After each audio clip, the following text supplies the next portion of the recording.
Good evening, everybody. Thank you for joining us today.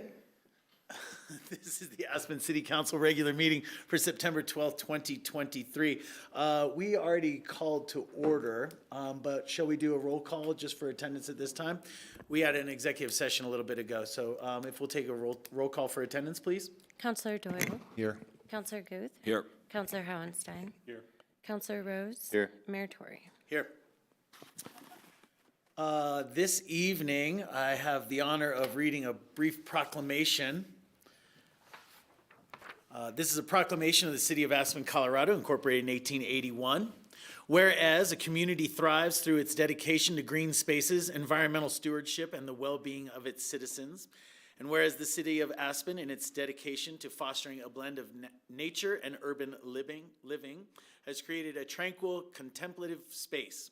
And whereas this park is a living tribute to the Dolinsek family's heartfelt contribution to our city and pays homage to the rich tapestry of Aspen's history. And whereas Dolinsek Gardens stands as a testament to community spirit, environmental preservation, and thoughtful public park design. And whereas Dolinsek Gardens will be a sanctuary for residents and visitors alike, inviting all to partake in its serenity and encourages a renewed commitment to the preservation of our natural world. And whereas we gather to inaugurate Dolinsek Gardens to celebrate not only the physical manifestation of the park, but also the ideals of unity, growth, and holistic well-being that it embodies. Now, therefore, be it proclaimed that the mayor, the city council, and the citizens of Aspen do hereby declare the inauguration of Dolinsek Gardens a living testament to our city's unique character, vision, and enduring commitment to the betterment of all. Perhaps a small round of applause.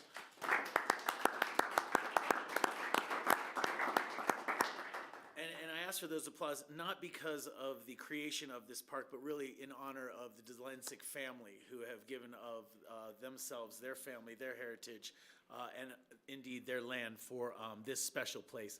This Thursday between 4 and 6, we will have the actual ceremony up at the Dolinsek Gardens, which is up Aspen Street up towards the Lift 1A area. Please join us 4 to 6 on Thursday. Came out pretty great, really nice. A lot of work went into it. So to all those guys that spent their time out there, it's gorgeous. It is really reflective of what was planned there. And that doesn't always happen, but in this case, it happened in spades. Huh? With spades, as a matter of fact, probably, huh?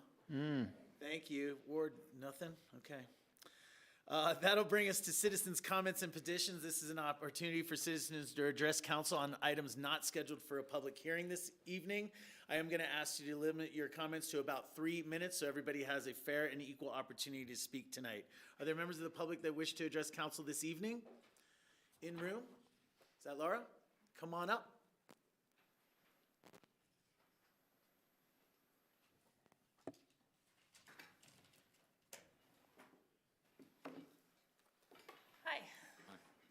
My name is Laura Whitley, and I am an Aspen artist and have lived here in town for about, I think, 25 years. And I just wanted to thank council, as well as staff and the grants committee for creating the pilot program of the Cultural Vibrancy Fellowship. Aspen has a long history of art making, going back to the Utes who were beaters and sewers, and the homegrown music makers of the quiet years, and the land artists and the designers of the Bauhaus time. It's been a haven for artists and music for such a long time, really sparking in the 60s and 70s up to what we have today. But it's not just our history that's important. I want to make note of this historic moment, that this is the first time that the city of Aspen, as I understand it, is giving direct grants to artists. And that's a pretty special thing, that you will be part of the trajectory of artists here in the Valley. It's also special that it is a homegrown award, that our town is supporting local artists. It's not getting any easier for artists to survive, just like every local in this town. And even as a so-called successful artist myself, I'm lucky to break even year to year. My art studio is.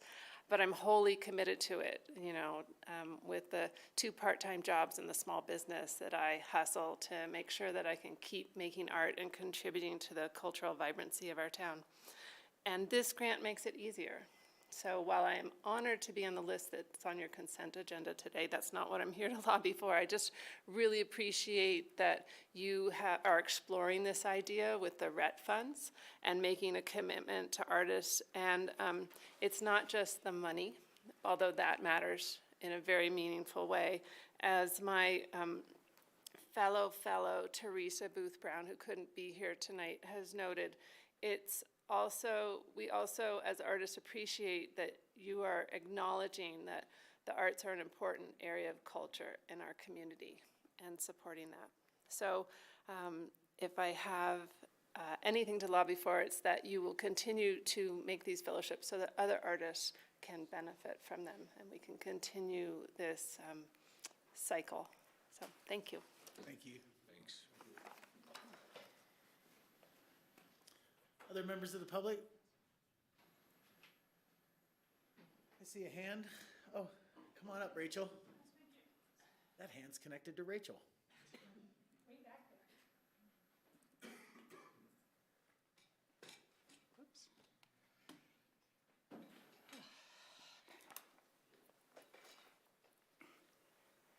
Good to see you all, and thanks for having me and having the public comment. I just want to report back very briefly from the Club 20 conference that was held last weekend in Grand Junction. It was celebrating the 70th anniversary of Club 20 as a functioning organization, and I'd like to remind you all that they were the ones who got any level of equitable transportation funding on the West Slope and continue to do so. We heard from 2 of our past transportation commissioners, Kathy Hall and Bernie, what was his last name, but he'll come to me in a second. No, it was a ways back. Both said we should be on the watch out again because there will be attempts to change the makeup of the Transportation Commission at the state level, which has been run before and failed, but that would mean more dollars and more representation and more votes for the Front Range as opposed to areas in the rural areas of Colorado. We also had Julie McCloskey there as a speaker, and so I would like to let you know that the land use bills that you all fought last year towards the end of the session will be coming back, and they'll be coming back broken apart into individual bills as opposed to a larger omnibus bill. There was a really good Q&A, and I was able to bring forward the issues that I think most of us share, such as the growth without any sort of relationship to rental to a working Coloradan, without any sort of income caps, or without relationship to AMI. It will just be free market growth that creates more issues. And I think coming from a great number of the Western Slope counties are very interested in seeing a real estate transfer tax enabling ballot measure in 2024, so other communities can use that sort of funding for their affordable housing needs. There was a number of other things to talk about, but the larger items were that they took a vote on 2 of the measures that are going to be on the ballot this November. The one was the tobacco and vaping tax, which just wasn't written right, and so they're not able to use the money that they've collected, and it's a very simple fix measure, and we are not taking a position on that. The larger one, of course, is Proposition HH. I'm sure you'll be hearing about it more through CML and other agencies. It's a bit of a swap, asking you to swap out your future Tabor refunds for a very small reduction in property taxes this year and for the next 10 years. There's a lot of detail to this. I'm sure you'll be hearing more from CML and CCI and other groups, so I just wanted to kind of give you a little perspective that came out as quickly as I can. Most importantly is to note that there's really nothing in it for renters. Anyone who's renting property will lose their Tabor refund and may or may not see any sort of generous reduction of their rent via the landlords, because people's rents will still be going up about 26%, even with HH. The other is that people who live in deed-restricted units of limited appreciation will not be receiving any sort of real benefit from losing their Tabor refunds going forward. Now, what is happening is the state is saying that if you pass HH, they will use those Tabor refunds that you used to get to backfill schools and fire districts from reducing the property taxes by a few percentages. Unfortunately, they're not guaranteeing any of that. And it's only as long as the backfill money exists, because the backfill money will then go potentially to counties or to cities or other districts who've had their property tax collections reduced by the state in perpetuity, for 10 years. Your property taxes still can go up.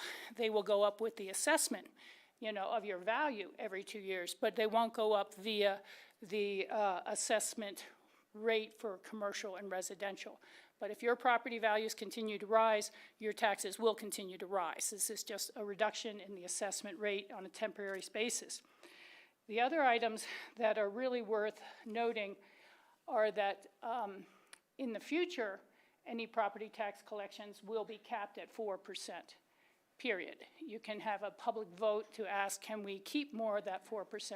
Now, I realize the city is not particularly as heavily dependent on property tax as, say, the county or the ambulance district or the hospital district or any of those entities, but should they by any chance have a good year and anything collected over 4%, they will not be allowed to keep. They will have to go to a public vote.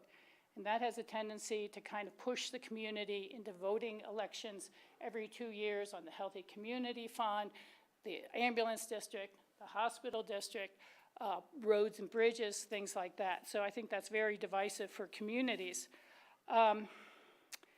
The other, again, the backfill is not guaranteed, and that for counties or districts or communities, there's a really complicated formula based on population and how much your collections have risen, but there would be no backfill at all if by chance your revenues already went up 20%. They would just future cap those down. I think that what's most important to realize about this is that the state does not collect property tax, and they're stepping over the line to meddle in municipal and county and districts' business once again. And the last time there was a really significant rate increase and assessment increase after one of the last recessions, our county wrote a letter to everyone who they collect property tax for and asked people please to credit back your mill levy. Do not collect it all. You do not have to collect it all. And that is same case today. But this is the state making that sort of arbitrary decision for you and capping your budgets with future growth. But the state's 1% increase that they're allowed to take from Tabor will increase their Tabor limits significantly. So you're going to be hearing a lot about it. It's a real choice. Some people are saying, should I give up my Tabor refunds so that the millionaires or the commercial businesses all get a little reduction? Or is that money more important to my family to help pay for our needs? So I think there's a lot of websites. Common Sense Institute and others can help you calculate what the difference would personally be to your family should this measure pass. And that's all for today. Thank you very much for your time. Thanks, Rachel. And the vote was in opposition by all counties there in representation.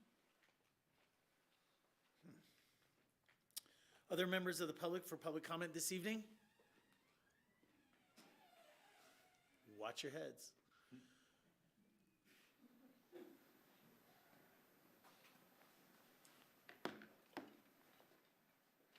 Hi, I'm Maddie Davidson. I'm here on behalf of Aspen Deserves Better. We're representing the community of Aspen with multiple concern areas relating to the lumberyard project, those being an unclear funding source and financial plan. So the lumberyard is scheduled for a public hearing later in this meeting? Okay. So public comment is an opportunity for items that are not scheduled for a public hearing. Okay, thank you. You'll have an opportunity to speak during that public hearing. Should get to that in, well, no time guesses. But. Other members of the public for public comment this evening? And not seeing any online as well.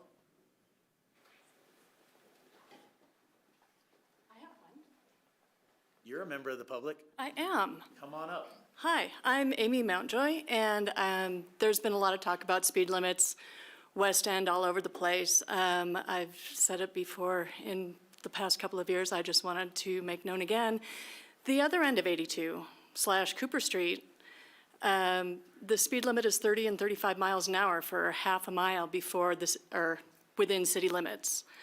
Yes, I know it's a state highway, but the rest of 82 is also a state highway, and you can put a 25-mile-an-hour limit back on that should you choose to. People living along there know where the deer are. There was a deer there again today, but people that don't live there don't know where the deer hang out, and now we've got moose walking along there. There are, I counted in that half mile, 20 driveways, road crossings in just that half mile. I just imagine if it was a 35-mile-an-hour speed limit from the Castle Creek Bridge to 2nd Street, that people would not be very happy about that as well. So yeah, I would appreciate if you could just take a look at that, especially with all the highway traffic we get coming in that don't understand that there are children crossing, but now we've got school buses stopping there again. I think that should be put back to the 25-mile-an-hour speed limit that the rest of Highway 82 through town is. Thank you. So much.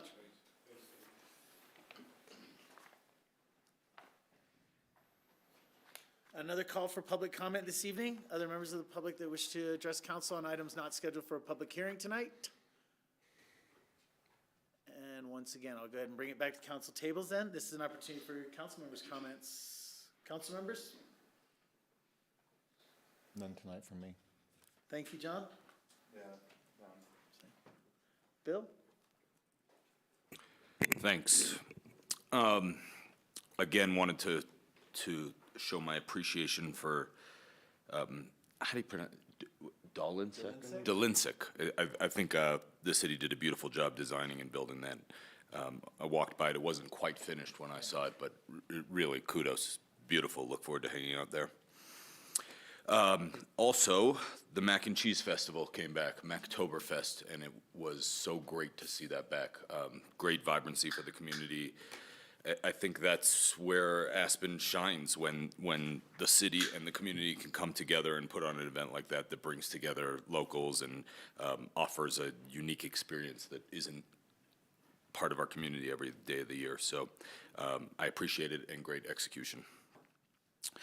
I wanted to ask Sarah when we're going to have a revisit of the downtowner service expansion requests that we talked about quite a few months ago.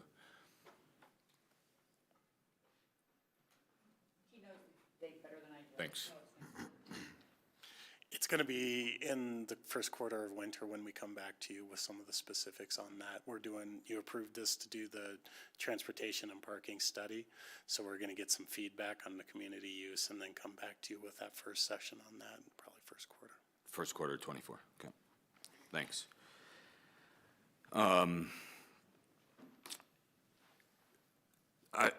Lahaina and our community's wildfire risk is on my mind, and I'm not certain, as it is on so many others, I'm not certain if we have any provisions in our land use code for removal of fuels that are within a defensible area of structures and waiving permit fees for removal of those fuels in that perimeter of the structure. I believe the county has provisions for this.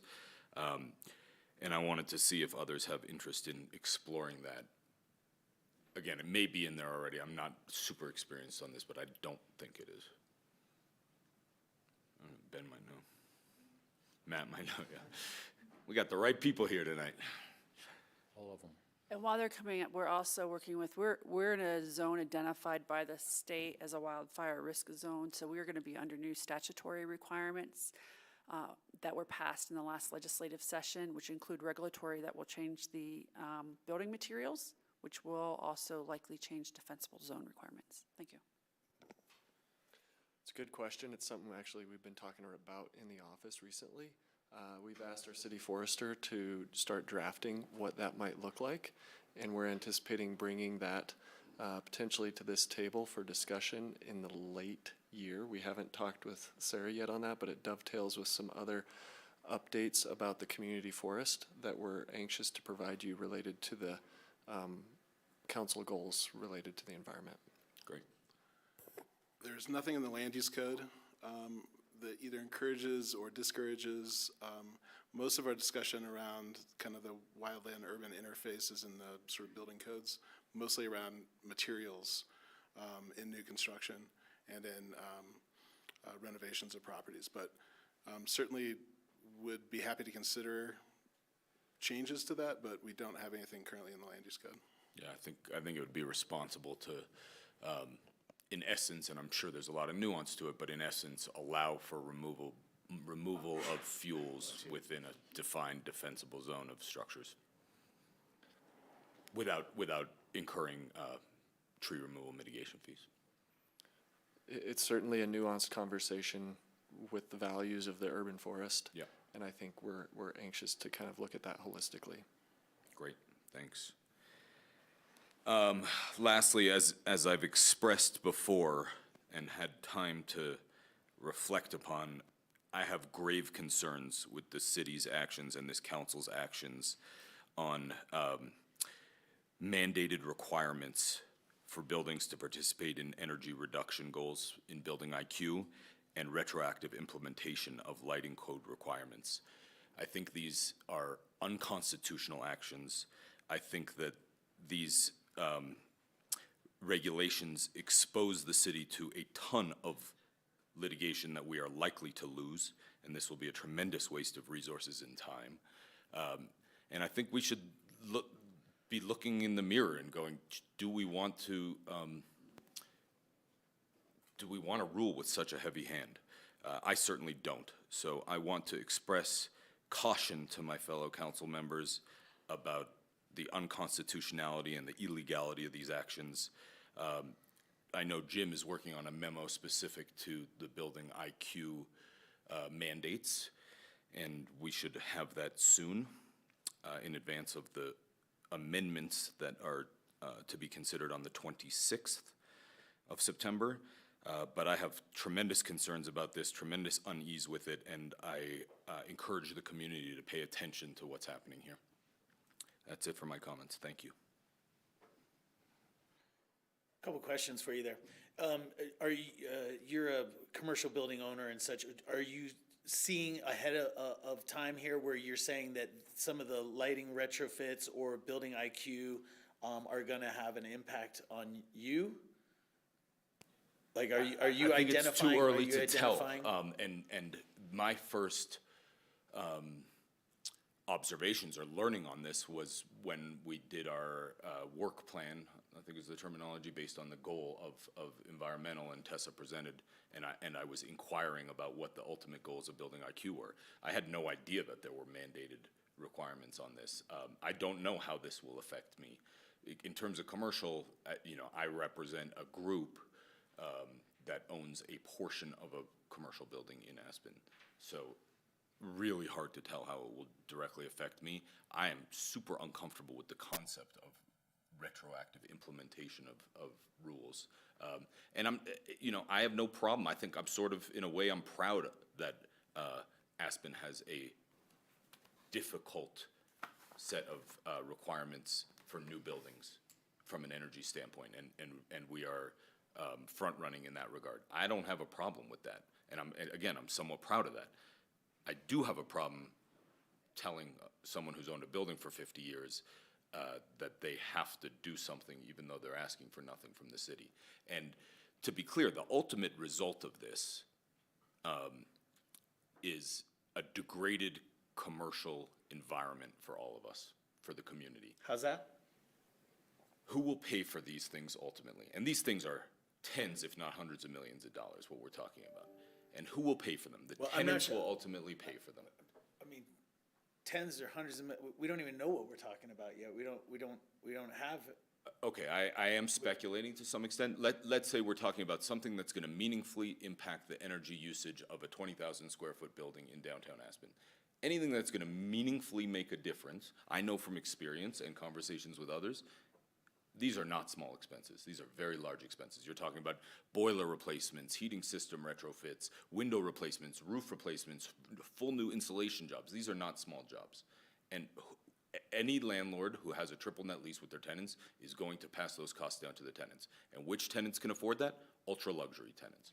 So this will result in a degradation of our retail and commercial landscape, and I think it's very scary to me from that perspective. Okay, well, there's gonna be a lot of decisions that are gonna be made here at this table, so, we'll be, talking about this more as those programs move forward.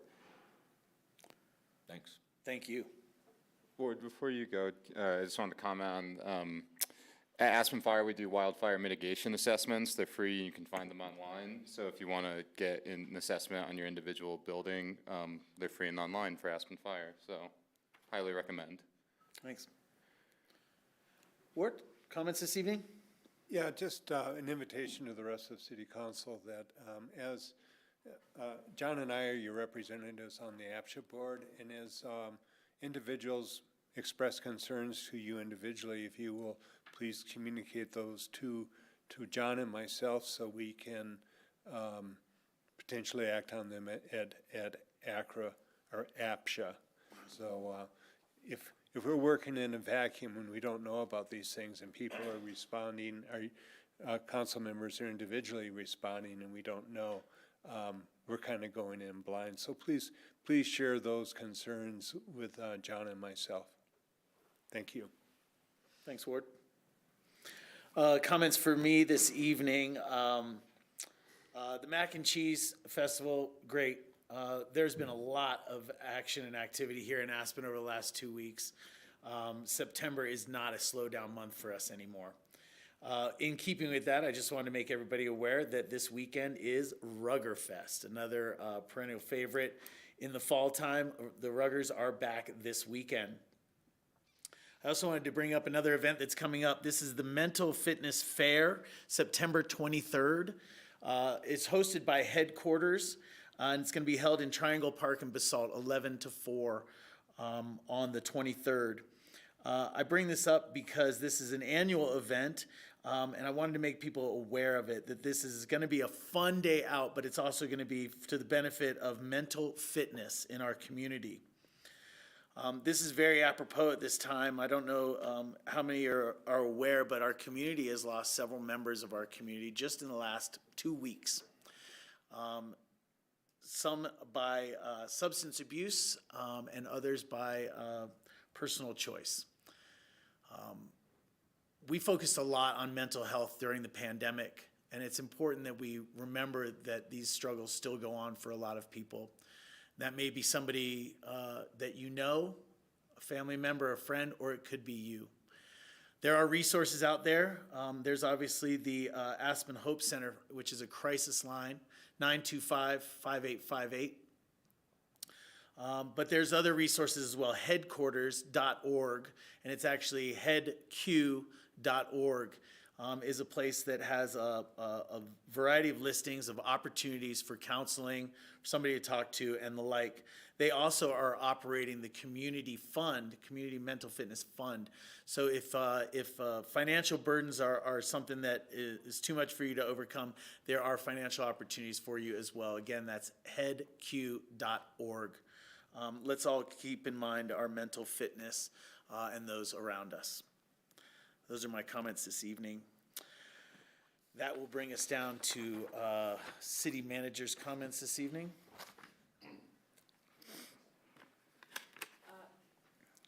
Thank you, Mr. Mayor. Just a couple quick things. First, you're scheduled for a joint meeting with the BOCC on September 19th. In discussions with the county manager, we are proposing back to both bodies that the primary topic of the meeting be an update on the Aspen Airport, and then secondarily be a conversation around wildland fires, particularly about better strategies for engaging private property owners and HOAs in this defensible space conversation that you were having earlier, as well as fuel load mitigations. So we feel like there's been pretty good planning on the public lands and a strategy to address that. However, we certainly need more help from the private property owners in the city limits and in the surrounding areas of Pitkin County. Thank you. That's all I have for this evening. I don't see any agenda amendments tonight. And this is an opportunity for board reports. Any board reports? You want to do APSHA? Yeah, I don't have my notes here. We had a hearing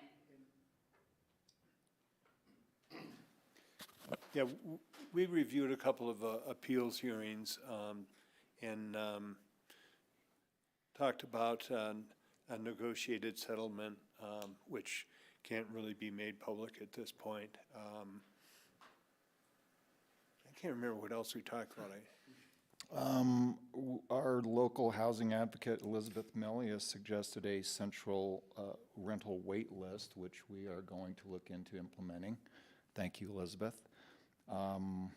Let's see. I think that we agreed to have a work session about some of the rental program improvements that we had jointly identified. Exactly. Also, it was noted that HOA insurance is going up. That's something we need to keep our eye on. Let's see. BG3, 283 individual home bids, which works out to 5 bids per unit. So there is action on the bidding process for BG3. And there was only one nibble at right sizing. Yes. Nothing solid there yet. Thank you, guys. Sam and I will be enjoying our RAFTA meeting this Thursday. We'll have an update for you at our next meeting. Consent calendar this evening. The consent calendar is resolution number 127, parking garage guidance system, resolution 128, construction inspection services for the Maroon Creek multi-use trail, resolution 129, a new contract for the Wheeler boiler replacement, resolution 130, water place roof replacements, resolution 132, cultural vibrancy fellowship funding recommendations, resolution 134, the sale of 35 Lower Woodbridge Road, and the minutes of July 11th and July 25th. Are there any items that council members would like pulled for further discussion? Yes, please, 127, 128. 127 and 128, any others? None for me. We'll start with 127, that's parking garage guidance system. No specific questions from me on this. I just wanted to take everyone's temperature on whether this is a worthwhile use of money. I fully understand what the technology is. I've been in garages that utilize it. I get that it's good. I don't get that it's worth $237,000 to the community of Aspen. Can I have my 1 minute here? Of course. You have more than one. Thank you, council. Okay, so this system is really trying to increase the level of service, of course, to the customers. A lot of our feedback coming back from them is it's clunky and it's not to their expectations of the level of what it is. And I think as you increase this level to what the expectations are, it's going to help us better manage the system. And so there's a variety of reasons that this starts to look at, you imagine somebody coming in, you have the guidance system, it can tell them right away, whether the garage is full or not. That's kind of a little bit of an issue with us right now. And then it also guides you right down to the space of where. There's wayfinding aspects so that people aren't just rolling around. And there's a lot of aspects of like where the spaces are, who's using them. Another component of this is really the data component. So it's going to allow you to make better decisions. We're going to know how long people are there, the turnover, who's there, is there long-term storage that we have to deal with? There's a lot of issues that have been presented to me in the past that really need to be solved. And thirdly, this system will help manage the garage as far as staffing. Right now, it's very reliant on an individual to go down there and just walk and see where it is and come back up and report. And right now, when the summer, you got to picture, summer's heavy, winter's heavy. We need to prioritize the staff to where it's needed most. You have some other decisions coming up where you really are trying to prioritize the staff. This starts to help that, where we don't have to have 2 staff members down in those conditions. And it's really trying to create an efficiency in the garage that's really, a good level for the public. And it reduces that frustration level of that quite a bit. And this is just part of the staff's goal to create a better environment for our customers, and this is definitely a big part of that. And as far, it's 9,000 more than I predicted. I think there's going to be discussions that we have in the next 6 months that are kind of going to lead to the different cost options, once we, do we raise the costs in the garage? And I want to make sure that you have all the information before the residential garage and core to understand that pricing, and I think it'll come out decently to where we can manage the system, and I think it's going to be a benefit to the users of it. It's a noble goal. I appreciate it. How often is the garage full? Around 70 to 90 days of the year. It's not when it's full. It's when there's 10 spaces somewhere. And you have to have a person go down and check, and then they got to run back up, and they've got to inform people that are waiting in the line there, and you can imagine that creates frustration on a customer's level. If that's the primary issue, if that's what takes most of the staffing, I got to imagine there's a much simpler automatic counter that can show you how many spaces total It's are clunky, available. right? It's kind of what we rely on now, and it's clunky. All right, I don't have much more color to add. It just seems like unnecessary expense to me. Yeah, I have some questions around this as well. Is this planned on tying into, or can it tie into in the future, an overall city parking program? I think that we've been testing, or maybe we were gonna test some surface spot detectors to let you know if a car was in there or not. Is that going forward? Does this tie into that later? And if so, what's the total package we're looking at over the next 5-10 years? This is going to be, it should tie in the future. It's done through a system we call T2, and we can upload that information. So you've heard my spiel on the sensors. They are out there being tested right now. We're testing 2 companies of sensors, and that's on our radar just to see if it can work physically in the Aspen environment. As you well know, I'm trying to use that goal to give people real-time occupancy on where they can go, what's full, help us better manage our compliancy. We're really reliant on a person being on foot, and as you well know, with the locals, they wait for that person to come down and they type it in the app for the payment. These systems help manage all that. So it will tie into the bigger picture. I think we have some steps before we get there fully as a total package, for the core. And when you're talking about the core, what you're talking about is the core, that's a bigger, it's about $1.3 million, depending on what system. I went high on that. It could be a lower system that we go with. Do we currently have video cameras in our parking garage? You have the use of license plate recognition for the entry. And so when you go in and you drive in, it reads the license plate and it opens and flips the doors. And that's its sole purpose. And so that does tie into all this. So no video surveillance cameras? Just on that Safety or entry, yeah. It's not used as a safety piece. You can't, a bear got into the trash last night somehow. We can't use that system to help us identify what happened there. I can tell you what happened. I know what happened. I'm trying to use an example that isn't I specific know, to I'm someone. joking.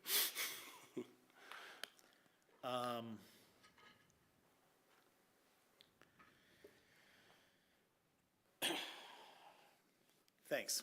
Any other questions on this item?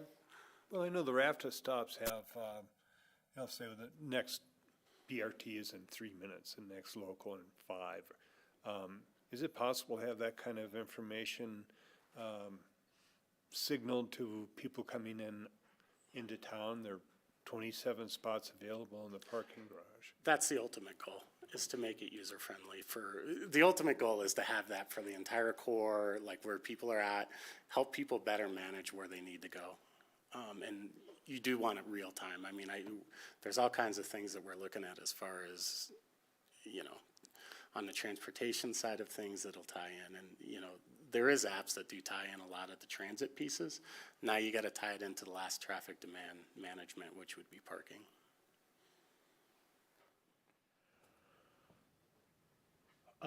When is this expected to be installed if it's to be approved?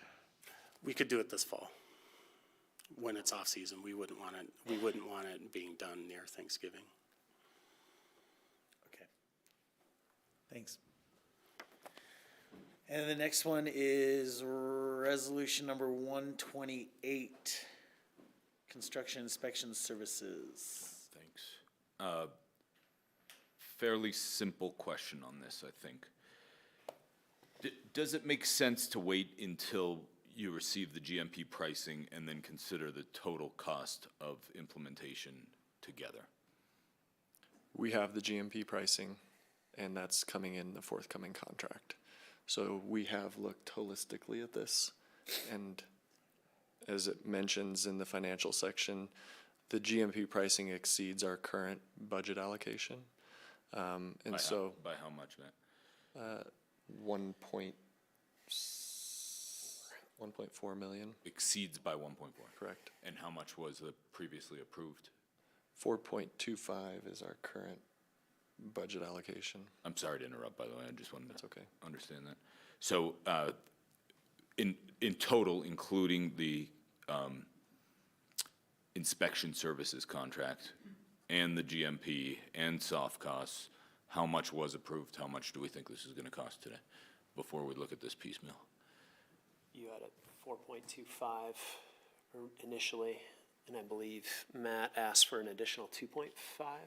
Well, that'll be in the supplemental for the forthcoming contract.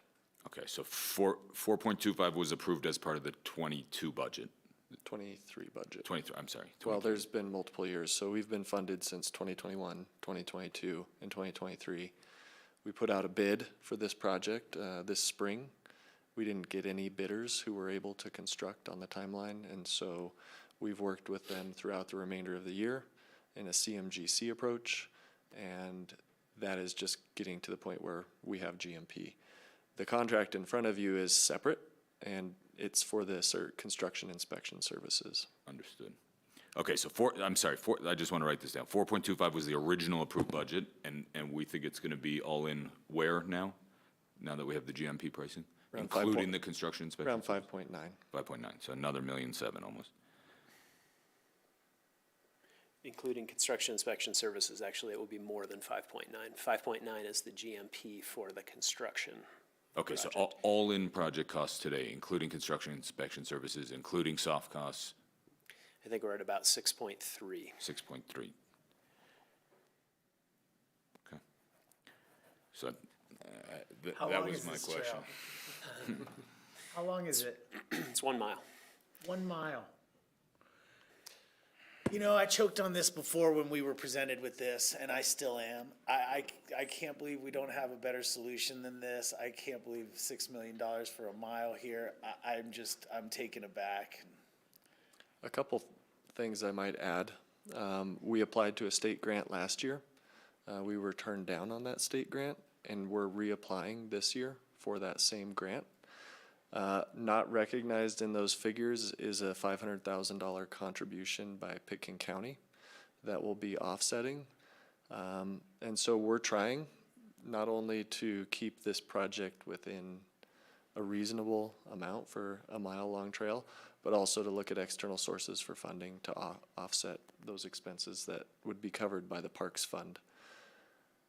I'd like to just real quick reiterate that this is a very critical trail connection that's needed to remove the trail connection through the community campus currently.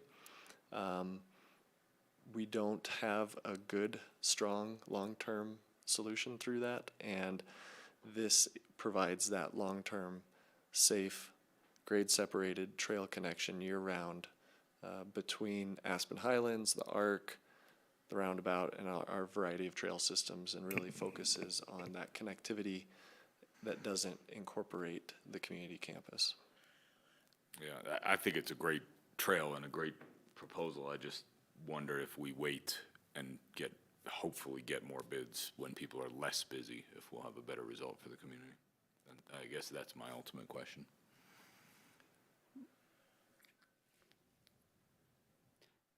The only thing I would say is the project delivery method was discussed with council. of the alternative of waiting or to proceed, and the decision at that time and direction was to proceed utilizing this delivery method. John? I got to say, I also was shocked about the escalating costs for this trail, but I did remind myself, and I want to remind the general public, that the reason this trail is costing so much is that the whole of Maroon Creek Road is being shifted because of rights of way and land ownership. And that's why this project is costing so much. It's not just the bike trail. It's a whole road being shifted. So I think this is a really important component to our trail system, and I support this. The Maroon Creek Road, we were able to not shift a significant portion of that. And so that was a previous kind of approach. We are finalizing, you approved a license with the adjacent private property owner.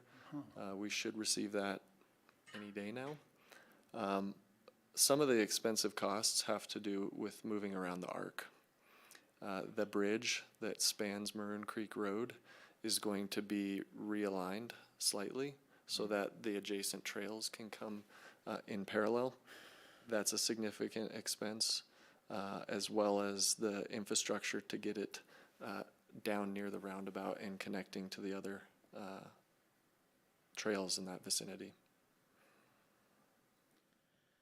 Was this a request of the school district? Absolutely. I would say request it's a plea, would be the more accurate description of my conversations on this project. And they have been fully supportive of it, working with us as a collaborator and how to manage construction impacts, how to make this happen. As we continue to deal with a very changed world from 25 years ago when that campus was envisioned, about what needs to happen around our schools for our kids and the faculty that are there. And so I don't deny that this is expensive. We were directed to move forward with the project, placing that safety above cost and ensuring that the quickest timeline possible could be met to accommodate the concerns of the school district. Who owns the land under the existing trail that goes through the campus? School district. It varies. We own portions of it. With the property lines over there are kind of unusual. It's the best way to describe it. So we own portions of it, they own portions of it. What will happen to that once that trail is abandoned? So we are going to be encouraging and really directing traffic onto this new trail unless your destination is the school campus. So it won't the be existing trail will remain. And we're anticipating calling this the Maroon Bells Trail so that we can really connect folks from town all the way to the Bells, given recent trends in e-bikes and tourism going to that location. Have we asked the school district to participate in the expense? We have not directly asked them for a financial contribution to date. Should we? We certainly can do that if you want. I believe, though, all of their bond funding has been obligated for other needs of the school district.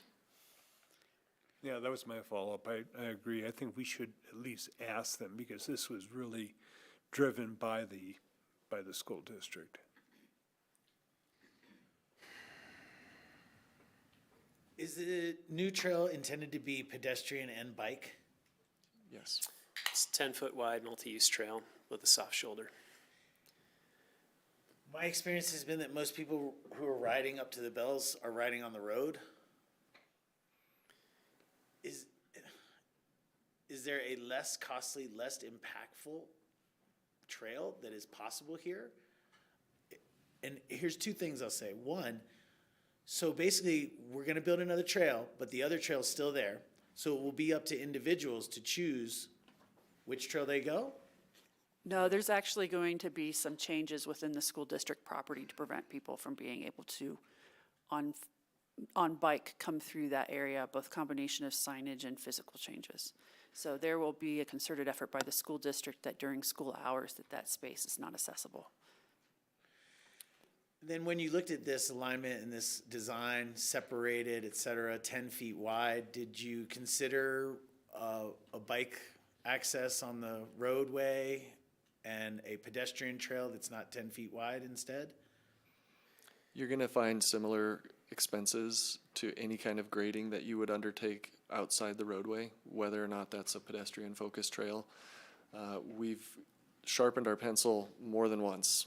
The IGMP that we received at the office was much higher, and we went back and value engineered a number of things to bring the cost down. This is the most significant trail that this community, Aspen, has undertaken in 20-plus years. In complexity, in length, it's a very big project. The simplicity of saying it's a mile undervalues and under illustrates really what it takes to connect these two destinations, given the land, given our codes, given all of the pedestrian infrastructure that's connecting these two endpoints. You did mention that a lot of e-bikes are on the road, and they are. That's partly intentional on the Parks Department as a request from the school district over the summer. During the last 2 years of their bond construction, they had been getting quite a lot of conflict along the narrow corridor that was defined for pedestrians. And so the Parks and Open Space Department kind of established and directed any kind of e-bike before it reached the campus to exit and to get onto the road. That's not a tenable and safe long-term solution, especially for a lot of cyclists who are on e-bikes, maybe for the first time, and are not necessarily the strong and fearless type. This amenity provides that safety factor that I think is really critical to providing that as both a resource for our community, but also for tourists coming in here wanting to visit the Bells. And then my last question would be about budget impacts. So we've been looking closely at our long-range plan. We think we can handle this without any kind of additional bonding, within our existing budget allocation. When we prepared our '24 budget, we intentionally took a little bit of a light approach. And so, as you'll see in the forthcoming budget presentation, these should be accommodated within our existing 100 fund and keeping us within our targeted reserves. Any other questions? All right. So when we bring you the contract, there will be no questions, right? Because we've answered them all at this point. Guarantees. You know, you did have a request up here by Ward that was saying we should at least be asking the school district. Is that something that's possible for us? We can always ask. So a majority of you, I now see 3 of you saying yes, make that request. We'll make it as a soft request. I don't know what their limitations are in their bond, whether they can spend it. Well, I guess they can spend it outside of their campus because they've been spending it on housing. But those are the kinds of things we're competing against, is housing for the faculty. That'd be great. I mean, and I agree with you. I don't know that there's a bunch of opportunity for them there, but maybe there's, maybe this is applicable to, you know, future projects and the like, so that'd be great. Yeah, you know, we've put in a substantial amount of funds into this at their request, and any skin in the game is at least an indication that they care. Thank you. I would wonder if Pickens County can pony up more money than $500,000. I mean, it's only our problem because of gerrymandering. It's really the county that should be paying more. It's not gerrymandering.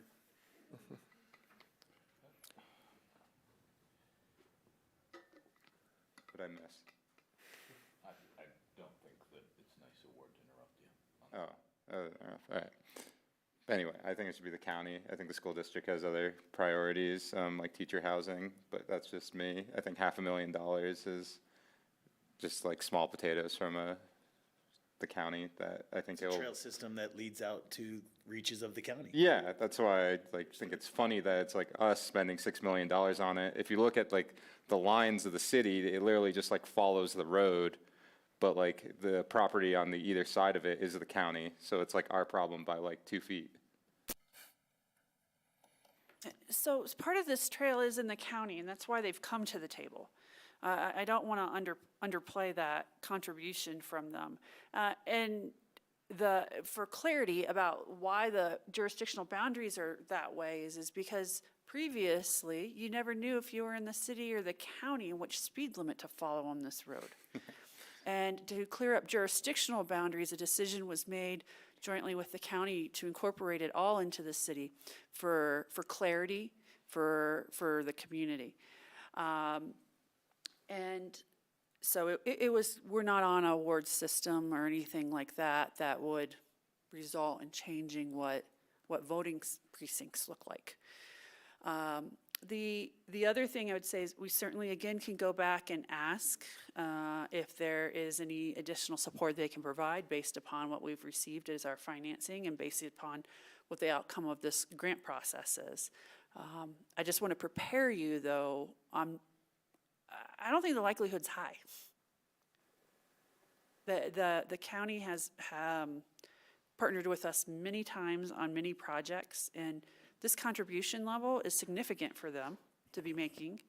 And we take into consideration the same kind of things when they ask us for funding outside of the city limits, but we see the mutual benefit.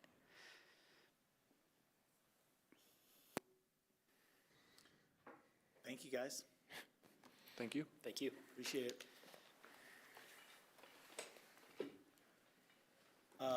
Council, I'm going to make a motion for Resolution 127 because I can't support it at this time. So I'm going to pull that from the consent calendar and make a separate motion. I'd move to approve Resolution number 127, Series of 2023.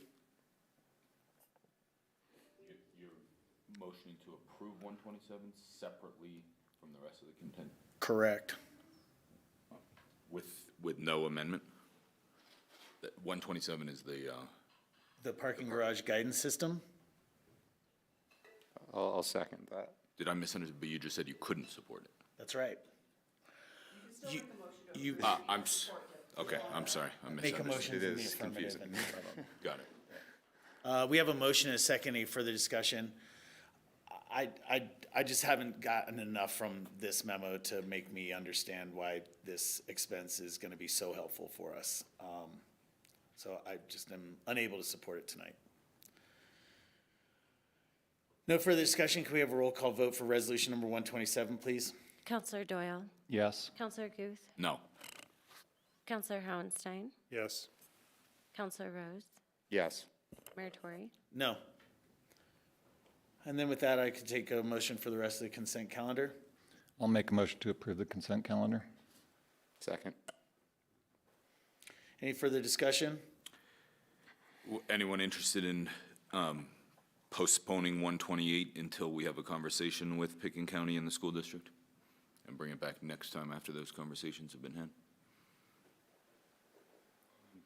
I don't know if that affects the construction timeline meaningfully or not. I'm guessing we know the answer from the school district. They didn't have enough money to put up their solar panels. And so I'm guessing that answer would be no from the school district. I appreciate that comment, John, but I think that they made a return on investment decision on the solar panels, not, Fair enough. it wasn't just about money. I was just going to suggest that perhaps when we bring the CMGC or the construction contract in front of you in the next meeting or two, that affords us the opportunity to answer these two questions. This contract with Phil Vaughn for construction inspection services is a little different, but the questions you've asked us to answer will be addressed in the forthcoming contract. Okay, and if there's no construction to inspect in the meantime, right? So if we delayed this and did it simultaneous with the CMGC contract, sort of fine, right? You could do that. Okay. So the council, and I'm looking at Jim for assistance, has the option to take no action or to delay continue to a date certain, Are you talking about Mike, the resolution. knew that was I just want to make sure they understand our options. They could still vote to approve tonight, but instead of they have the option to vote it down tonight, but they also have the option to continue it to a date certain. Clearly, they have that option. They would need to move it from the motion that was been made to approve the rest of the agenda. Whoever made the motion and the seconder would have to agree to that. Or there'd have to be a motion to amend the motion itself. And the recommendation for date certain would be October 10th. I'll make a motion to amend the motion to approve the consent calendar with 128 postponed to October 10th. Is that what we said? Continued. Continued. Continued to October 10th. Who was the seconder? We would need a new seconder on We that. would need a new second and it's a separate vote, the way he proposed this. Okay. I'll second it. Any discussion on the motion? That Bill just made. removes the original motion? As I There was a understand, motion for the consent calendar. Yes, there was, his motion is to amend the previous motion to postpone or continue the Correct. 128. So wouldn't his seconder on his original motion need to? so you could do it as a friendly, Accept. you could do it as a friendly minute. amendment, Yeah, you could do that, which would just, yes, that is the other option. but, That's all I'm saying. Sam, it comes to you saying, do you agree to accept that motion as the seconder? I'm sorry, Bill did not move to approve the consent agenda. Not the original. Ah, John did. That's what, So hold on. Because there's a motion and a second on the table right now. to amend the original motion. So correct, the one under debate is the one Bill made, and you can ask the motioner and the seconder if they'll accept that as a friendly amendment to their motions. That's all we got to do, and they give us a yes or no. Thank you. And John, would you accept my amendment to your To motion? move on, yes. But wait a minute, John made the John motion. has to agree. John, I'm unclear. I was happy with the way things were. So you can say no. No. There's a motion. Okay. Let me clarify. You're not making an unfriendly motion now. There's a being motion and unfriendly, a I was just second answering to the amend question. it. No, they were calling it a friendly. so- If John's not willing to change his original motion, then you should do a roll call on Bill's motion, which is to continue 128 128 And approve the rest. and and approve the approve rest. the rest. okay. Can we have a roll call vote? I have a just clarification on that, and Matt, I think, suggested or said that it would have no real effect on the contract coming forward. Okay. Yes. So the Counsel- motion on the floor is to approve the consent calendar minus 128, which is continued to October 10th. Yes, that is the motion, Correct. which is, With the amendment, not the minus. Although, We vote on the amendment or the motion as? Well- First, you will vote on the amendment proposed. well, let me clarify, try to clarify again. Bill, if your motion is just to remove Resolution 128 from the consent the motion to approve the consent calendar, and Tori, that's your second, that'll be clear. Okay, I'll restate it. I would like to make a motion to amend John's motion to remove 128 from the consent calendar. Correct, and if that's your second, I will second it. then Then we That can needs a vote roll on call. that. Counselor Doyle, Yes. Counselor Guth, Yes. Counselor Howenstein, Yes. Counselor Rose, Yes. Mayor Tory. Yes. So the motion was to remove 128 and continue that until October 10th, and then there's a motion on the table to approve the consent calendar as amended. Thank you. That's been moved and seconded. Thank you. Can we have a roll call vote for that, please? Counselor Doyle, Yes. Counselor Guth, Yes. Counselor Howenstein, Yes. Counselor Rose, Yes. Mayor Tory. Yes. See, we Sorry made for it the friendly. confusion. Thank you for that. This evening, that'll bring us to no notice of call-ups. That'll bring us to first reading of ordinances. This ordinance is ordinance number 14. This is a 15-mile-per-hour de facto speed limit. I'll remind everybody that this is first reading, meaning I could take a motion to read. I'll make a motion to read ordinance number 14, series of 2023. I'll second. We have a Motion and a second. Any further discussion? Could we have a roll call vote for reading ordinance 14? Counselor Doyle? Yes. Counselor Guth? Yes. Counselor Howenstein? Yes. Counselor Rose? Yes. Mayor Tory? Yes. Ordinance number 14, series of 2023, an ordinance of the City Council of the City of Aspen, Colorado, amending the municipal code of the City of Aspen to adopt a citywide speed limit of 15 miles per hour.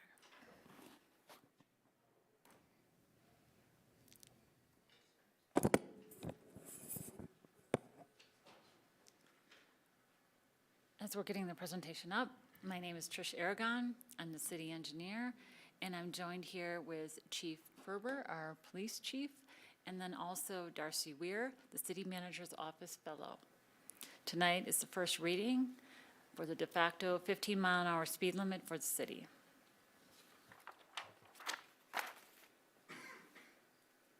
Okay, so as Trish said, oh, wrong button. Sorry. Okay, so this is the first reading of ordinance 14, and with that, staff does have some requests for council. So first, staff would, if council decides to move forward with ordinance 14, staff would like some clarification as to whether or not there are any roadways that council would like to see have alternative speed limits outside of the de facto limit. And staff would also appreciate if council could identify the level of enforcement service desired when considering this new speed limit. Moving forward with this presentation, we will discuss previous council direction and provide some background. We will review the ordinance. We will also get into some safety, enforcement, and transit considerations with the speed limit. And we'll talk next steps before opening up to questions and discussion. The current de facto speed limit in the city is 20 miles an hour, and that was established in 2013. Areas in green on this map show where the de facto speed limit is relevant. Other colors show where speed limits are outside the 20 miles an hour. With the exception of the pink areas, those are indicating private roads that are either controlled by an HOA or a metro district. During last year's work session, council directed staff to continue to look at ways to improve traffic volumes on Main Street as a way to reduce traffic volumes in the West End. During that meeting, council also directed staff to look at ways to improve safety in the West End. And then during this year's council meeting in June, council engineers presented a West End safety study. Out of that study, council approved several safety improvements in the West End. Additionally, council directed staff to decrease the speed limit in the West End from 20 to 15 miles an hour. However, during a subsequent work session in July, council modified the previous direction and instead requested that the city go to a de facto speed limit of 15 miles an hour. All right, so ordinance 14 establishes a new de facto 15-mile-per-hour speed limit throughout the city unless otherwise posted. On the screen, you can see the current de facto speed limit signs noting the 20 miles per hour unless otherwise posted, and those you can see as you enter into the city. As you saw on the map previously, speed limits vary in the city between 10 miles an hour and go up to 45 miles an hour. Most of these speed limits were set through speed warrants. There are 4 factors that affect the speed at which somebody travels in a vehicle. The driver, some drive slow, some like driving faster. The vehicle, some vehicles can go faster than others. And then the weather, you're gonna drive different on an icy road as opposed to when it's sunny. And then the road characteristics itself. Is it narrow? Is it hilly? Are the sight lines difficult to see? Is it near a school or a park? Essentially, the more uncomfortable you feel on a road, the slower you will travel. Note that none of these factors include signs. That's because the speed limit sign isn't going to affect driver behavior. If council proceeds with advancing ordinance 14, we will need clarification on which streets, if any, will be posted higher than the 15-mile-an-hour speed limit.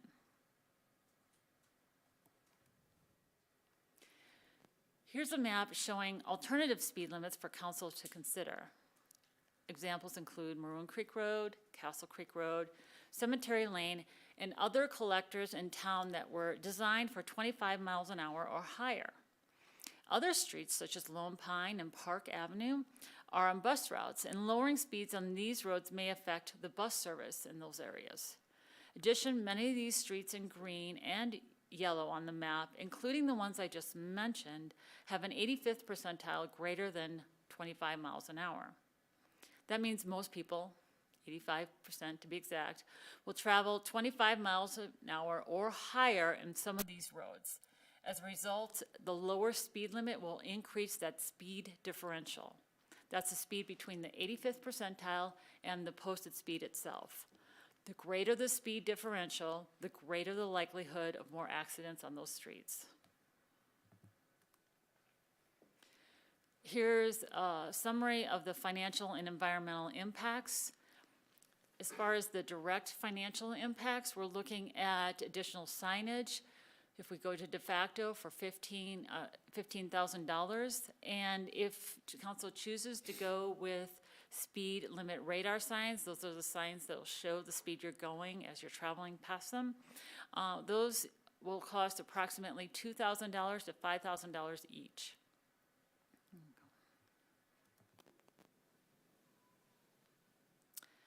Here's a summary of the concerns of going to de facto 15 mile an hour, all of which were outlined in the staff memo, and I previously discussed them in this presentation. Good evening, Council. Just briefly, a key points on behalf of the police department in speaking with my colleagues across the state and also in my experience, we have found that it's very challenging to enforce a 15 mile an hour speed limit zone in already low speed areas.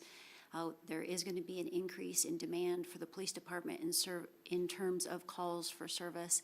And also, I do believe there's going to be increased perception of speeders with a reduction in the de facto speed limit. Thank you.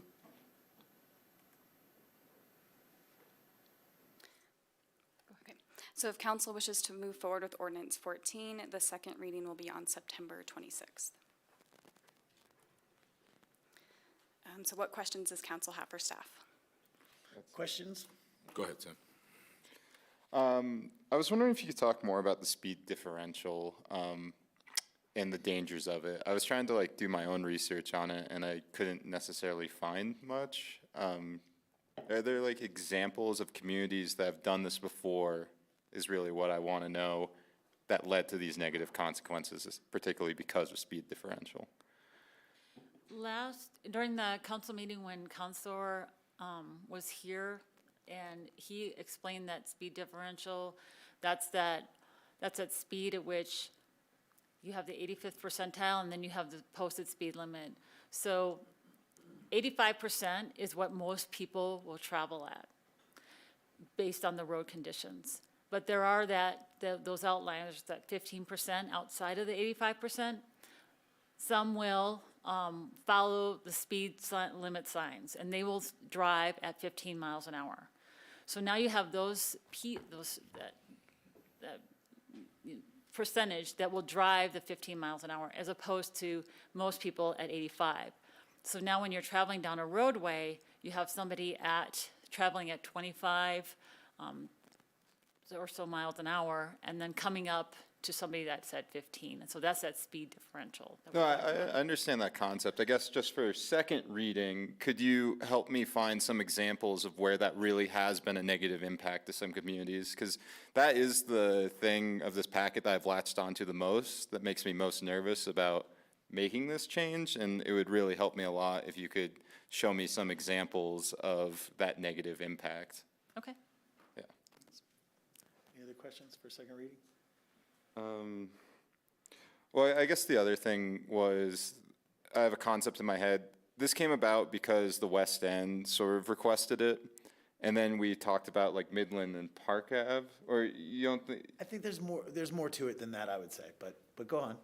Well, I guess the hope I would get is the emails we received in public comment came primarily from the West End. And this is one of those things that I think is going to catch a lot of people's eye after it's printed, hopefully in the paper, that the city council might move the speed limit to 15 miles per hour. And I really am clamoring for more feedback outside of just one neighborhood that has been asking for it vehemently. So that's, I'm not sure what you can do on your end, but I really would love to hear feedback from other neighborhoods as to how they feel about it. Because I haven't heard much opposition, but I don't think anyone's really heard about this yet. So that's really what I wanted to say. Other questions for second reading? Bill? Thanks. Could you pull up the map of the alternative figure 2? And the dark green, I think I recognize all those roads, and I would understand the reasoning behind keeping them at 25.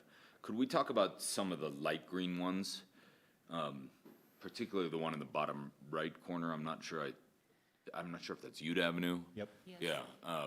And could you maybe just touch on why those should be 20 and not 15, specifically on those? Ute Avenue has an 85th percentile of 25 miles an hour, even greater than 25 miles an hour. So people, we would experience a high speed differential on that roadway itself. So that's why that one is in green. And some of the other ones, like Mill Street, that's in green. That's a major collector. Could even be considered an arterial almost on Mill Street, and that too has higher 85th percentiles, higher, in the 25 mile an hour range and higher. Got it. Okay, well, I think this is helpful and thoughtful, and I don't disagree with much of what you've proposed here. I think that this really sends a message more than it will meaningfully change behavior. And I think the key part of the message to me is that it equalizes the importance of pedestrians and vehicles and cyclists and helps level the playing field. And we try to encourage pedestrian and bicycle behavior, yet we still prioritize vehicles. And vehicles are important. I don't believe in getting rid of vehicles. I think they're critical, but I think being aware of simultaneous uses is what I hope to accomplish here, and getting people to slow down and pay attention. And we have a lot of transient, we have a lot of visitors. I don't mean to say transient population, but a lot of visitors that aren't aware and aren't paying attention as they cross the road or bike through town or drive for that matter. So for me, it's the message this sends that I value, and I'm supportive of it. Thanks for answering my questions and for doing all the work on this. Thanks, Bill. Second. I'll add one more thing, yeah. 1 second. Ward? Yeah, I'm the outlier here. I don't support this. I think gas ornamental lighting is sending a message as well as this is, and I just don't see that this is going to have any effect on the safety throughout town. I see that it creates a labyrinth of different speed limits, different enforcement in different areas. From an engineering standpoint, it's not warranted. So I won't support this. I understand the intent of it, and I understand Bill's comments about it sending a message, but I don't see it doing anything to increase the safety. And if we're going to put that kind of money into signage and all the other stuff, I would just assume, Kim, have your police force spend more time enforcement in the West End. And I won't be supporting this. Thanks. And it'll come back for second, so I'll hold my questions for you till second. Sam, did you have something else? Yeah, just on the same line, my first set, I was just wondering for second reading if you also could provide some examples of other communities and what their de facto speed limit is in their municipalities. If there's examples of 15 miles per hour, if there's even less, if there's more, I'd be really interested in that as well. Can we just answer that now, because we know it? Sure. Well, sorry. They're all over the place. The town of Vale, Crested Butte, and also Carbondale? Telluride? Telluride. also has 15 mile an hour. They're not de facto citywide. They're not de facto, They correct. are on certain streets that they've identified with speed studies that warrant it. It's wider in Crested Butte than the other two places, but this is highly unusual of a move to make for most municipalities in the state. I guess just with that, where my head's going is like, once again, I asked for the feedback from other neighborhoods because we've only really heard from the West End, and I wonder if the ultimate resolution of this is just the West End getting the 50-mile-per-hour speed limit, with the reasoning in my head that they deal with a lot of traffic heading out of town at the end of the day. If the other neighborhoods are not clamoring for it, I do think it might be unnecessary. Might, but I look forward to second reading with that. Second reading. I'm going along with Sam on this and what staff has told us. I was pleased to see all the letters of support from the West End to applaud us for doing something. And so I think that's important moving forward, that at the very least, we should be looking at it in the West End, but perhaps not all over town. We'll find it out at second reading. We will have more conversation at second reading. I got a couple questions. Would you go back to the slide that shared some of the cost implications? Additional signage. How much is a sign? And are you talking about a speed limit sign? Yes, speed limit signs. How much does one cost? It's not necessarily the cost of a particular sign. If we're going to be removing signs, so we have several 20-mile-an-hour signs throughout town that would need to be removed as part of this. So it's the labor cost associated with installing and removing signs. Okay. And then speed limit radars. Are there already plans in the works to purchase some of these and deploy these in town? No, and these are the signs that say, that are permanently installed, that give feedback on, real-time feedback on your speeds. Oh, I thought we were already looking at doing some of those. Okay. No, we've suggested that this is probably the more appropriate route to go where there are concerns in lieu of the 15-mile de facto. We believe this is the immediate driver feedback on their activity we think is more effective than the de facto speed limit from the staff perspective. I appreciate it. So for second reading, you had a couple of requests for some information. I don't have any requests for second reading. I just want to make a couple statements here, though. These funds, no issue for me. This is nothing. I will say this, right now, for second reading, I think that you should be prepared to bring back the alternate routes that we want to maintain some speeds. To this council, I will say to you, Sam, I have heard feedback from other neighborhoods. One in particular is Cemetery Lane. Cemetery Lane right now is posted at 25 miles an hour. That should come down to 20 miles an hour. It should be posted. I do think we should do a 15-mile-an-hour de facto in town.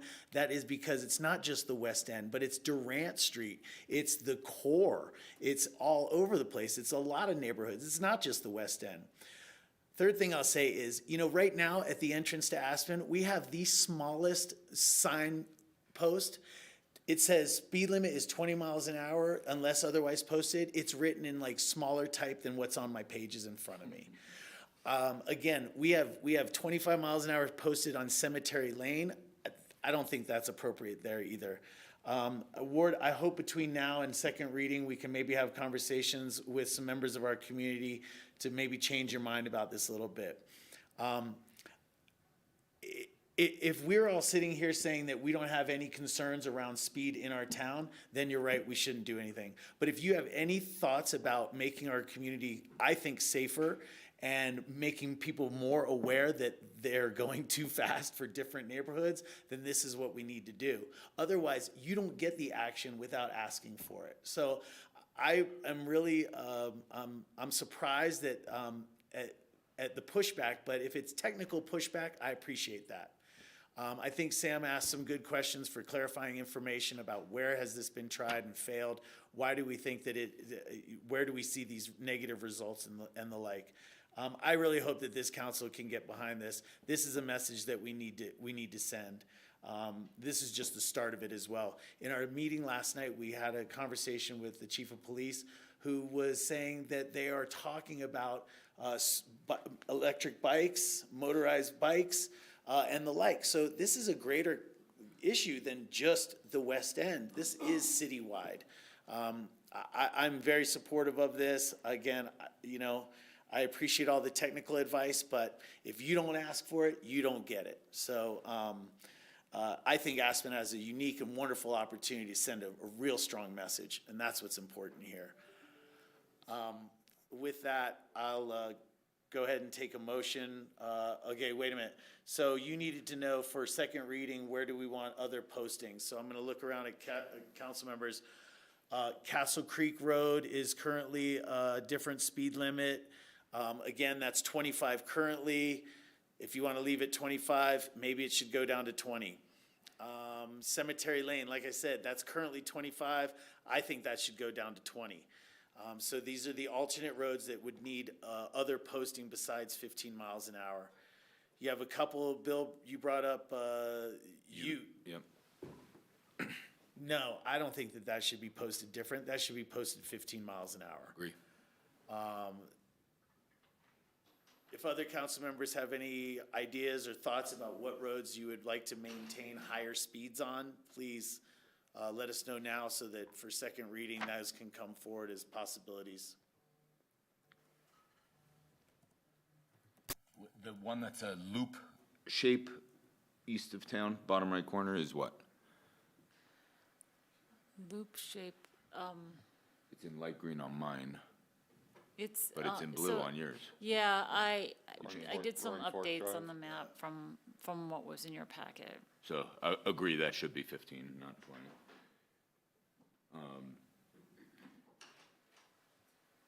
Will the council consider their prioritization of your local bus service in some of these decisions? I really encourage you to. The alternative is that you're going to have to look at additional costs in your transportation fund for both acquisitions of buses and additional drivers, because you're going to lose your headways on some of these, some of these changes.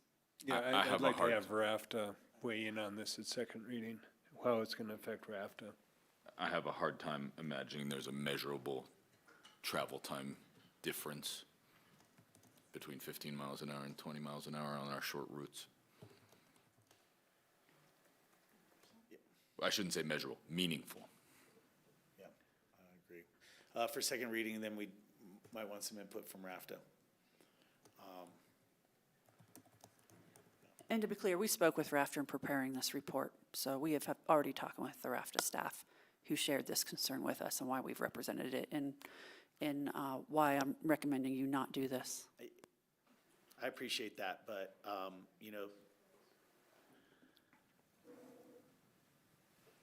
thank you. With that, I'll take a motion for ordinance number 14, first reading. I'll second. Oh, I'll make a motion to approve ordinance 14 on first reading. I'll second. Thanks. We have a motion and a second. Is there any further discussion here? Can we have a roll call vote for ordinance 14 on first reading, please? Counselor Doyle? Yes. Counselor Guth? Yes. Counselor Howenstein? I appreciate the intent, but my vote is no. Counselor Rose? Yes. Mayor Tory? Yes. That'll bring us down on our agenda. Thank you guys so much. That'll bring us down to public hearings. First one is resolution number 131. This is 725, 735 Castle Creek Drive, request for fence height variance. Good evening, City Council, Mayor Tory. As you mentioned, this is for Resolution 131, 725, 730 Castle Creek Drive. I am Jeffrey Barnhill, City Planner. Devin's going to start us out. He's got a letter to read from the owners of the property, and then I will take over and do staff presentation from that point. Good evening, I'm Devin Gardner. I'm here representing the owners of 725 and 735 Castle Creek Drive. That's Heidi and Scott Meelan and Carrie and Steve Bellotti. They provided a letter last week or 2 weeks ago, but I'd like to read it now. Dear Council, thank you for taking the time to consider the backyard fence variance at 725 and 735 Castle Creek Drive. Both the Meelan and Bellotti families have been long-term residents in Aspen, dating back to 2000 and 1991 respectively. Our primary concern and goal by asking for the variance is to mitigate and protect the health and safety of our families, pets, and visitors to our respective homes. As you know,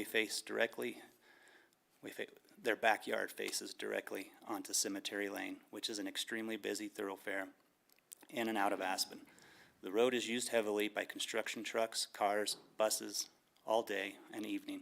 Clearly, a fence of 42 inches is certainly not high enough to secure our properties and peace of mind from children and pets wandering onto Cemetery Lane and causing serious injury, possibly death, as well as the hazardous consequences for the drivers using the road.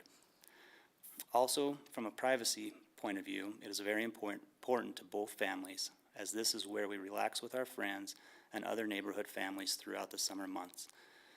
It is for these reasons we both feel very strongly about protecting innocent and valuable lives in our beautiful neighborhood. We realize that this is consistent with our neighbors on either side of us along Castle Creek Drive, and would ask the council to carefully consider our requests and grant the variance. Thank you. Sincerely, Heidi and Scott Meelan and Carrie and Steve Bellotti.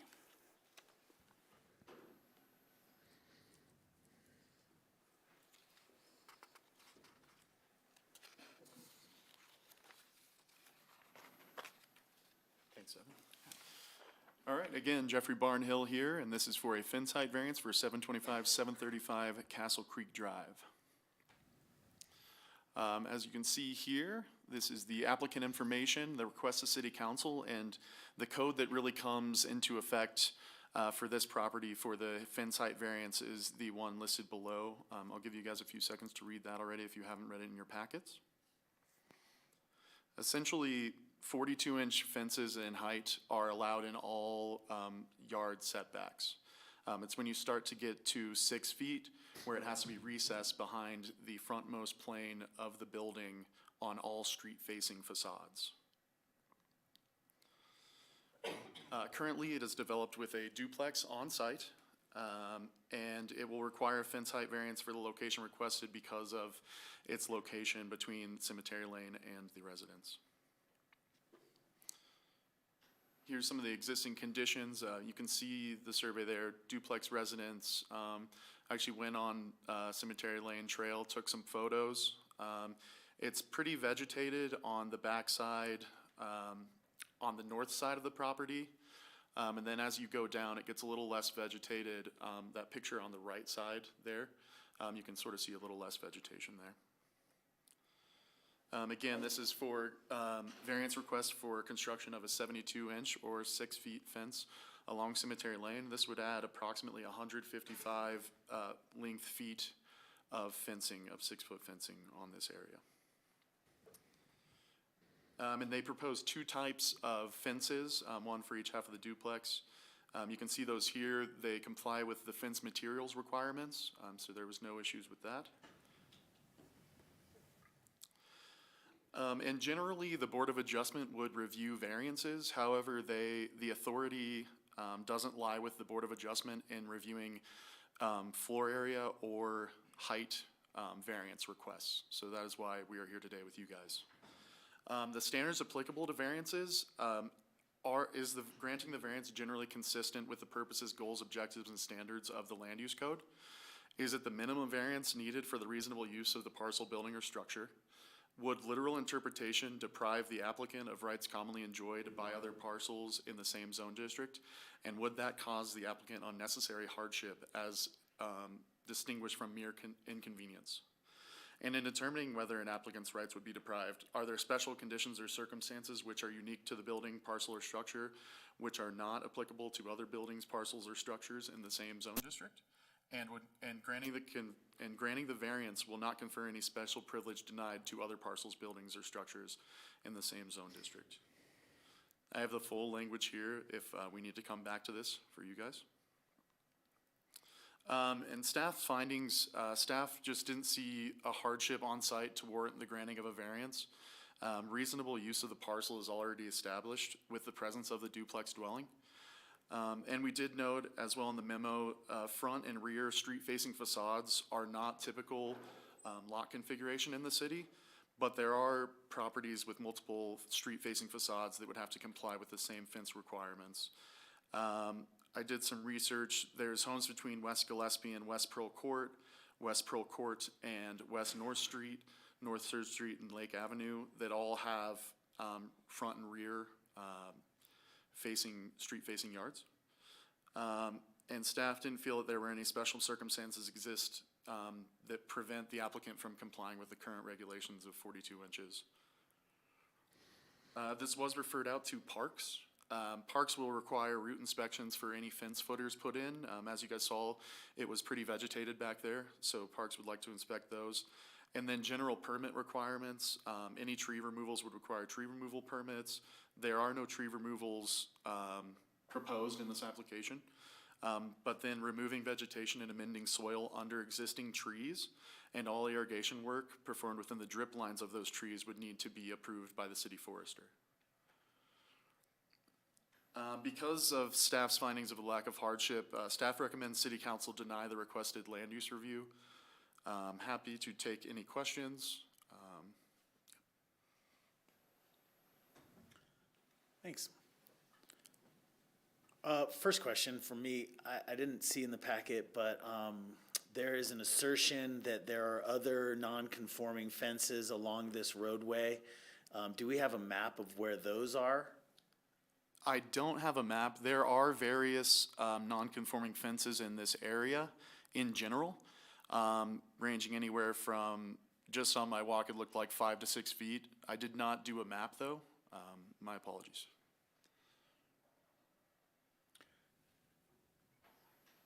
Council members, questions, comments, suggestions? Yeah.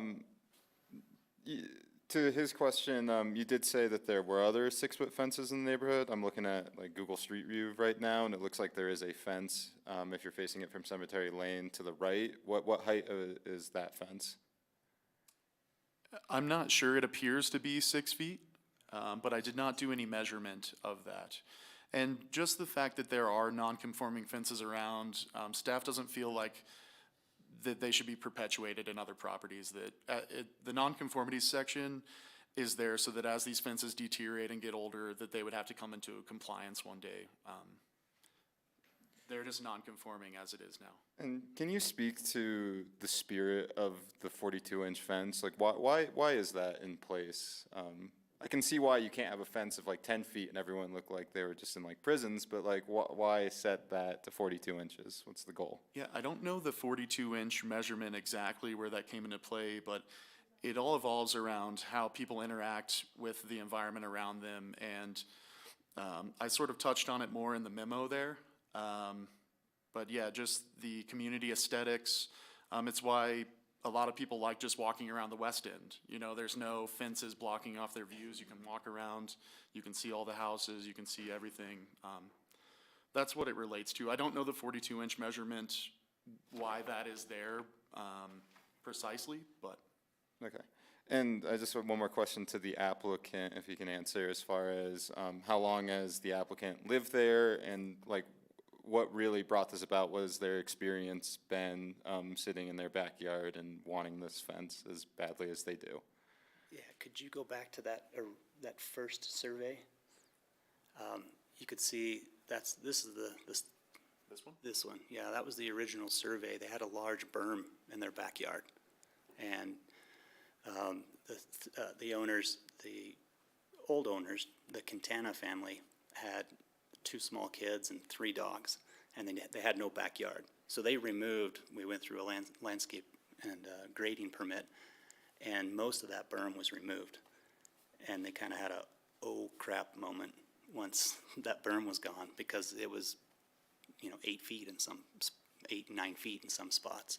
And it really opened up Cemetery Lane to both units. And that was the old owners, now someone else? 735 moved. They bought a house up on Red Hill, I think. No, Starwood, and sold it to the Bellattis. And the Bellattis had, same concern when they bought the house, and they wanted us to keep moving with this fence variance. It's a duplex, 735 and 725. Is 725 asking for this, or is it just? Yes, that's the Meelan family, yep. And 735, both? Both, yep. Even though it's a duplex, it's one lot. Okay. Yeah, so they both have to be on board. So the different colors there, the orange and blue, differentiate the different fence type sections. And that survey represents the existing conditions now. Existing, and then they'd both be 6-foot tall fences along that corridor.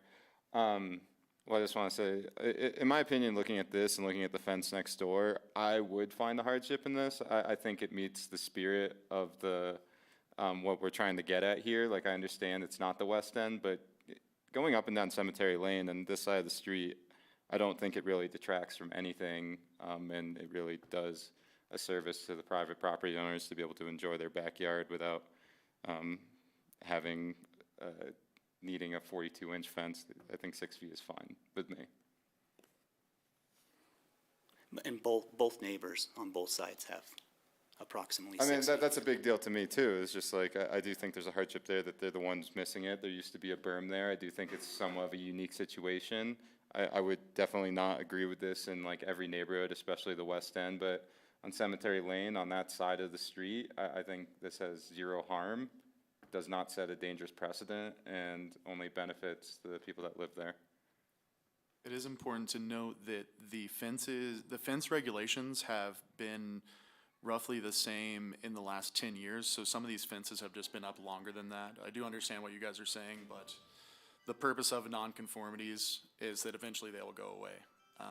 Staff just feels that perpetuating these on other properties that are conforming is just a suboptimal outcome.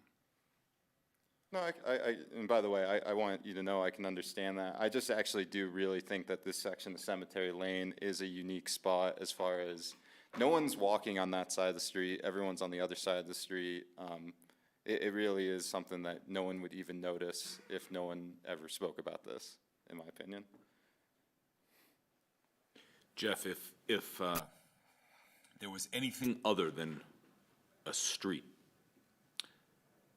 in the backyard, so if there was an alley, if there was open space,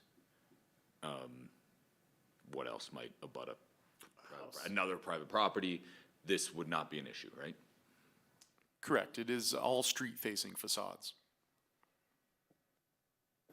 Even though it's their backyard. Yeah. That's it from me. Thanks. Question for you. So if council members were thinking that this was allowable by right, 6 foot instead of 42-inch, what's the process for that? Like, if what we're really talking about is that we think that the land use code is not representing what community desire is, what's the path for that?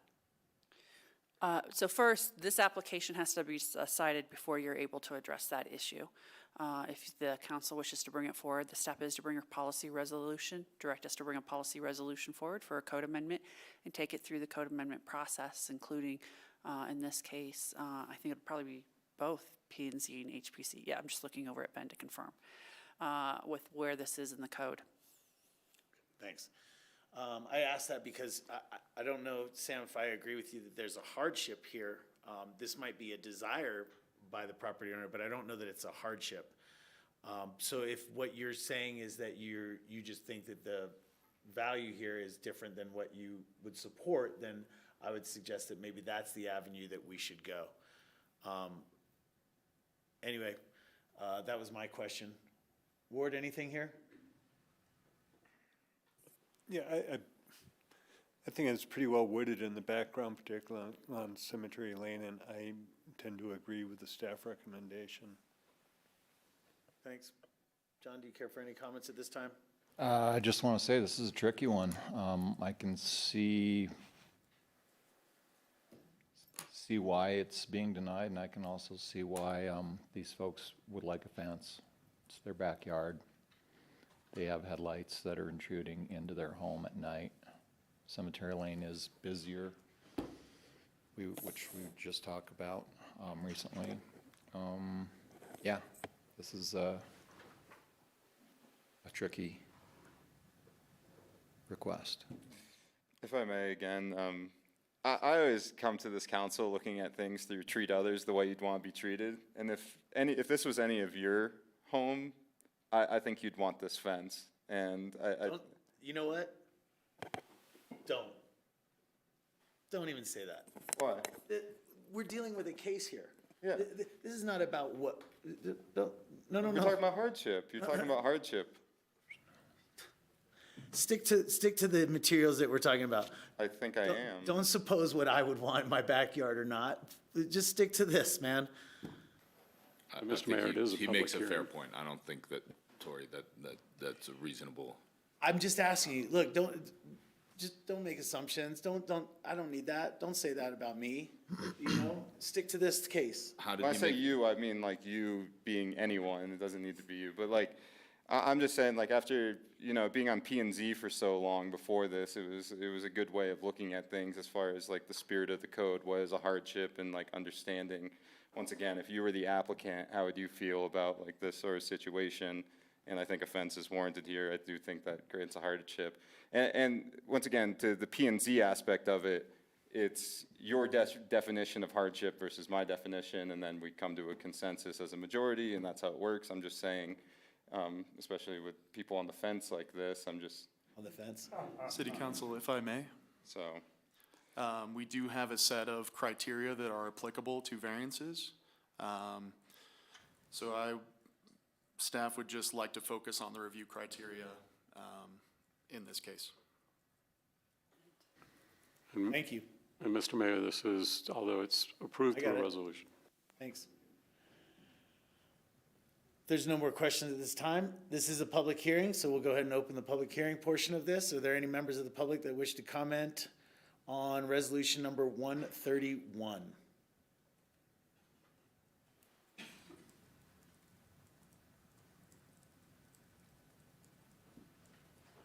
Seeing none, I'll bring it back to council table. All right, if there's no more questions, if somebody would like to make a motion.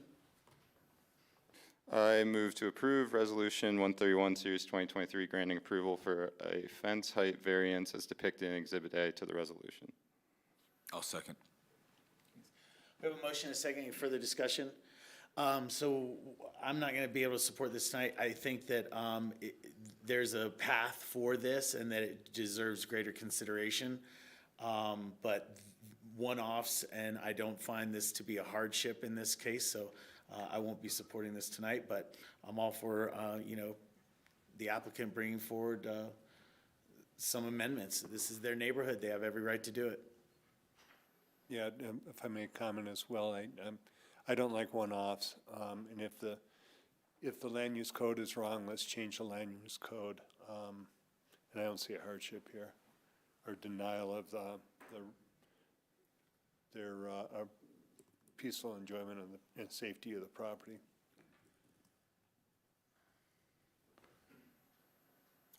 So I want to make sure, because we were given motions, and the motion that is in front of us is to approve.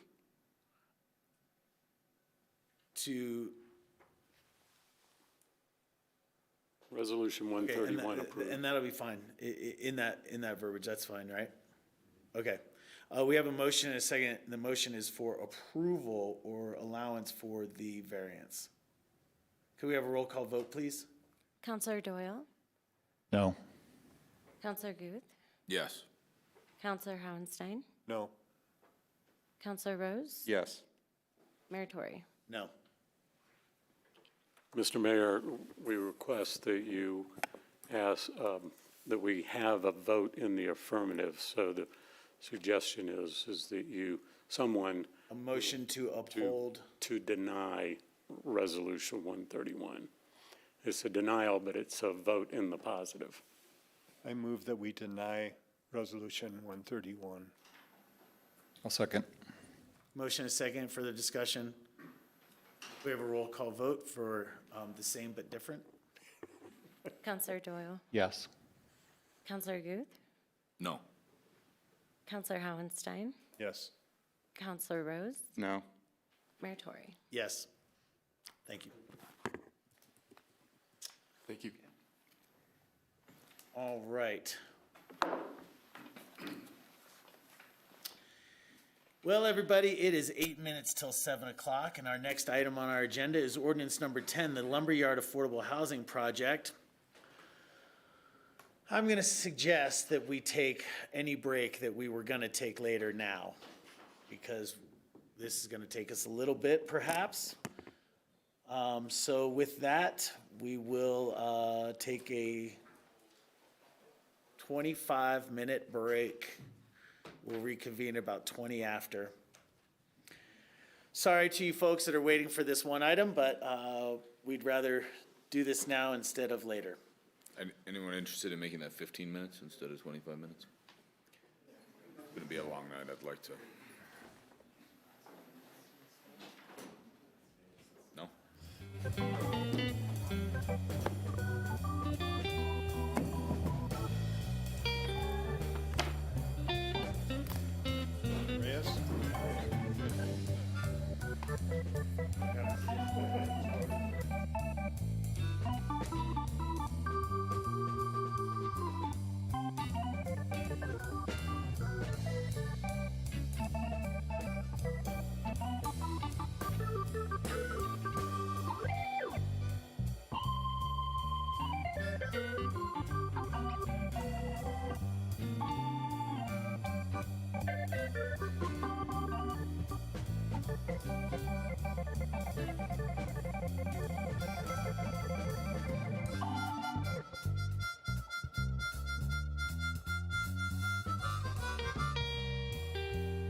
Thanks for staying with us tonight. This is the Aspen City Council meeting for September 12th. We had a brief dinner recess and we are back. On our agenda, we are under public hearings, and the next item up is ordinance number 10, Lumberyard Affordable Housing Project. Mr. Mayor and Council, for the record, Ben Anderson with Community Development. Sitting next to me is Kevin Reyes, Principal Planner in our department. We've both had slightly different roles related to the Lumberyard project. Kevin did the initial land use case review, reviewed the project as proposed through our review criteria and made a recommendation on Ordinance 10 at a second reading hearing that started on June 6th. We've continued that a couple of times. There's been a couple of work sessions that council has held in that interim space to this continued hearing this evening. My role has been sort of after, the initial review of the project and kind of listening into council's conversation and thinking about how to help guide some of the conversation with you folks. Some of that was presented in a memo for you this evening. But we don't have a presentation this evening. Both the applicant and staff have made their presentations about the project in previous second reading hearings. We're here primarily to answer any questions, help provide any clarifications in Ordinance 10 as it's written, or any possible amendments that you might consider this evening. So with that, unless council has any questions at this moment for either Kevin or I think we'll turn things back over to you. But please know that we're here to answer any questions as you move through the rest of the hearing this evening. Thanks, Ben. At this time, council members, do you have any questions at this time?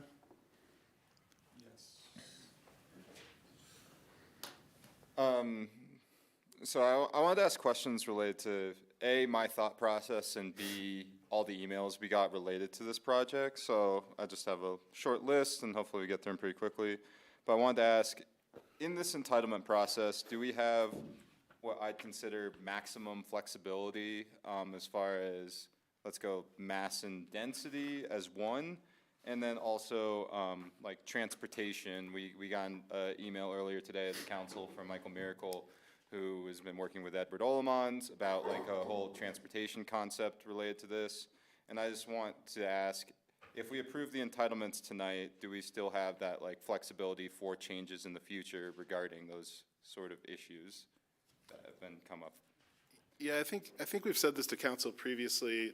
I'm not sure if in a work session or in a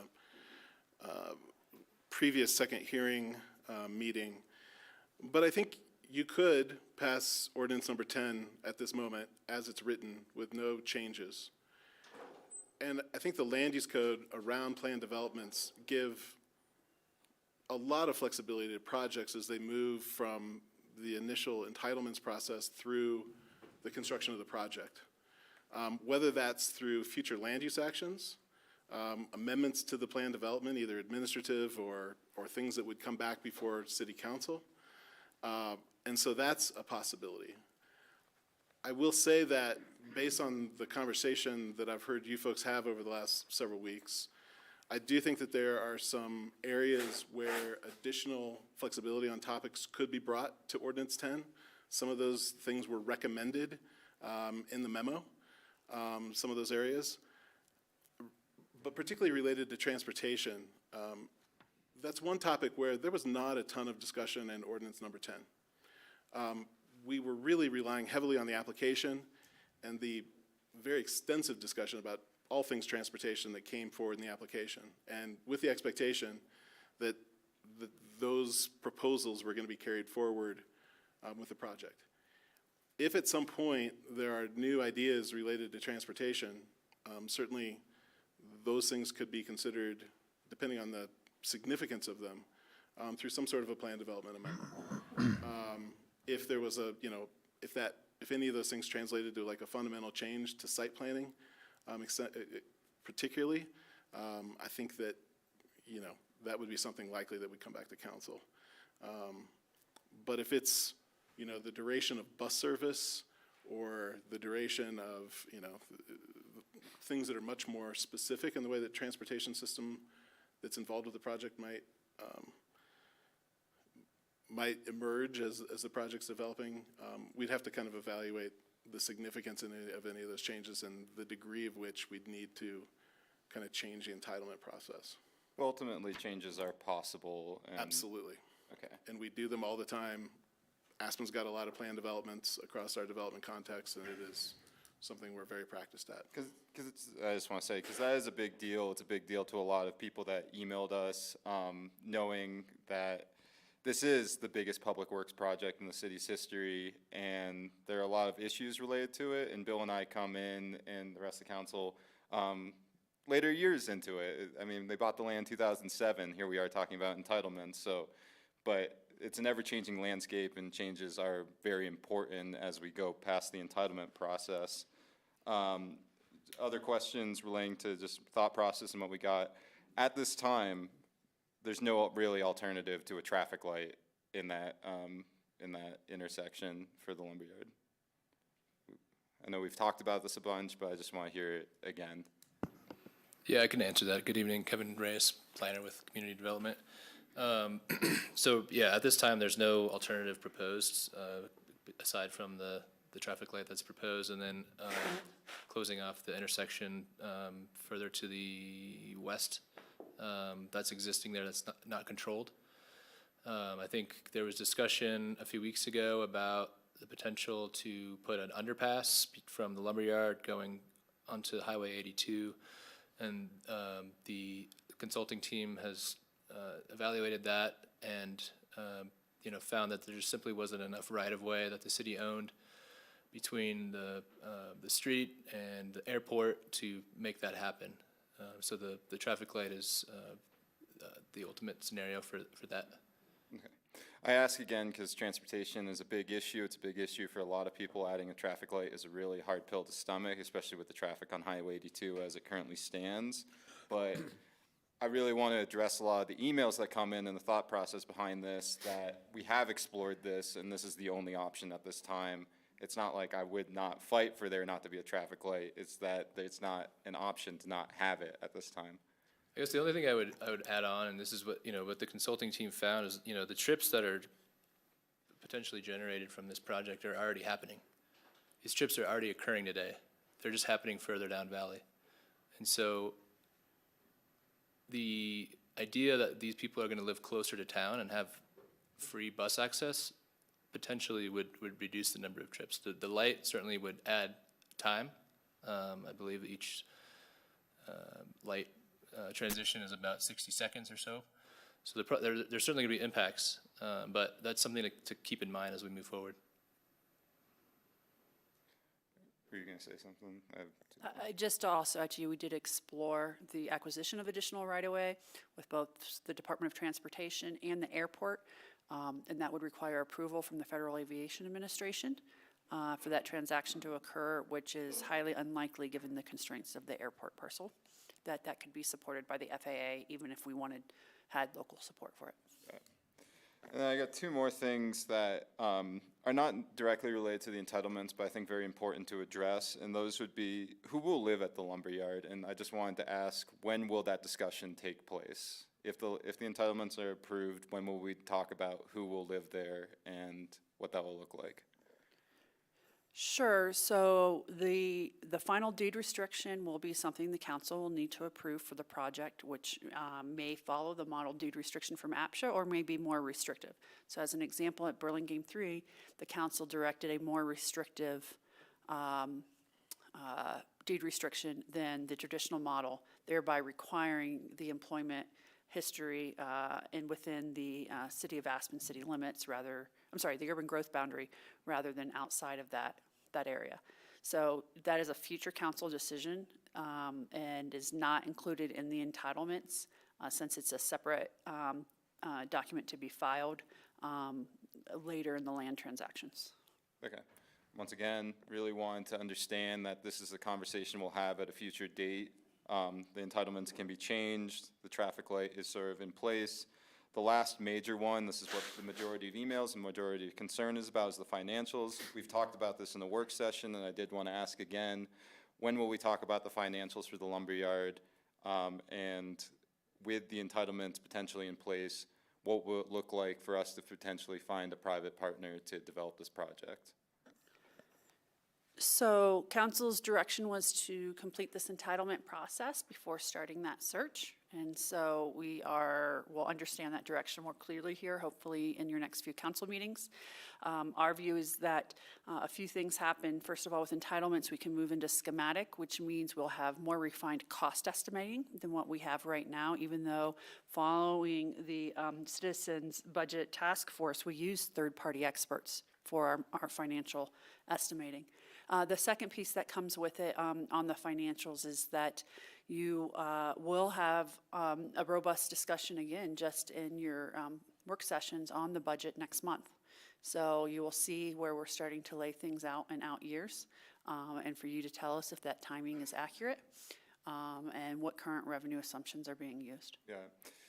And to that point, I really just wanted to say, and this is completely hypothetical, but if we've approved the entitlements and we get to a point where the financials and the majority of council and the majority of this community think those financials do not make sense for this community, the project does not need to go forward, does not need to, hypothetically. So approving entitlements and budgets don't make the project go. What makes the project go is when you start approving construction contracts, or if you want to stop even sooner, design contracts. All things that are still within the council's purview, which are decisions that you will be requested to make within the next year, so that we're moving forward, ensuring that we have the necessary stuff to file permits, applications, just like any other development project would be required to do. Thank you for that. I just want to lastly reiterate, I think a lot of people have emailed us, and the overlying theme I've got is make it make sense. I think this community is very much for affordable housing, but I think they have very real concerns that I also share. And with that, I hope that we can make this project make sense through all the things that we discussed, even beyond the entitlement process. Thank you. Thank you. Any questions at this time? Yeah, excuse me. Acknowledge that vertical construction's a long ways down the road. And my questions or my concerns were in the GMQS and the categories, and I saw a suggestion for an amendment to change those category mixes, but my concern is the category, particularly category 5, what we're seeing in Burlingame 3, and the suggestions that I read in the packet are saying to increase up to 10% the category 4 and 5. And my concern is that maybe we need the flexibility to make those adjustments at the time before the CO's issued, but to be reflective of the demands at the time, so that we're not locking ourselves into being able to increase 4 and 5 by 10%, but we're able to adjust downwards if that's where the demand is. And then along those same lines, somewhere in here I'm reading that the flexibility exists that we could, the mix could be made, but the council could let's see. It was a category mix, and it looked like it was being done administratively, and I would like to see any of those category mixes have the city council have the final authority, and it's going to be a city council that a good chance that most of us won't be seated at this table at that point, but we give the flexibility and the ability for future city council to make those final decisions and not have it administratively decided. In quick response to that, there is certainly discussion and a proposal for how to I think provide the flexibility that council was desiring both in unit mix and category mix. I will say just very quickly that as has been the case with other recent projects that the city has been involved in, that ultimate category mix, I think, is proposed in Ordinance 10 as written and in the proposed amendments that were in the memo, both that decision lies with council providing direction to the city manager, either through resolution or some other formal action, that then would set those deed restrictions at the categories that council desired. Yeah, and just to dovetail or to reinforce what Sam was saying is that, I mean, there are ample examples of entitlements being granted for developments and no construction moving forward. So the entitlements don't mean that we're committing the community to a huge tax burden because we don't have any vertical construction, no phasing beyond zero. And so I think as we get to the different phases that we're opening the opportunity and inviting the opportunity for private partners to come in. And the finances can't be predicted now because we don't know who our partners are. But that we're not locking into bond issues or costing. We don't know what the costs are going to be because we don't know if we're going to phase it, if it's going to be all at once. Certainly what's presented previously is that the sooner we build it, the less it's going to cost. And if we have the capabilities with a partner to do phases 1, 2, and 3 all at the same time, then there's going to be a cost savings to the community. But, you know, Sam, there are a lot of, I think, entitlements with no building permits and nothing going on yet. Lift 1 corridor, there are no building permits there yet. But we're definitely not committing the community to a lot of things that some people feel that we are committing them to at this point. We're giving us the ability to act on those in the future. But it's going to be several years before we get to vertical construction if entitlements are granted.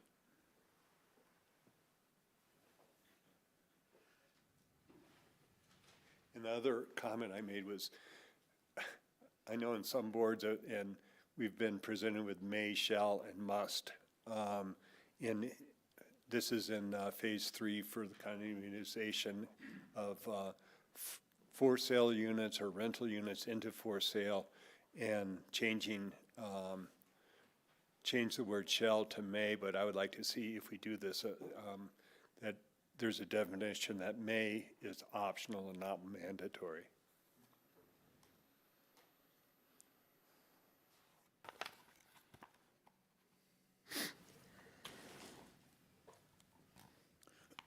And I have read many emails, comments from the public, and welcome all of those comments and the comments from people here tonight. Thanks, Ward. Anything at this time? Okay. John, anything at this time? No. Okay. What I'd like to do right now is open the public comment portion. We do have some work to do this evening in discussing of the ordinance before we take a vote here, if we take a vote here. But I want to give those people an opportunity that are in the audience now to make comment if they so like. It's 7:45.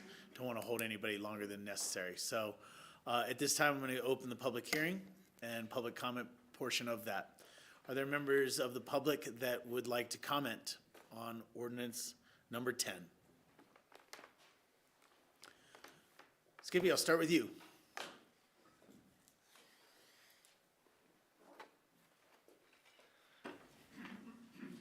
Back on the other side.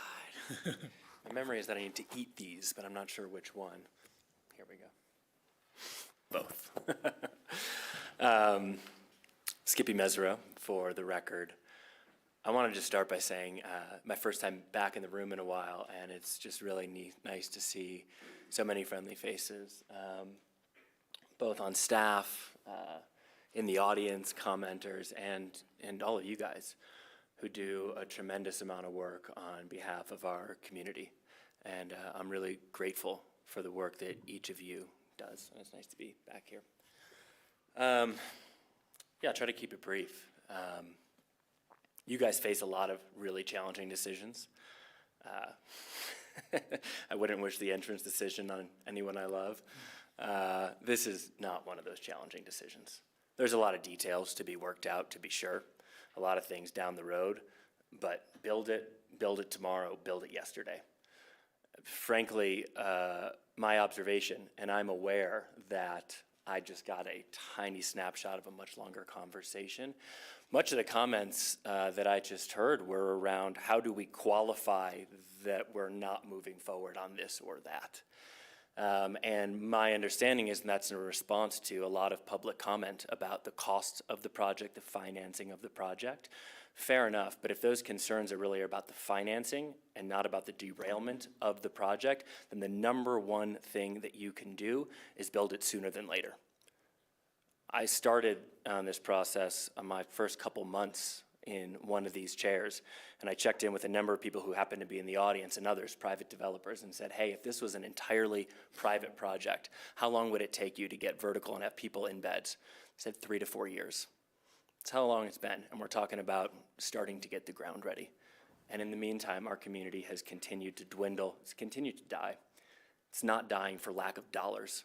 It's dying for lack of people, community members who carry forward the story, the history, the continuity of this place, who you get to see out in the streets. And every moment we wait, more and more will leave, including today.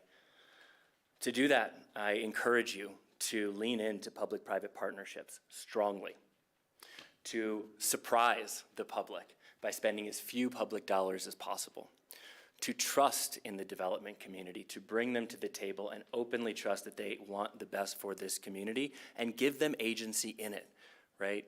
If you want to have the best chef come in on your project, the worst thing you can do is tell them every element of the dish, right? Bring people in. You get to make the final decision. So if you don't like what you see, that's up to you. But bring them in with trust, spend less public dollars, and get it built now. And because you said it, and I'm glad you did, I think that Edward's and Michael's plan is very worth consideration. The more we can do to get people out of their cars, off the road, onto public transit in a way that works will be a benefit to everyone and everything. And the last thing I'll say is, there's a lot about this project that wouldn't have been my first preference, as is very evident to at least several of you in this room, who I pissed off a little bit searching for things like more density, less cars, et cetera. This is what consensus looks like. This is the benefit of a longer process. So I encourage you to vote yes today and continue to move forward and get it done. And thank you all for your service. Thank you, Skippy. Thanks, Skippy. Skippy, it's good to see you as well. And thank you for setting a model example for using 3 minutes to express your comments. Did I get the timing right? You nailed it, Am I screwing it up right now? No. Yes. No, you're still within your confines there. And that reminds me, I do want to ask everybody to honor everybody else by trying to limit it to as close to 3 minutes as possible. I will do my best to let you know. Other members of the public?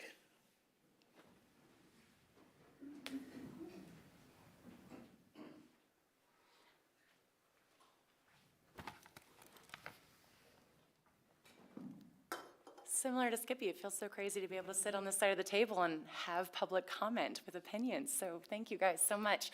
Megan Tackett for the record, and I don't want to derail the conversation too much from tonight's issue, which is entitlements, and I recognize that that's separate from some of these larger conversations that we will have time to talk about, but just to reiterate and echo what Sam has said, what Skippy just said, hi, would-be private sector partner. Happy to meet you all in this new capacity. When I talk to people in the community, I think that what people are really looking forward to in the future is the explain it to me like I'm 5. How do we pay for it? Is it phased? Is it not? Is it, just there are going to be multiple models to consider, and I'll leave that to you all, but I think there is such a want from the larger community for transparency on how that discussion goes, and I don't think there's anyone in the community who doesn't want to see more workforce housing. So that's what I would just implore you all is as you have these conversations in the future, please, please, please explain it to us like we're 5, right? I think a lot of people who are coming across as voicing concerns as would be against this are not against workforce housing. They just want to know how the sausage is getting made here. Number two, I think to reflect what Skippy said, I look forward to seeing RFPs. I can't wait to have conversations about what a private sector partnership could look like. And I can tell you one of the questions I'm wondering as I've talked to other outside consultants in my circles that are within Aspen and also experts in their field who do high density affordable housings in much larger cities than Aspen, Colorado.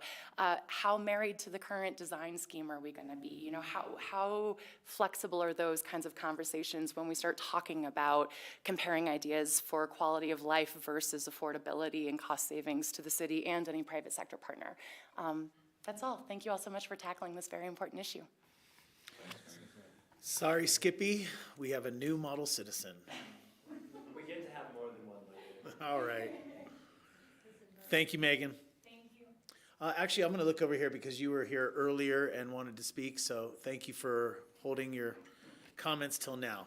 And please introduce yourself again. Hi, I'm Madison Davidson. I'm here on behalf of Aspen Deserves Better.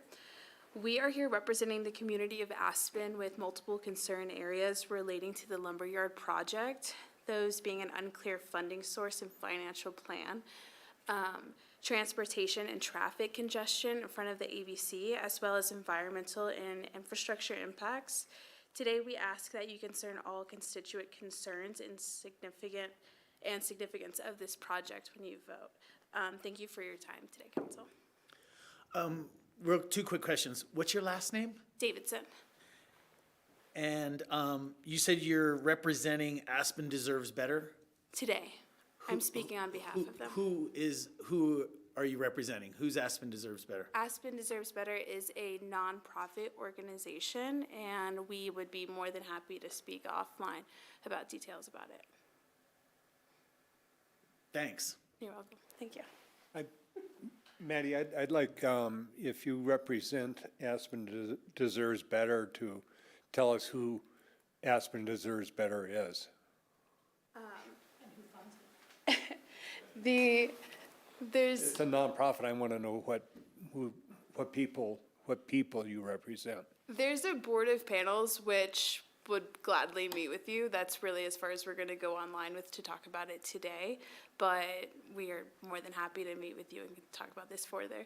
They are in the process of approving a panel of boards of directors, and that is also something that could be considered in conversation. Okay. Thank you. Other members of the public that wish to speak this evening? Yeah.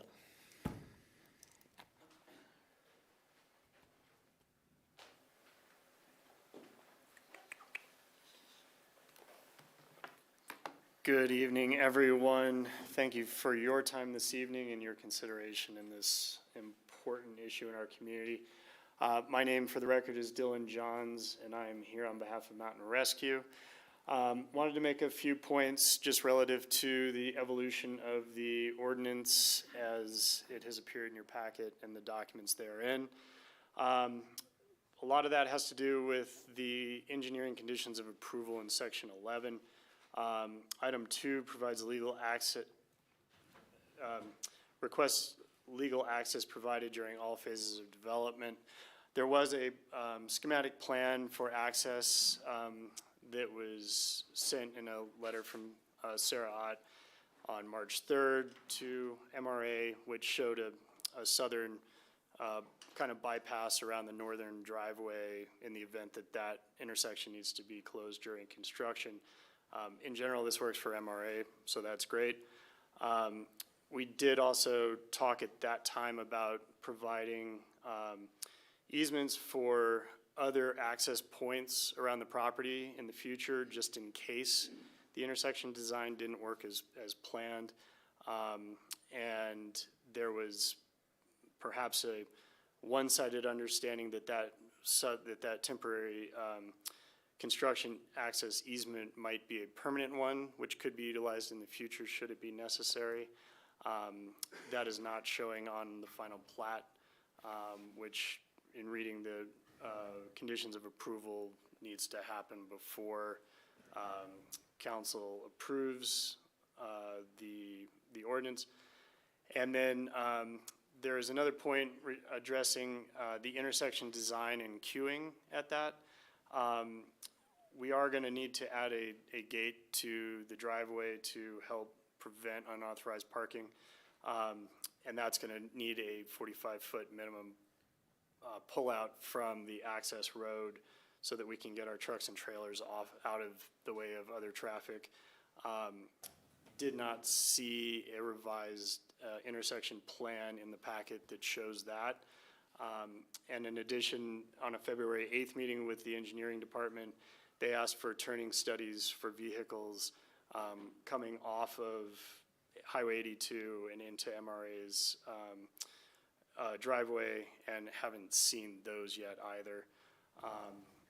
And all in all, just want to make sure that whatever is approved as far as the final plat accounts for those easement options, the intersection design as it needs to be to facilitate the safe movement of vehicles on and in and out of the property. And had two other additions that I'd like council to consider as far as some language. One of them would be just memorializing an intention that the project team and developer would continue to work with MRA on project details, timelines, coordination throughout the design and construction phases for the project, since those operations could significantly affect our ability to do what we need to do. And then also add some language addressing utility service interruptions, and that utilities shall not be interrupted to the building without having alternative service plans in place prior to those interruptions, since this building performs a number of duties, and obviously having utility services of all sorts is extremely important. Lastly, I would like to say, as far as parking is concerned, happy to see that the current ordinance calls for parking at 100% of the requirements. We would support that just because for larger emergency responses and coordinated agency responses, it's likely that our on-site parking will not accommodate those needs, vehicular needs, and not saying that this project is an overflow area for our operations, but at the same time, it would certainly facilitate them. So thank you all very much. Dylan, can I ask you a question? This has been a long process, and I think we've been communicating with MRA from the beginning. I'm just want your take on the level of comfort you feel from city staff in this whole process. Do you feel that you're being listened to and assured? We do. I think staff has been very available to hear our concerns, meet with us about these things. Just knowing the process and all of the planning elements that go into something of this magnitude, I think it's notable that we've been able to get as far as we have, and I think there's maybe still a few details that I think could be polished to help the resolution move forward. But for all intents and purposes, I think everybody's had an open ear and has accommodated our concerns. Thank you. But you had outstanding questions on the intersection plan and queuing and. Correct. I think there was a CDOT meeting at the end of May, and I think there were some clarifications around certain parameters of the site's operation and how that needed to be designed. And just bringing it up since I haven't seen a updated plan that addresses those concerns. Thank you. Yeah, you're welcome.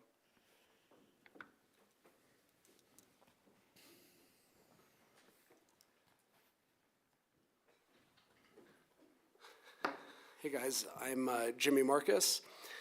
My family, we own commercial buildings in town, and I just want to kind of speak on behalf of commercial landlords and our tenants.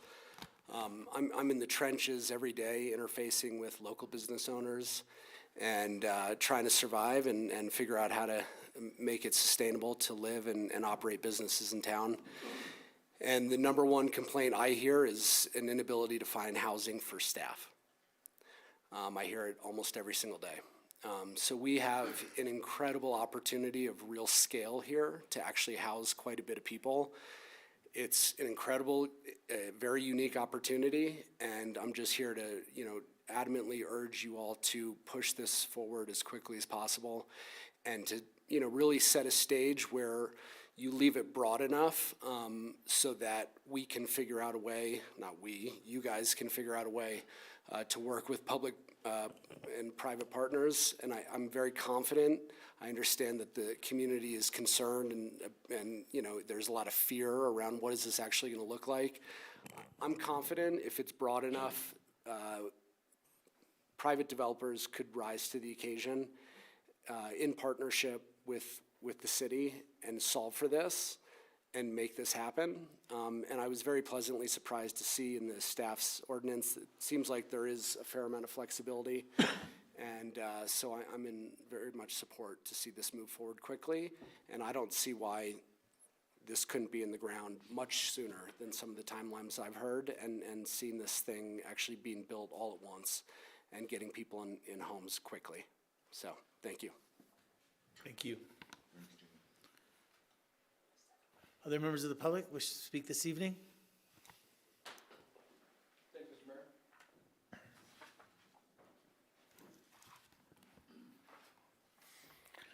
Mayor. Hi all, Peter Fornell. I think I know you all. Nice to see you all tonight. I'm going to reiterate a couple of things that I've said to you before because I think that they bear repeating, and I've got a little bit of some statistical information that might help you. It seems like the project, in as much as you're going to be building the majority of these units as rental units, are for people who are coming here to Aspen as newer residents, coming here to work and have fun and ski, less building these units for people to start families and live their long lives. The APSHA guidelines have a minimum standard for affordable housing units that I can only describe as extremely generous. I'll make some examples for you. At Silver Bell Condominiums, a free market project in town, none of the units in that building meet the APSHA minimum standard for square footage. At Chateau Aspen condominiums, only 7 of 21 units in that building meet the APSHA minimum standard for buildings. I built 3 affordable housing projects. I received a floor area reduction in all 3 of the buildings that I built. All of the people love the units that they're in. The livability of them is extremely high. At the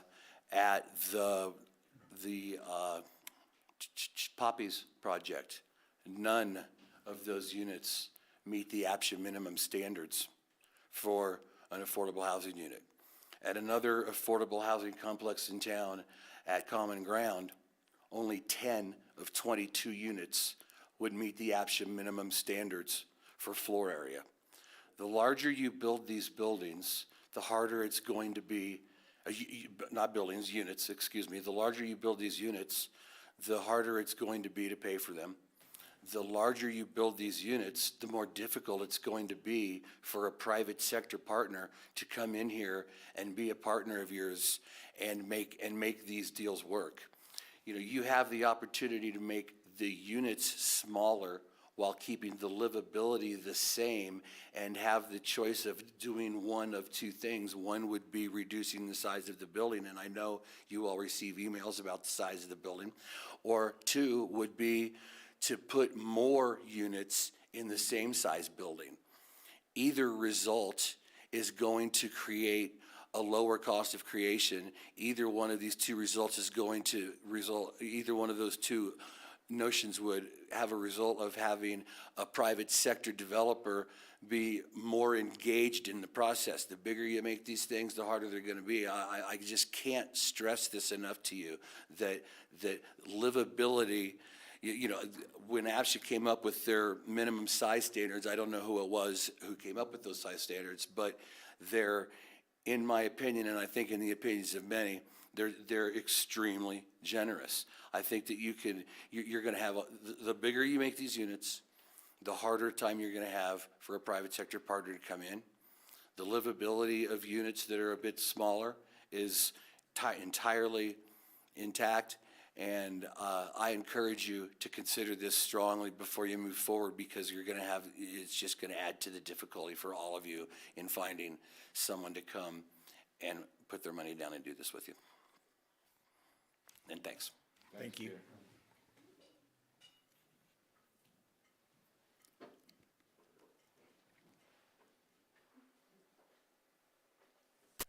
Rachel?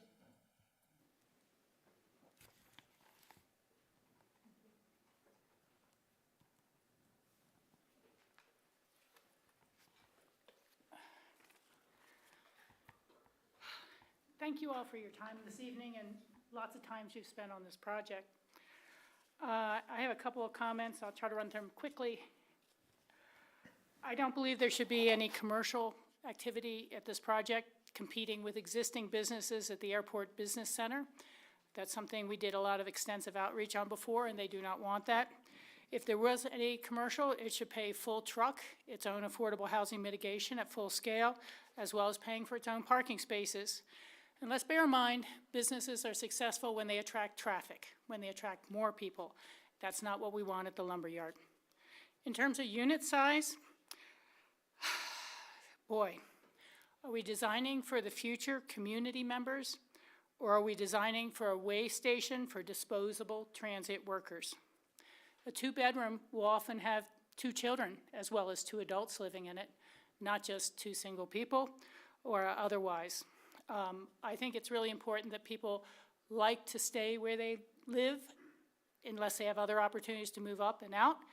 And there's not going to be many of this. This is the last rental project that's going to come on for a decade. This is probably the last ownership units, should there ever be some, for a decade or more as well. What I'd really like to hit on, though, are the 2 items in the resolution related to not using work history for people in the first go-round of filling this project up. Now, I am an advocate for having some units for new workers without the 4-year priority. I've discussed that before. But I think it should be a clear percentage of this, not to say to all your workforce out there today that you've been holding on by your fingernails and you've been paying free market rents for 5 or 10 years, but no, you can't even apply for this new project because the city is going to prioritize job types. Now, maybe it's similar to job where you're working, which I agree with. It's being built by Aspen, funded by Aspen. You should work within Aspen urban growth boundaries. But to say we're going to start prioritizing job types, I'm very concerned about that. And for every working local in this community, when you buy a sandwich, when you buy milk, when you buy a shirt at a store, you've paid sales taxes for affordable housing. And to say that your small business owners aren't going to be able to get their employees in there because there's going to be master leasing to all the large corporations and to all the big hotels going up on Lift 1A and to other government entities. And the general public, the small business owners, employees who are going to be able to get in here, there's not really an allowance for that. It sounds like it's going to be all for a prioritization system of types of employees. And I want to know who is going to be excluded. I think we should tell the public. Is it seniors who've worked here already for 30 or 40 years will not be allowed to rent into a project that they've paid property sales taxes into? Is it workers who've been coming up on the bus for years doing the right thing and they're going to be told, no, this is for only certain jobs that we're prioritizing now. And these are only for large employers and corporations who can put out a master lease. Is there a minimum master lease size? Can a small business get a master lease for just 1 or 2 employees? And I think there need to be some real employee protections on that. So you're not in a master lease and suddenly you don't get raises and suddenly you have to work 3 extra shifts this week, otherwise you lose your housing. I think protecting our community and our workforce are one and the same thing. Is it, workers who are free market homeowner who paid the real estate transfer tax and wants their household employee to live here? Are we going to say they're excluded and invite the lawsuits from that? My main point here is that many of the changes that are being contemplated in this ordinance are separate from the extensive community outreach that we did. They've all been changed now. And it's very different from the Aspen Area Community Plan's goals and intentions of housing. So I urge you to do the right thing and think about workers as community members, not just as how many can we stuff in a small box and how many can we get rid of when we don't want them when they're older, when we don't want them when they're these things, because that's what's creeping in here with an undefined prioritization section. Thank you very much. Thank you. Other members of the public wish to comment this evening? Sir, in the back? He looks familiar.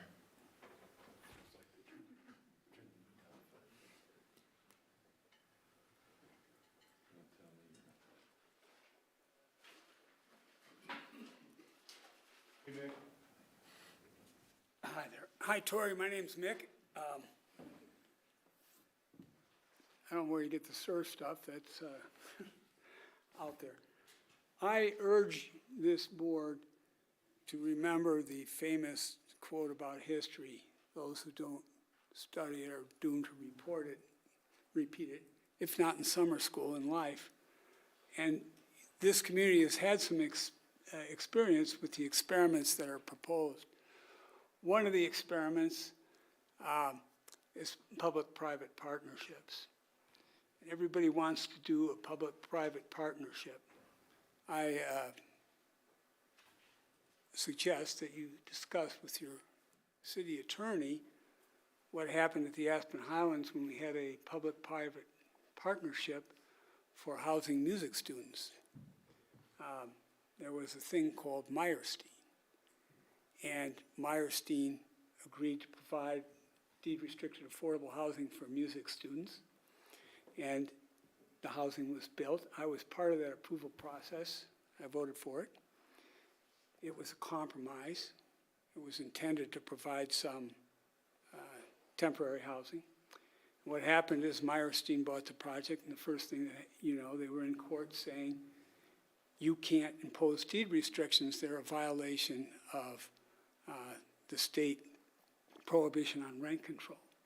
So years were spent digging out of that mess, and one of the people who helped do it's over there next to Nicole. That's Jim. Didn't turn out well, and there was a successor to that, and you can read about it in the official opinions and newspapers. But it happened again. The problem that we have as a nation is that LLCs, REMICs, corporations, trusts, triple LPs, all those entities don't have a moral obligation to keep their promises. And the reason they don't is because they're not intended to have one. The corporations can be sold, and you're faced with the next corporation that comes and says, I bought those units, but I didn't make that promise. And attorneys are creative, and they will find an opening, and they will challenge you, thwart you, try to get you to compromise on what has been promised. And that's cost this community millions of dollars. I also urge you to consider carefully before you jump into this idea that resident occupancy is going to carry the lower cost units through some sort of reverse subsidy because they're going to pay so much. They're not. We've been there, we've done that, and it didn't work. About a quarter of your housing stock is resident occupied. But if you look at your income distribution, about 5% of your workers qualify and need that. You're thinking about trying to bring in people to be part of the community because it's clear in the census data that you are losing population. That's very clear. It's not necessarily a good thing, and the population that you're gaining is not working. It's not part of the workforce. One does not buy a home on Smuggler Street so that you can be a Lyft operator or a bus driver. That's not how it works. So your workforce is shrinking. Your demand for work is growing because these new owners, and we've just had a lot of hearings, people have $60 million, $80 million, $20 million, $40 million houses. They are net job generators.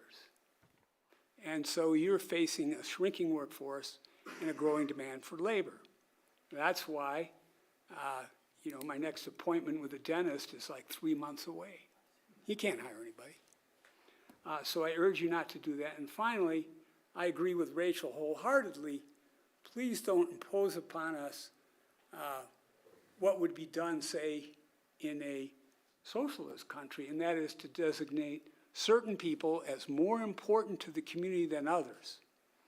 And that's, I oppose that not just for the philosophical reason, because I am an egalitarian in many ways, but because as a practical matter, people of the younger generation, the people you hope to attract, that you need to replace the generation that's disappearing, those people do not have a fixed career that locks them into a job for 10 years or 20 years or 30 years. You walk in here, you walk into a bank, you walk into a recreation center, you don't encounter the same people 2 months later. You don't.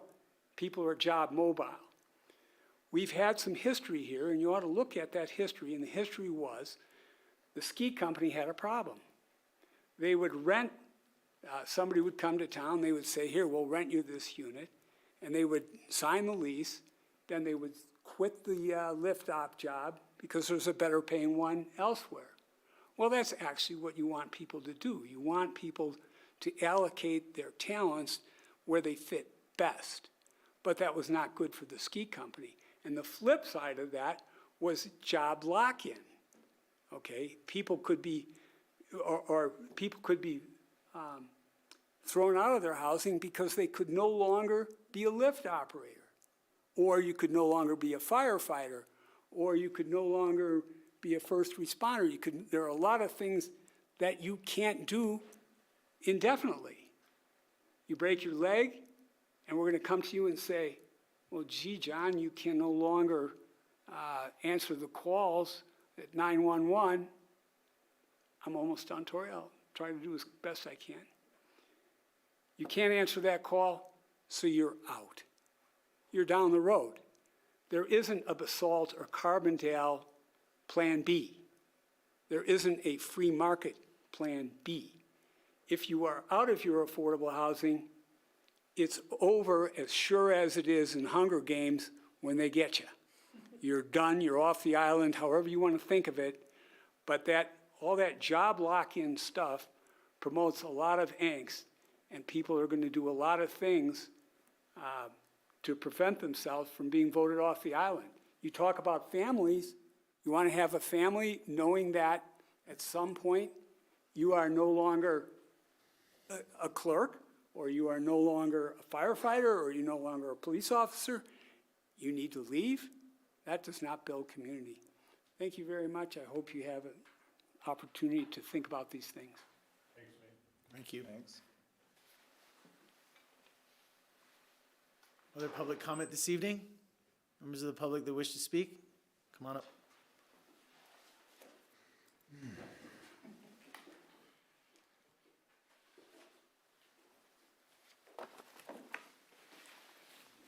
Good evening, everyone. For the record, my name is Toni Kronberg.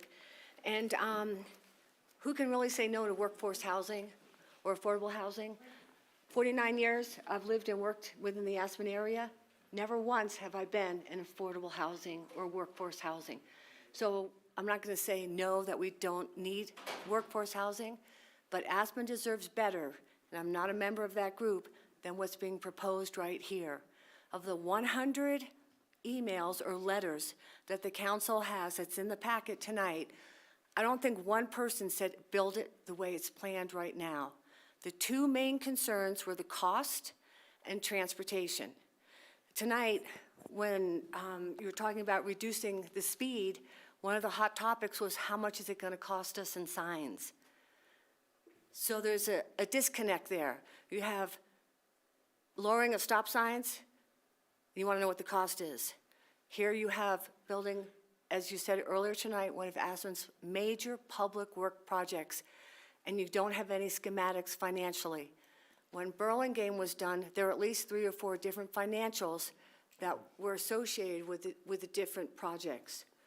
I want to talk about the entitlements, because you are going to lock in the dimensions tonight, and if there is something alternative to the stoplight, if Edward and Michael Miracle come forward with their plan, the airport comes forward with their plan, Airport Business Center, if a gondola gets in, those things are not going to happen.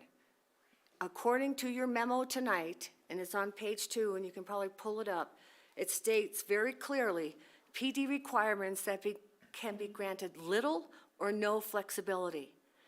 And it says the topics below need to be determined and approved by Ordinance 10. However, that does not mean that once approved, they're locked down forever. But once you start digging and you approve, they're locked down forever.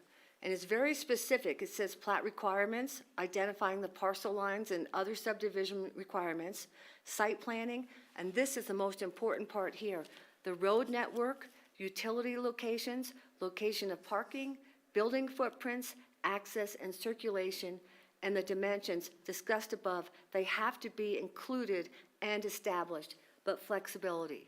There's no flexibility. You can change the size of the units, but you can't change the size of the building. So if you approve this tonight, you are locking in the future of Aspen. The entrance to Aspen is going to be more of a nightmare than it is right now. And you're going to be denying everyone that comes into town, and I don't want to make distinctions, whether they're workforce, commuters, coming in on the airplanes, any person that comes into Aspen is going to be affected by the entrance to Aspen. 2 things, as I said earlier, the cost and the transportation. Transportation, number 1 goal of the council. There's no transportation in here. You've got transportation mitigation like, oh yeah, we're going to have a bus every half an hour. But can you imagine 600 vehicles? There's 483 beds, but you know, everybody's got a boyfriend or a girlfriend or whatever. 600 cars coming into a stoplight that's going nowhere. That's what happens now with Burlingame. The traffic, the light turns at Burlingame, you can't get in because the traffic's backed up. So my ask tonight is that you figure out some of these things before you give an approval, and really bringing Aspen into the future. And I appreciate all your hard work that you've done. It's not an easy feat, but with 100 people, the emails, I think that it's really important that we get that transportation figured out. Thanks, But Tony. thank you so much. Tony, just for clarification, I believe there's 439 parking spots programmed, not 600. Okay, so 439, so that's still 439. That's okay, I just wanted to clarify Thank you. numbers for I you. was talking about people in beds, like the visitors. You said cars, so I just wanted to make. Thank you. Good. Thank you. Other members of the public that wish to speak this evening, I have one online I'm going to go to while others in the room are thinking about it. Allison, are you there? I am. Can you hear me? Yep, thank you. Hi, thank you. Allison Bektesh, ACRA Public Affairs Manager, representing our 750 business members that employ the majority of our 17,000 person workforce, the majority of which do not live within the APSHA system. And I am sorry I'm not in the room today with so many legacy faces in the crowd. Especially I wanted to call out and commend Peter Furnell specifically for the work he's done adding to the workforce housing stock in our community, which has been a huge benefit. ACRA has supported this project in prior public hearings this summer, so just quickly, I'd like to reiterate the experience of Aspen's workforce. They're losing their homes every day, not just in the free market, but also in a number of privately operated deed-restricted units. Tonight, you're considering some amendments that add flexibility to this ordinance, so I hope that is great and gives you the confidence to make a positive step tonight that primarily serves as a signal to our local community that you believe in the crisis that we hear about through the business community every day, that you want to support them, and in turn, the businesses they work for. Thank you. Thank you, Allison. Look back in the room. Other members of the public that wish to comment this evening? Thank you all for being here tonight. Really appreciate you showing up. I'll bring it back to council table. Ward. Yes, Your Honor, in order to facilitate a discussion of all these issues, I'd like to move that we adopt Ordinance 10 as approved in our packet. I'll second. Motion and a second. For further discussion, we'll start attacking some of the items that we want to discuss. Thank you.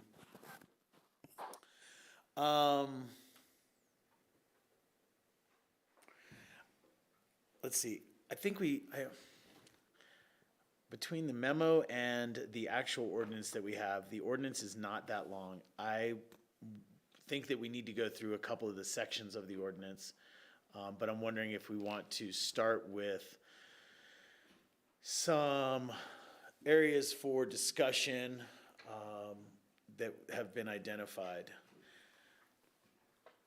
Is there a preference, Sarah, or? Staff does not have a preference, but just for the benefit of the community and the public here in council, staff is prepared to support you tonight is that if any motions or for amendment are made, we will try to display that text on the screen so folks can see what that text actually reads as. And then we will be creating a red line of Ordinance 10 in the background as you go through any potential amendments to it, and taking a quick recess break when it appears that there's no other motions to amend the Ordinance 10. We want to present to you a red line of what was in packet versus any amendments you made tonight, so there's clarity on what you're voting on. So you have the motion on the floor now, which allows you to enter into debate. The council identified multiple areas of potential debate for today, that there was a majority position that the debate was desired. But certainly that is not a limiting list for any of you. It was just to try to help you organize it.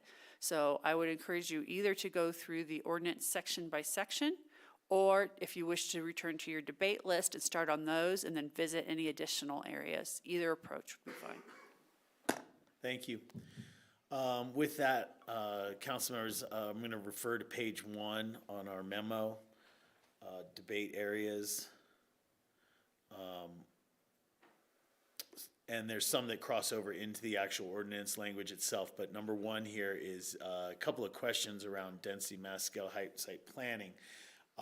Adjustments or amendment to the photovoltaic system. We discussed this recently and did not hear any changes or amendments to the photovoltaic system. Does anybody care to comment or support that?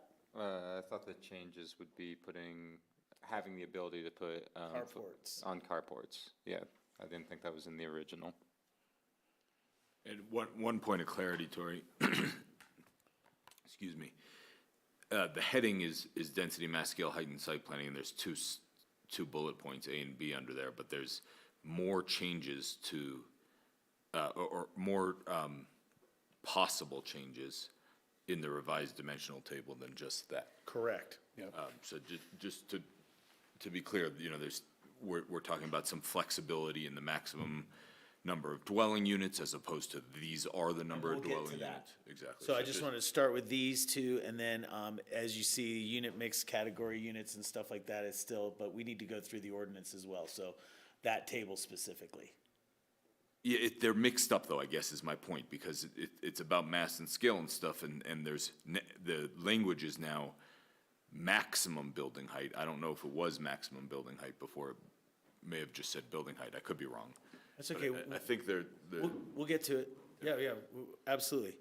I just want to go through these points so I can check them off, because this is areas that have been identified that we needed to revisit for direction for the ordinance and consideration. So photovoltaic, there was council consensus that we were interested in carport photovoltaics. Yeah, I've had a conversation with the applicant team who asked the same question if we needed to build any language. Because of the height of the carports and the way that likely photovoltaics would be attached, That's allowed by code. We have very clear provisions in the land use code that give dimensions and kind of ability to do so. And so if the project wanted to pursue that at some point in time, it would be something that would be fully allowed by right at building permit. Okay. Yeah, this is the photovoltaic, as Sam mentioned, the ability, and as Ben is addressing, to put it on the carports, but the next item is berming sound walls near 82. In those discussions, it was necessitate losing 10 parking spaces. So are those 10 parking spaces part of the carports, or is it separate?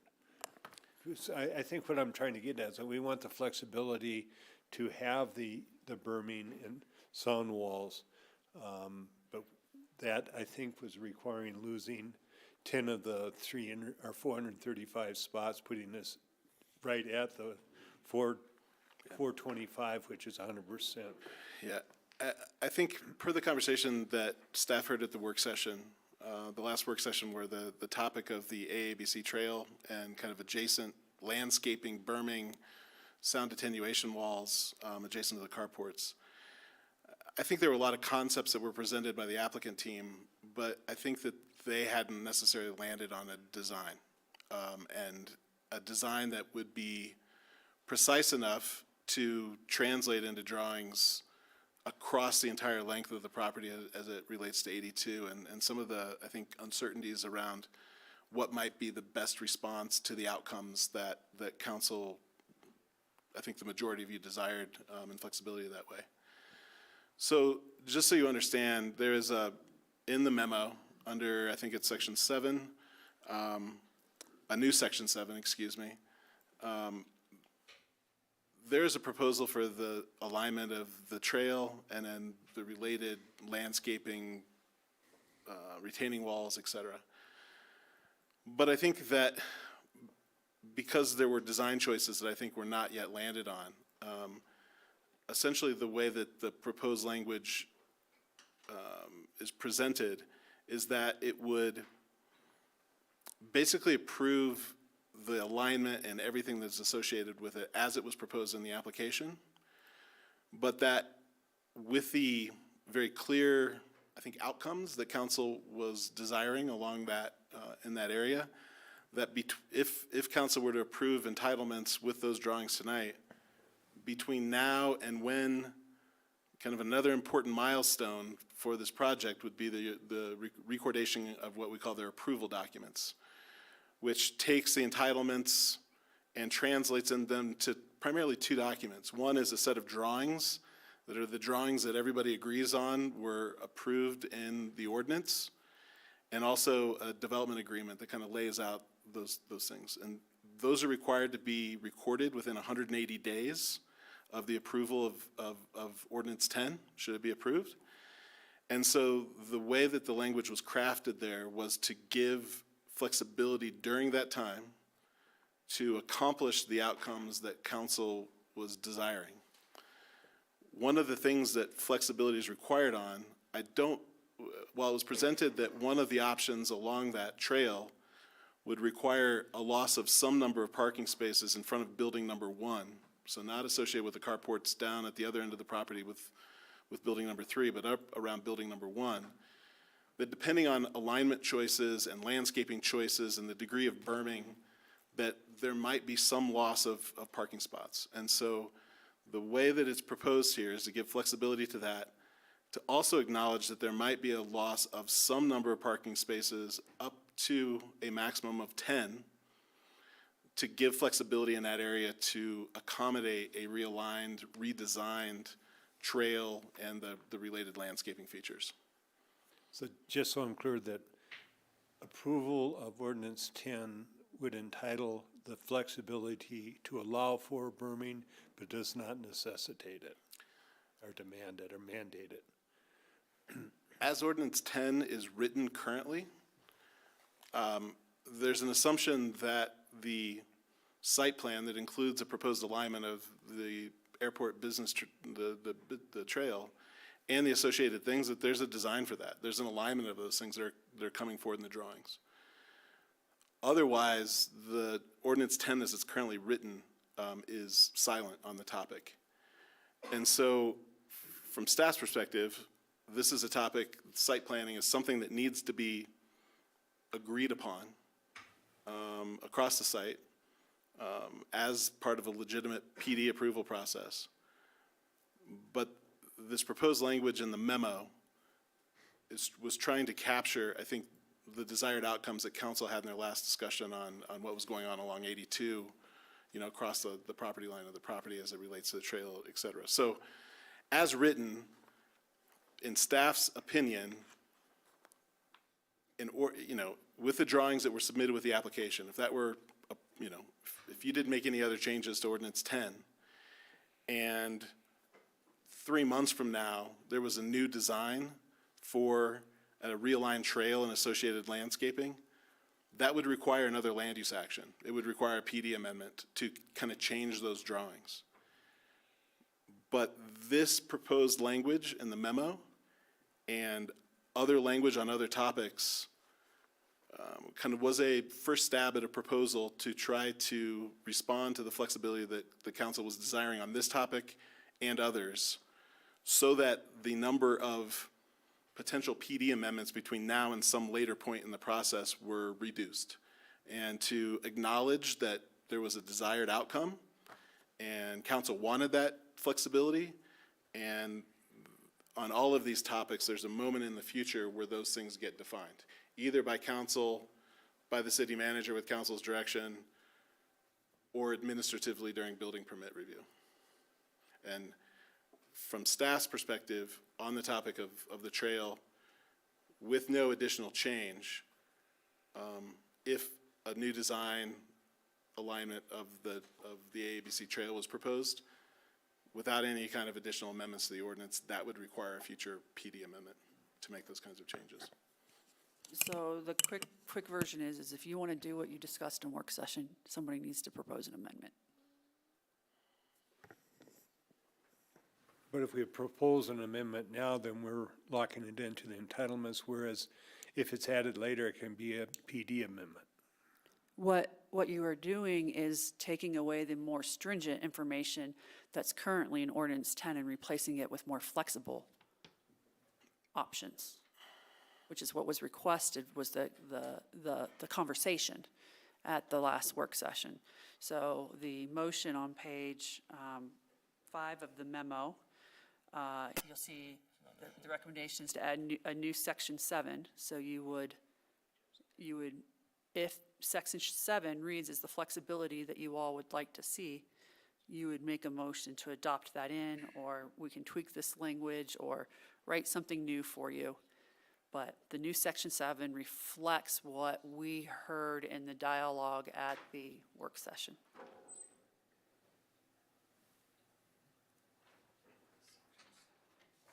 What were you saying, Bill?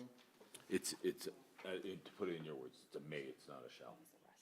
Yeah, so It provides the flexibility. do we need to have an amendment? You need to have an amendment to have a may, otherwise you don't have a may. What? Page 5. So procedurally, the ordinance 10 before you that is on the floor for approval right now is the same one as first reading. This is your opportunity to make any changes that you might wish to it before, if you choose to vote tonight, make a final vote. John, you're saying that's page 5 of the memo? Page 5, yeah, The ordinance? of the memorandum. Here's the new section. Page 5 of the memorandum.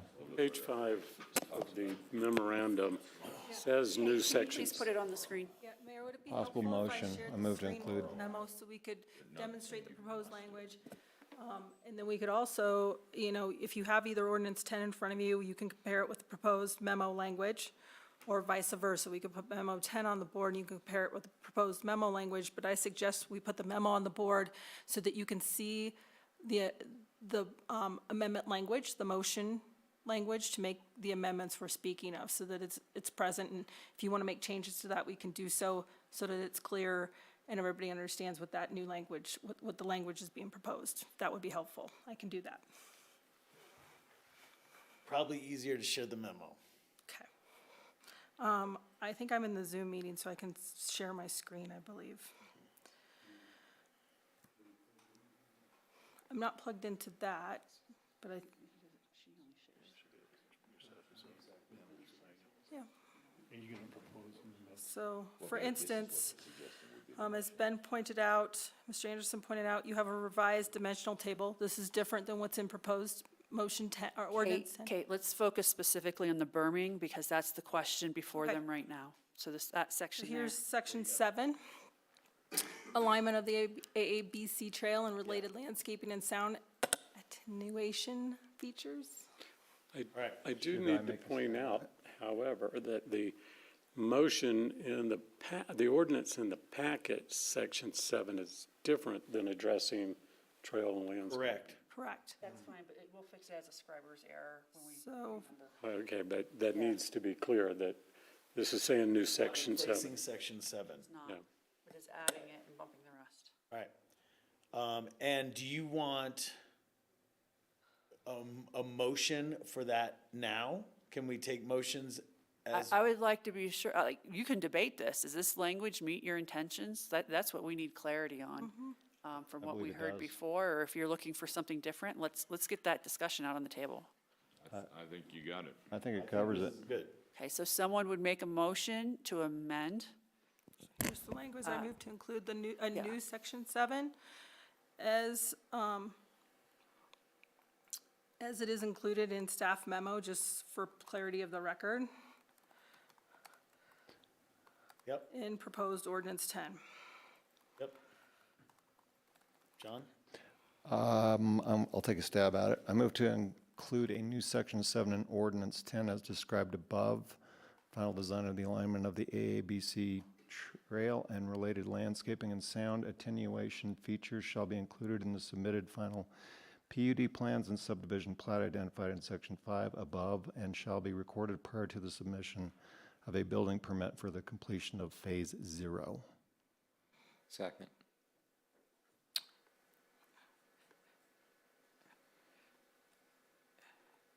And to be clear, Commissioner, or Councilmember Doyle, you're asking to include the entirety of section 7 as it is included in staff's memo for today's council meeting? Because you read just the last part of that, and I just want to be sure that we're talking about the entirety of the Yes. proposed section 7. Yes, I do. And I hate to be a stickler for this, but I think the record should reflect that that will go into the ordinance as perhaps section 13. Yes. Instead of, yeah. And then the remainder of the ordinance sections will be renumbered Yeah. thereafter. John, can you So I need to clarify correct that that. in your motion, please? So that would be section 13. Sure. A new section. I move to include a new section 13 in ordinance number 10 as described above Yeah, In the memo. that should work. in the memo. Thanks. Okay, that'll do it. Okay, we have a motion and a second. Was there a second? Second. There was. Okay. Is there further discussion? So we need a roll call vote? All right. Can we have a roll call vote on the motion for a new section section 13?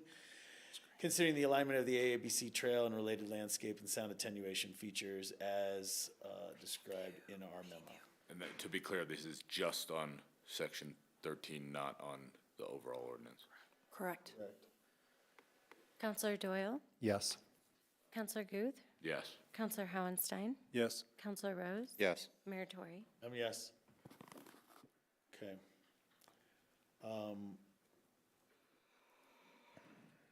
So now we can kind of get to some of the tables.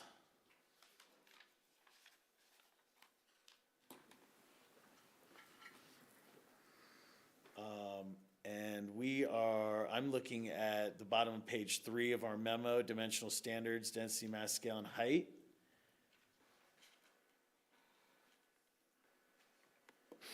Brings us down to a revised dimensional table, section 3. This is slightly different than the section 3 that is in the ordinance currently. So we would be looking at replacing the dimensional table in section 3 with this new table. And we can discuss this new table now. Is it possible to point out the changes in here? Yes, of course. Thanks. So the dimensions that are present here are not at all changed from, the maximum dimensions that are presented here are not at all different than what was originally presented in ordinance number 10. In the total maximum number of dwelling units, I'm just going to go through this in order. The only number that was in ordinance 10 was 277. It seemed important if council were to desire unit mix changes to give additional information by building, so that if on a particular building with a particular partner or with the city as developer and there was a desire to adjust the number of units or the makeup of the bedrooms or anything else, that we wanted to have a maximum for each building under which, that contribute to that total of 277, that there would be flexibility within each of those. Just because of the phased nature of this as it's being presented and kind of the uncertainty about how construction might proceed, it seemed important to call out number of units as we were thinking about those kinds of issues. So that was the intention for including the maximum number per building. Maximum building height is the same number. Parapet height is the same number. Roof projections are the same numbers as were in the Ordinance 10 originally. I will say, just based on some of the conversations that came out of the council discussion on the photovoltaics and some of the discussion on height, I did propose some clarity in the footnotes just to make sure that we all understood exactly what those dimensions were discussing and what they were limiting.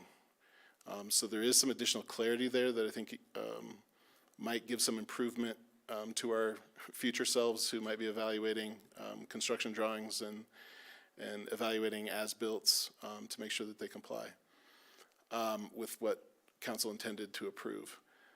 Total maximum gross floor area, again, similarly to the unit count, that large number is the same as it was in Ordinance 10 as originally proposed, but again, breaking it down by building, so as future buildings were contemplated in terms of unit count, unit type, unit size, that there's a building, that flexibility could be done by building. Parking units, same. However, that footnote number 4 goes down to footnote number 4 there, which acknowledges that for the purposes of accommodating flexibility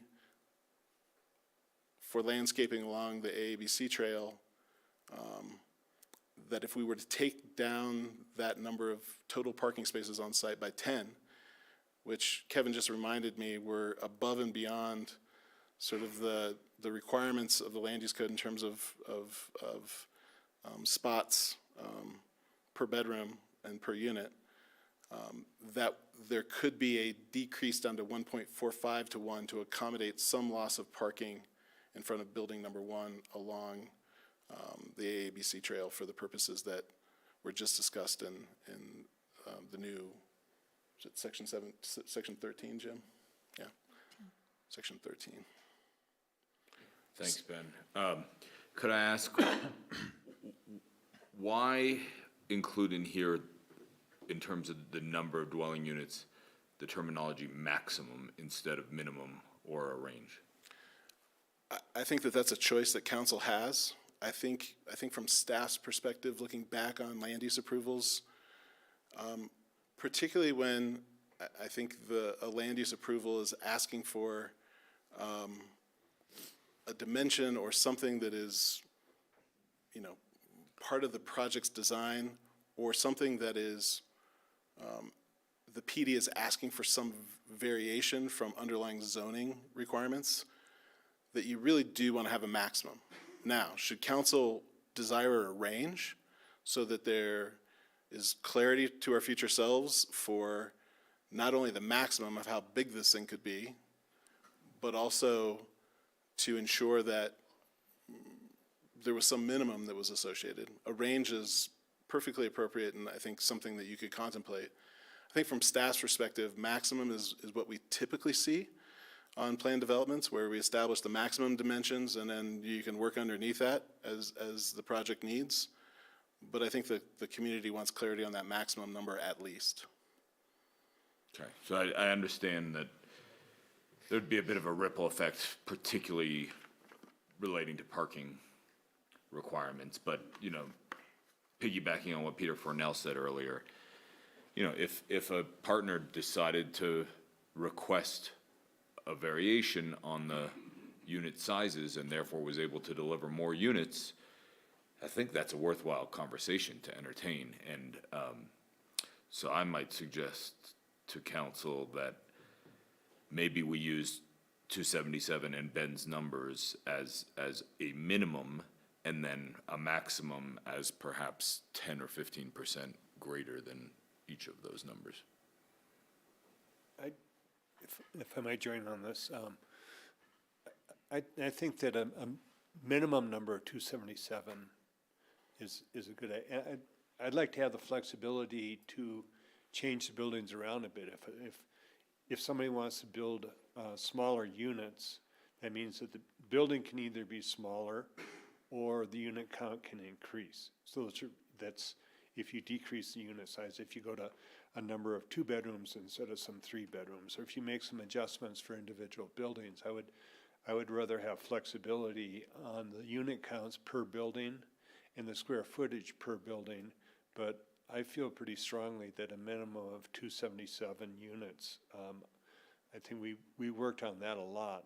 So if we can change and tweak it so buildings can have, and allow the developer, a potential developer to change the unit counts at the approval of the city council, and the unit mixes, number one, by demand, at the time that they're built. But, so I want the flexibility of the building size, the unit counts, but to keep a minimum of 277 units. Sam and John?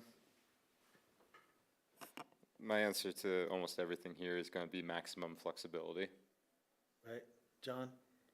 Yeah, I'm comfortable with loosening the numbers. All right. So there's sort of two pieces there, sorry to interrupt, but just to be clear, I think there's language that we want to say a minimum number of dwelling units in totality, 277, but also flexibility to shift the number of units between the buildings to some extent. Yeah. Overcomplicate it. No, but I mean, Ward brought up a good point. If there wants to But this is a crux question because, you know, as we go to finalizing building design, unit mix, these are all it's gonna impact this. And it doesn't just serve us flexibility to get maybe what we want, but flexibility for successful accomplishment. So, okay, there's some typing going on, there's some language that's being considered. I'm kind of looking at you guys to say, I don't know I don't know where those numbers should fall. I don't know if it should be a range. I don't know how the range should go. I need some help. We need some help. But the overall essence has been shared by Bill and Ward here in flexibility, right? I'll say a couple of things. One, I think that in the application, I think the design team and the work that the city did in doing market analyses and thinking about the units and livability and all those kinds of things, there's a lot of thought that went into those things. And so I certainly understand the conversation that council's having. And I think we're desiring of trying to provide the flexibility you're looking for. I will say that in terms of making sure that the buildings aren't any bigger than what have been presented to the public and to council, you're gonna wanna lock in maximum building height, and you're gonna wanna lock in maximum gross floor area. I do think that, listening to some of the comments that were just made, that there is you could do that and give some flexibility, a range, or create a minimum. I think there's a couple ways you could do it. The one concern that I have is the relationship to parking. Because of the constraints and the cost of putting spaces below ground, and I think some of the direction that the application responded to around the amount of parking and the where the parking was, how the parking was laid out on site, I do think that you start messing too much with that number of units, and it has a cascading effect on parking. I'm not saying they can't be resolved or that we couldn't figure out a way to do that, but I will just say that that relationship to units and then the number of bedrooms per unit and the parking requirements is something that's pretty intimately tied together that I think we would not want to stray too far on. I would suggest the easy way to solve for it is you say the parking units per dwelling unit may be adjusted downwards by X% to accommodate, only to accommodate for a variation in unit mix or unit numbers. Okay. Not just because someone doesn't want to build it. But that's what I point out. I mean, there's definitely an intimate relationship between those two factors. Yeah, it says the parking units is 1.57 per unit, which gets us to 100%, and that's 425, I think, as it stands now. Mm-hmm. But if we say a minimum of 277 units and allow flexibility instead of maximum gross floor area, what we're doing is giving us flexibility to change some of the buildings around a little bit, density within the building, but then still retain that 1.57 per unit. So the parking, if changes are made in the future to unit mix, that an appropriate change has to be made for parking. Yeah, one thought here. Yeah, but you can't stick necessarily to on the parking topic. That's what the zoning calls for. I understand. But we have to give flexibility to reduce that. No, we can change zoning. Change it. I'll just chime in quickly on the parking topic. So you'll notice the term parking units is used instead of parking spaces. And it's important to point out the term parking unit is kind of unique to the city of Aspen. A parking unit doesn't necessarily mean a parking space. It can be a parking space, but it can also mean fee in lieu, essentially. And so in this particular zone district, RMF, I believe, outside the roundabout, which is where the lumberyard is located, going off of memory, but I believe a minimum of 60% of parking requirements have to be on-site, and up to 40% can be cash in lieu. Right now, what's proposed is 100% on-site parking. There's no cash in lieu proposed. So there is theoretically flexibility in the way this is written to work around that. We would have to possibly update some of the plats if down the road we change the parking, because the plats would show the parking spaces. But it's not impossible to do that. The only thing is, again, this is starting to get sideways of the public input that has been collected specifically around the neighbors. So there's something to think about moving forward, but this is crafted to allow that sort of flexibility. Well, not necessarily in parking. Here's what I would propose as the changes to this table. So minimum number of 277, I would put plus minus 10% on each of the building numbers, building unit numbers in that same box. I would in gross floor area, I would keep the 531 totality as a hard number, and then I'd say plus minus 10% on each of the buildings below. In parking units, I would say, and it may be reduced, the ratio may be reduced from 1.7 down by 10% to accommodate a revised unit mix. So you're not changing the number of parking spaces, and therefore you don't have to adjust the plat map, but you are allowing for decreased ratio. I Bill- think that accomplishes everything I'm thinking about. How about if we were at 100% parking on site now, but the zone district allows 60%? So perhaps instead of trying to change the parking units in that zone district, that we can adjust that by having the percentage of parking units on site. I think it's two ways of getting to the same thing. Yeah, except for zoning calls for a certain number, and to decrease the zoning for this, I think it would be perhaps easier just to say that the percentage on site could be adjusted for the unit counts. I'm sorry, I'm not fully following the So conversation. I think Ward's talking about, if I may help you explain, Ward, instead of calling it a parking ratio of parking units per dwelling unit, you say X percentage. I think he's suggesting it's no longer 100%, it's a lower percentage of the underlying zoning requirements for parking units must be provided on site. And if you need to mitigate for some off-site by fee and lieu, you're able to do so in that case. Is that So right? you don't have to change any language in the ordinance to accomplish that, though. I think that's why we're all looking at this a little puzzled on the staff side, because the straight zone zoning already provides that. Now, if you want to restrict the flexibility by saying X percent needs to be maintained on the site, you can add that restriction into the zoning, into the PD. It's just contrary to the flexibility conversation we've heard, hence we didn't propose any language that does that. Yeah, so going into it, knowing that it's at 100% now gives us the flexibility of changing. I think Bill and I are aiming at the same thing, just talking about it a different way. I just don't want, I want to make sure that the 1.57 to 1 ratio doesn't come back to bite you somehow because you're adding more units later. Sure, we can make a further statement in footnote 4, which already provides for a direction of that 1.57 to accommodate the trail alignment and berming and walls. We can increase that to say that that will also be explicit about it can go below the 1.54 under X conditions. Yeah.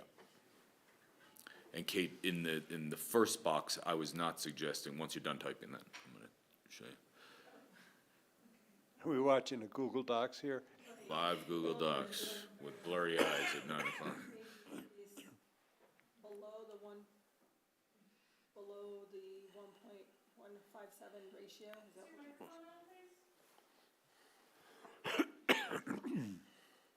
1.54 it should probably say because, Well, I'm just wondering. oh, you're right, if- or may further decrease. Right, I'm just wondering, you know, if you don't end up decreasing to the 1.54 ratio, then this still gives that flexibility regardless of what happens with the trail. That's all I'm getting at.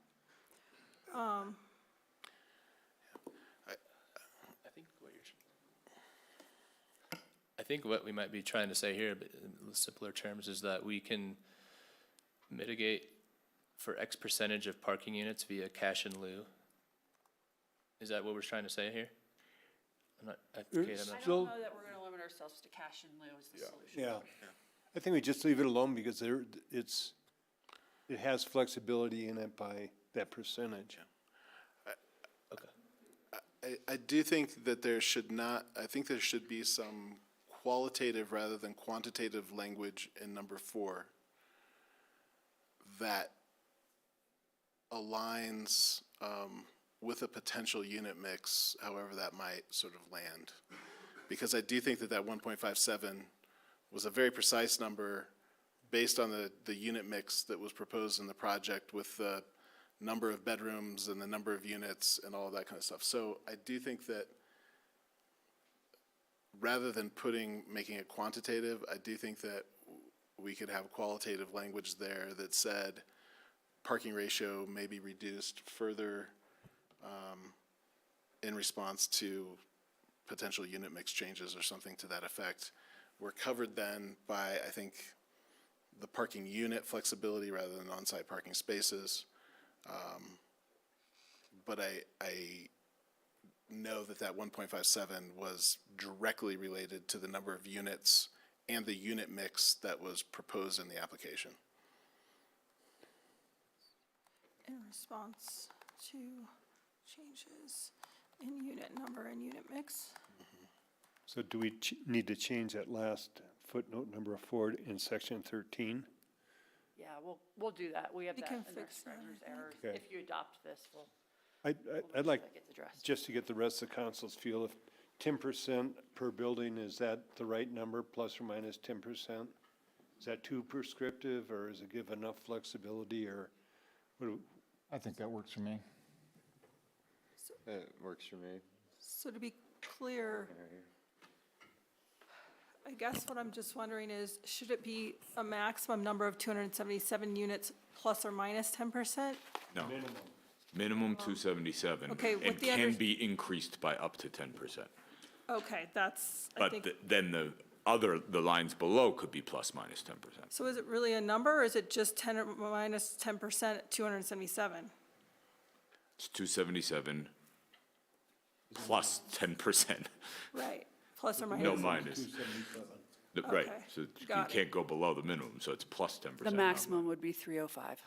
Yeah, or you could just state it as a range, I guess, is fine too. Would that be clear? It's much more clear. Mayor Tory, at risk of too many cooks in this kitchen, may I confirm staff? Too late. I have some concerns about a percentage as it relates to the unit count numbers, because Why, you can't it's- build a half a unit? Well, that's actually precisely the issue, is will our future selves have the clarity that they need in order to respond to whatever the conversation is around units in a particular building or on the site in general? If council's interested clearly in flexibility around those numbers, I suggest calculating at the table now what plus 10% and minus 10% is for all of these things, and putting hard unit ranges in as opposed to the percentage, so that we can eliminate the ambiguity that may come from having to do a calculation of something later after we've all moved on to different places in our life. Thank you. Sorry to interrupt, I just thought that was funny. So for instance, we could do a minimum and maximum for each, building 1, building 2, is that what's being proposed? 94 to Fine with me. 114, 81 to 101. Glad somebody can do math. That finance degree's coming in handy, huh? I wasn't actually doing math, I was just doing 10, but yeah, 10, 9, and 8, So whatever. let's see, it's 10%. Not good at doing things like this on the fly. I'm doing the math for you right now. Okay, thank you. I'll just double check. Sam just did it. Didn't he? 9 and 8.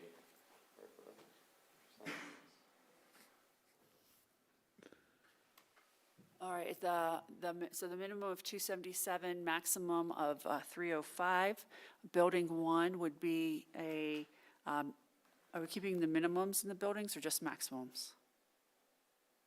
Minimum of 104, maximum of 114. It's a good question, Sarah, is should it just be a maximum per building? Right. Or should it just be a minimum per building? Might as well cover our bases. Yeah, I thought it'd be 94 to 114, if it was a plus or minus 10%.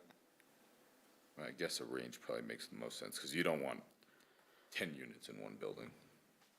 You don't want that ever to be proposed, so. I thought building 1 was 94 to 114. It's Oh, sorry. 104. Started at 104. It want to start. Started at 104, I thought the minus 10% would take it down to 94. Oh, minus. Yeah. Sorry. I Well, didn't all do- of her lines have jumped down because of the top Yeah, line, which that's is true too. moving, it's not lining up, so. And then minus 9. When we're at 82 to 100 in building number 2. 82 to 100. 4 hours. 76 to 90 in building number 3. 5. Yeah, hope you brought another hat. Thanks for doing the math, Sam. Yeah, with Yeah, pleasure. big- Sorry, I didn't do the minimums. I was worried about how much you're going to put in a building. I know. I didn't worry about how little. This is the plus or minus, just the plus. 110, correct?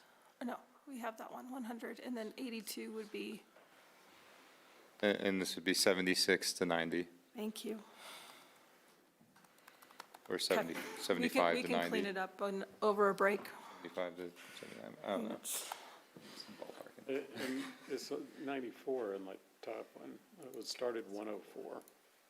No, that's it. 94, not 91? Should be. Yeah, 94. This just needs to be 94. Okay, I was going close, honestly. okay, and then. 94 to 114, Tim, or 104? 114. 114. Yeah, started at 104 plus minus. Philip, you okay with plus minus 10% on the square footages of each building? I think that's. And the last one's 74 to 90, not 76. I think the plus minus 10% on the square footage numbers makes more sense because it does create a little more responsiveness to the unit number. And one, I think, leads into another, but I just double check with Ben, he's comfortable too. Yeah, I'm trying to wrap my head. These two things. I think too, having the percentage in place relative to the square footage allows for some flexibility with respect to the influence of things like demising walls, and other sort of non-livable things that would be included in the gross square footage number, that might not necessarily be allocated to a unit. Yeah, I think that's right. Does that make sense? Okay.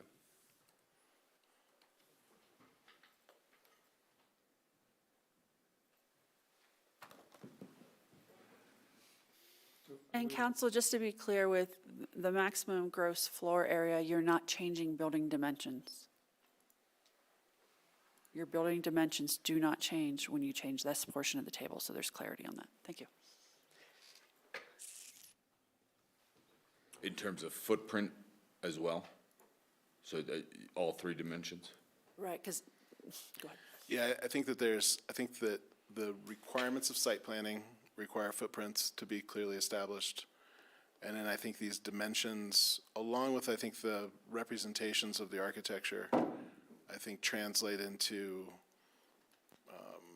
requirements of the plan development to give folks an understanding of what could be built there and where and how big it's going to be. At a maximum, I do think that both on the building height and on the gross floor area, I do think it's very important to include that word maximum there. Agree.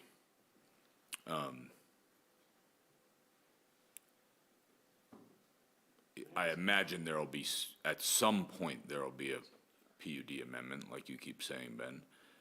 Would you be able to minorly amend the footprint of the building to suit an increased square footage on one building if necessary? I do think that those kinds of things around site planning are things that could not be done administratively, depending on how significant it was. Like, I think I'm just thinking of big projects that have gone through recently where there's been very minimal changes to a footprint that didn't really change the nature of things too significantly one way or the other, that we did do administratively because they were extension of a corner of the building by a couple of feet for technical reasons. But I think more than that starts to translate into a board review. Sorry, could you repeat, more than that, what? More than very minimal changes to a building's footprint for technical reasons. If we're talking about a different shaped building, or that shape translates into a different architecture, or different massing and scaling, those are the things that then start to translate into, I think, board review PD approvals, whether they be a P&Z review or come to council for your approval. I would note, Mr. Reyes brought to my attention that if you add the maximum of the numbers we've created using percentages, it only comes to 304 units. So for purposes of making sure there's no confusion, I would suggest we change that to 304, Fine. unless the one unit is. No, I keep don't minimum believe at- there was consensus for a 10% reduction on the minimum. No. up at the council table. Agree. Yep. Yeah. Well, you know, an amendment to adopt the.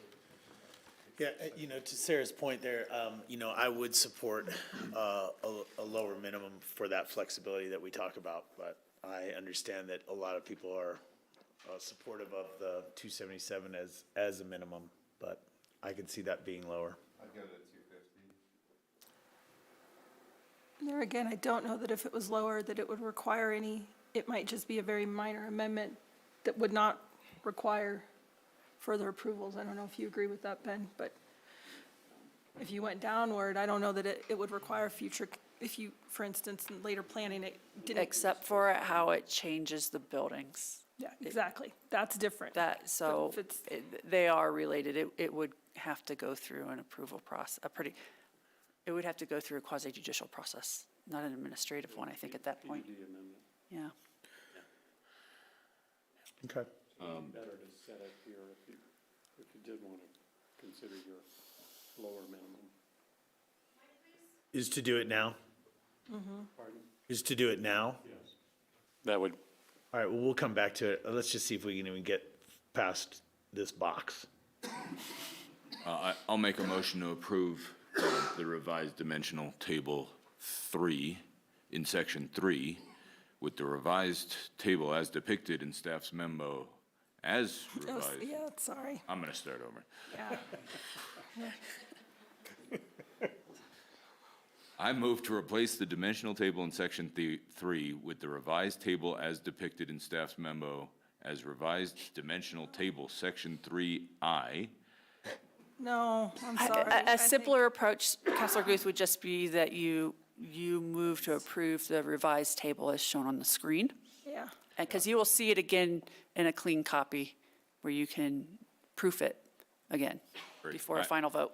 I move to replace the table in section 3 as depicted on the screen. Second. So motion and a second. Further discussion. So my further discussion is that, I don't know, a 10% reduction there I'm not excited about, but just even the flexibility of a minimum of 270. Again, all I'm trying to think about is if a developer comes in, the builder comes in and says, this 3-bedroom unit is this, that, or the other, this 1-bedroom unit is, I'm just looking for flexibility. So I'm not advocating for fewer units. I would have in the past as I have, but I'm not. I'm just saying that for the benefit of flexibility, because we see what we have with 277 right now. We see what we have. So if we're talking about flexibility, the flexibility that we'd want to give is for somebody to talk about it. However, it is covered in,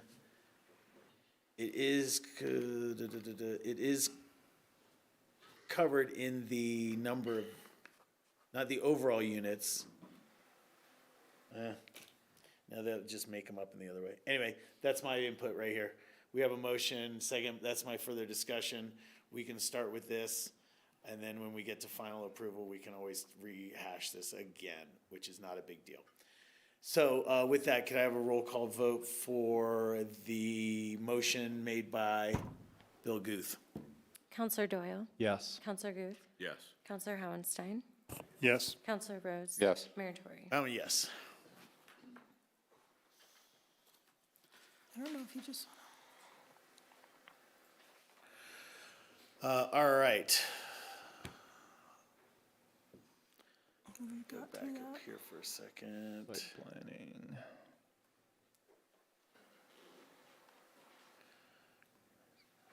All right.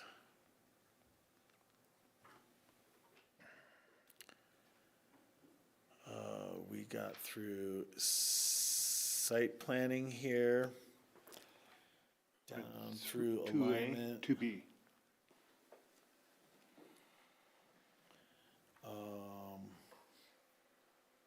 So let's tackle it.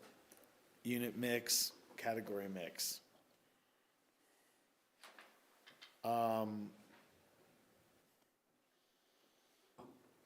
We just built in some flexibility around the unit mixes. When we get to category mix,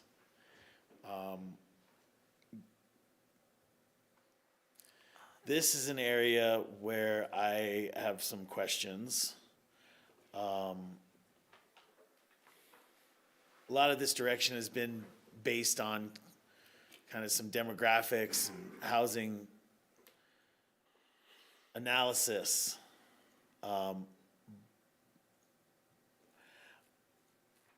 But I have concerns about this down here. 15% of units should serve households at 50% AMI or category 1. Basically, where I'm having an issue is that the AMI numbers and the categories that we're using don't seem reflective or supportive of community realities. So I don't know what to do in this section because, again, I don't know what's locked in and hardwired even with this ranges.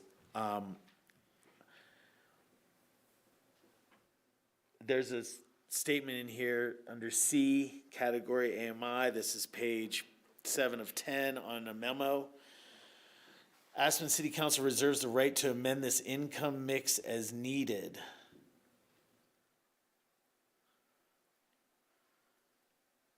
This is so critical as a starting point for a private partner, right? Like, this is what determines the revenue.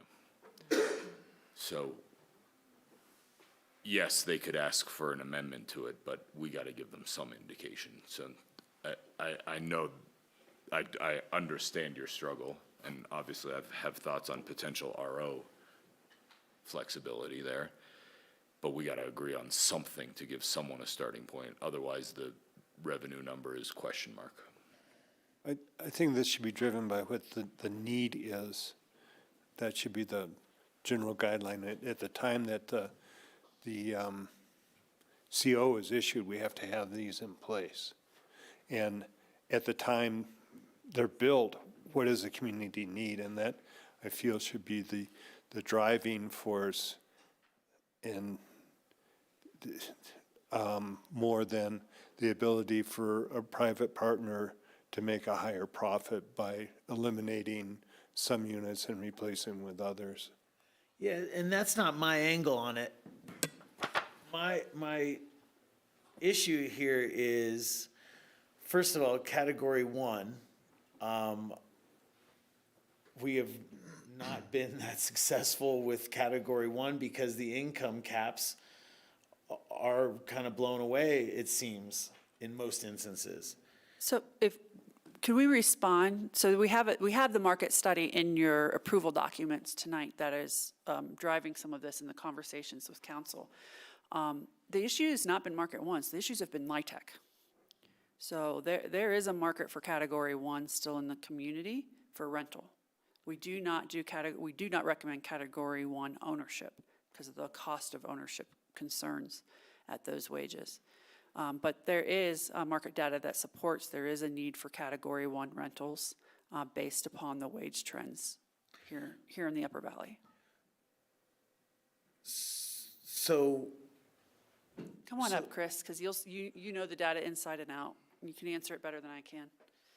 So, but what does this mean when it says council can amend this as needed? You may choose in a development is that a agreement blanket? to amend it. That's why that language is in there, so that you Okay. have some flexibility So- without having to reopen the entire entitlement process. You can give me that direction in another format, in that as long as we file it with community development and in turn the development plan, we have satisfied the recording requirement. So, Bill, is what's outlined here, irregardless of the RO component that you want to advocate for, is what's outlined here a starting point? Definitely, yeah. Okay. What the reason I brought that up is because we do need to have some definition here. Getting rid of definition here would be counterproductive. That's fine with me. And where exactly we shake out on where they should be is sort of a different conversation. But to just put here like, we're gonna figure out the categories later, I think would be a mistake. We're gonna figure out the category mix or AMI mix later would be a big With a mistake. clean slate, I'm fine with that. If these bullet points want to stay there, that's fine. But again, my issues with this go even beyond. Category 2, Category 3, Category 4 in our current APSHA program, I don't think are as effective as what we should be moving towards.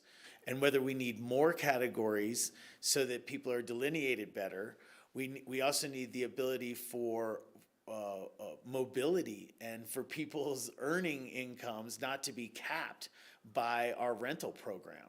And so, and I'll give you another brief example. I don't want to go into it too much, but, just looking at some of the APSHA rents for qualified renters, Category 2 with 2 residents and stuff like that, the rents are low, and I appreciate it.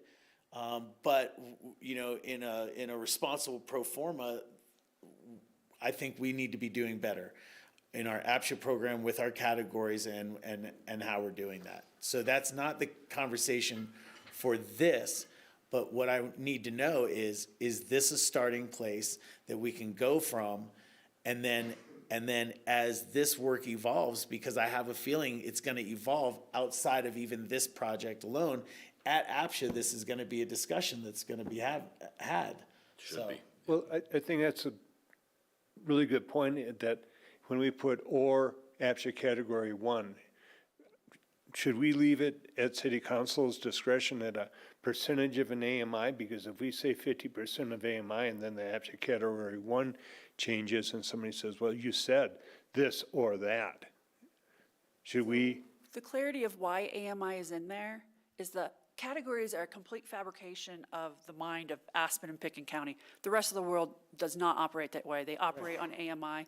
And as Councilor Guth said, signaling to development partners our expectations, because this will determine whether they want to pursue tax credits. This will determine what they think cash flow is going to be.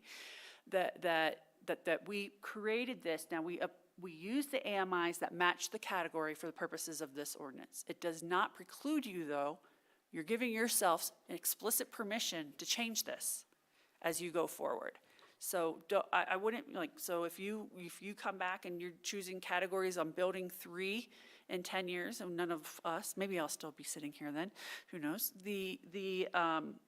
gives the council at that time the discretion to make that decision of which AMI ranges will be served by the project when that building is constructed. Bill, do you think that the or APSHA categories is confusing, or should we just leave it at AMI? It's a great question, and I think the latter is the better answer, because the potential partners that we're going to be discussing this with operate on AMI, like Sarah said, and the APSHA categories could change, and that leaves us open to some challenges and questions later. I'm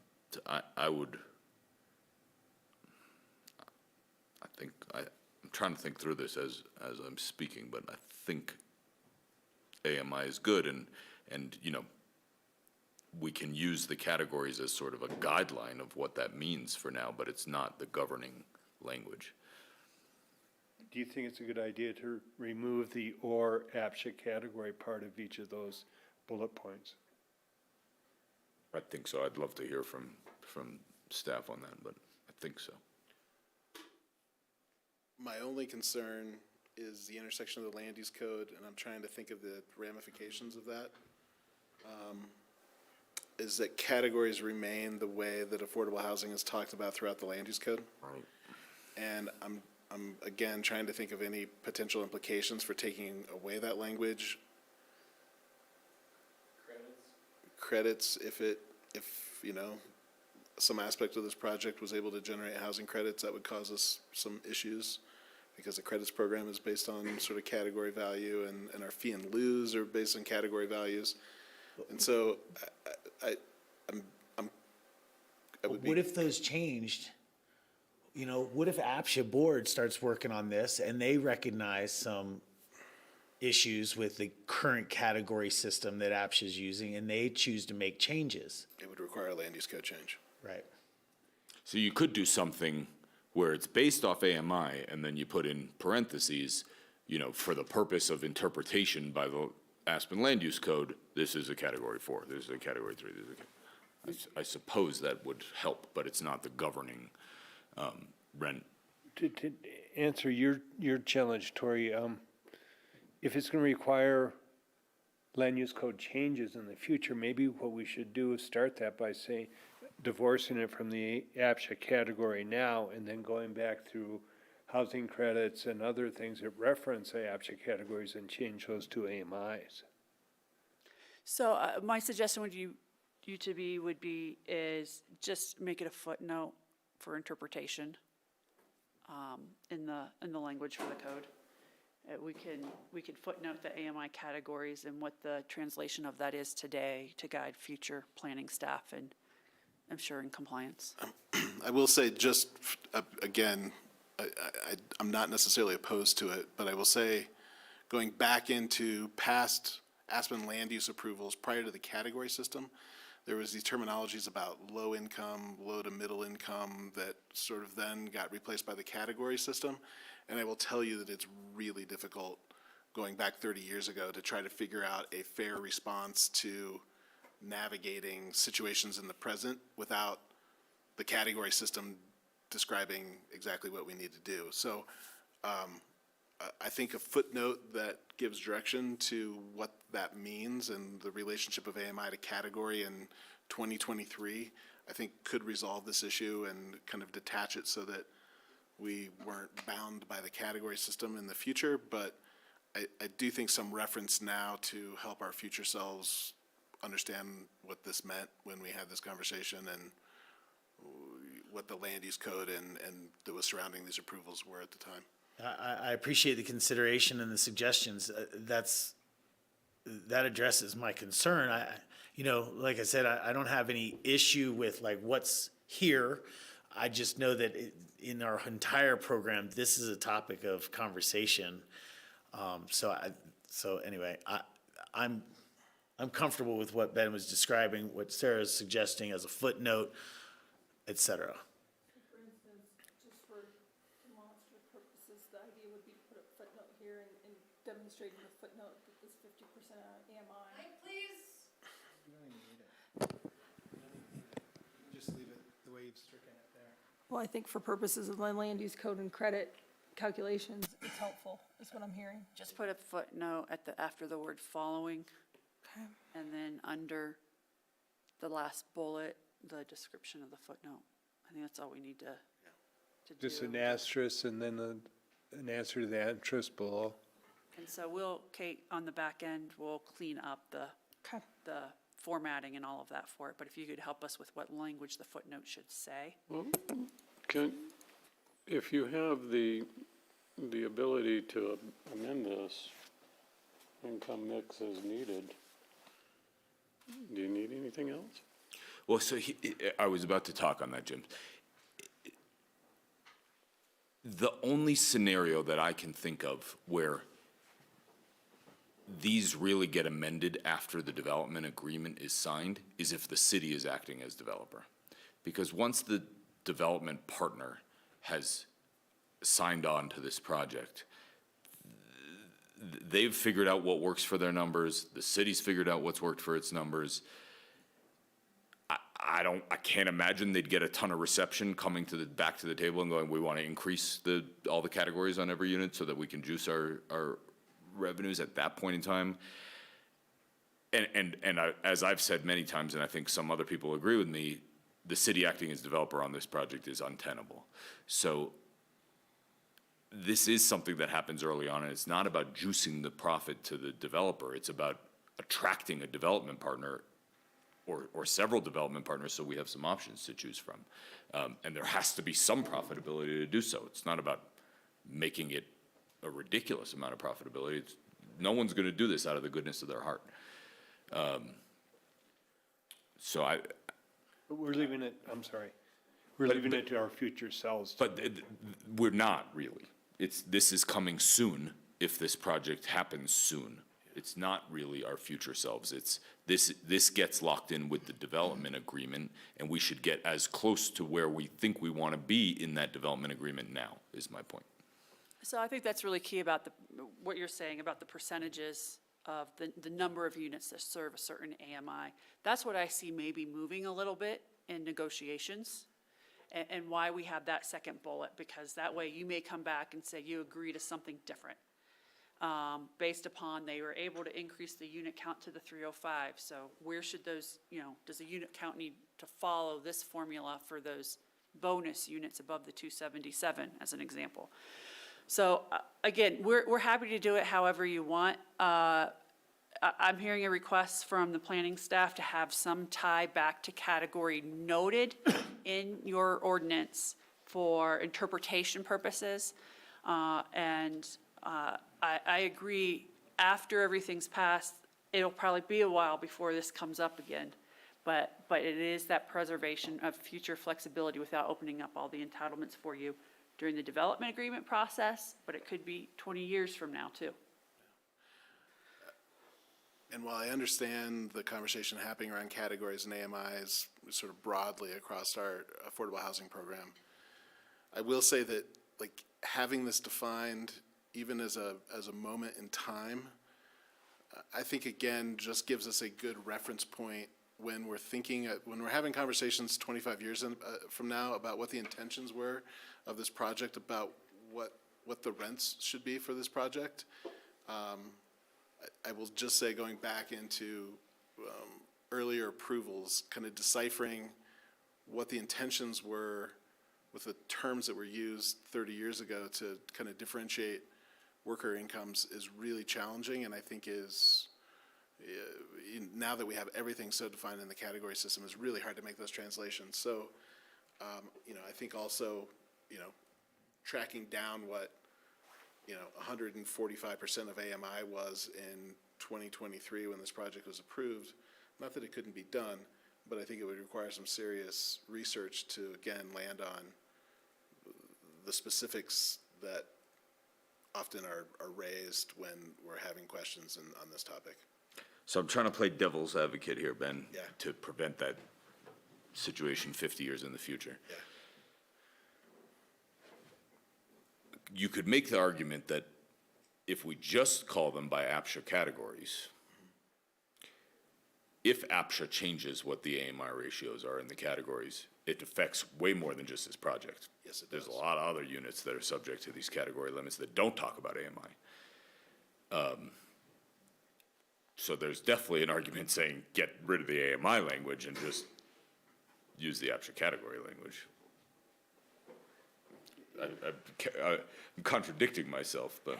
Well, just a response to that, I think maybe just in my mind that keeping the AMI in this ordinance in the footnote to be the current APSHA category definitions in 2023 are category 1, 50%, whatever the category mix is now, to give reference in the future. So decoupling it from the APSHA category in the future and keeping it in an AMI now, but show for a reference right in the ordinance. Does that make sense? Because if, Yeah, that's what we were talking about in sort of the first scenario, but I'm doubting myself now on that. If this is gonna be an APSHA property, subject to APSHA regulations, as long as APSHA exists, then maybe categories make more sense. And there's always, I shouldn't say always, there's likely to always be a relationship between the APSHA category and AMI. So for clarity, the APSHA board has discussed dropping categories and switching to AMI. They have not made that policy move. So I want you to know, it's out there. I am much more concerned about our development partner than translation with APSHA at this point. Yeah. So even if you only put categories in here, I want you to know the same table is going to end up in an RFP.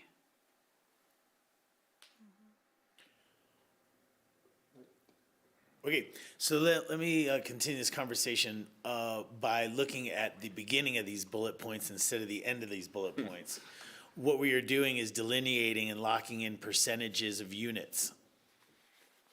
There's no flexibility in these except for the phrasing that says we reserve the right to amend the income mix as needed. So if that's an out, if that's a blanket out, and we can. Yeah, you can decide what's needed. Some might call it desired, but you as the council get to decide what as needed is. So this is the most flexible option for you for any negotiations. Okay, that's fine. If it's covered blanket wise, then I'm comfortable with it. I get it. I can also see that I can see some middle category percentages not playing out to the precise numbers that we have here. Point a couple of things out. You brought up a concern about Category 1 units for households with incomes at or below 50% of area median income. There's a caveat. I saw it. Item 5. Got it. That makes those Category 1 priority. Okay.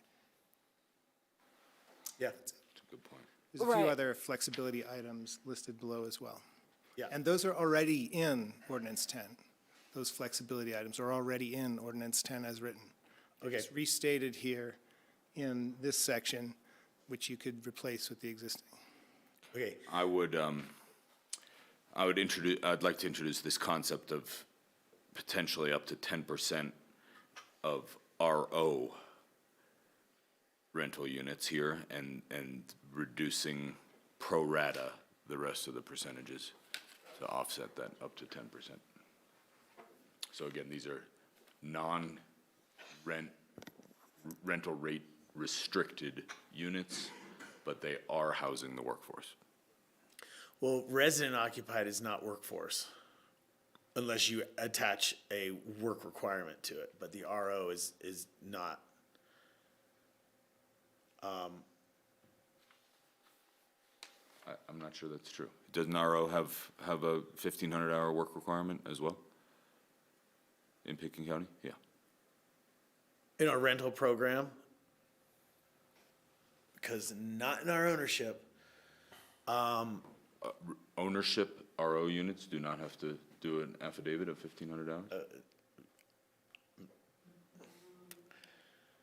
think it depends on the deed restriction, but. Depends on where it is. Anyway, my point being is. Deed restrictions that actually don't have a work requirement. We have, Well, my intention, to be clear, we don't need to You're go off using topic here. RO, but you're saying- My intention here is that these do need to meet the work. Employment and employment work, okay. requirements, yes. All right, I appreciate that. Okay.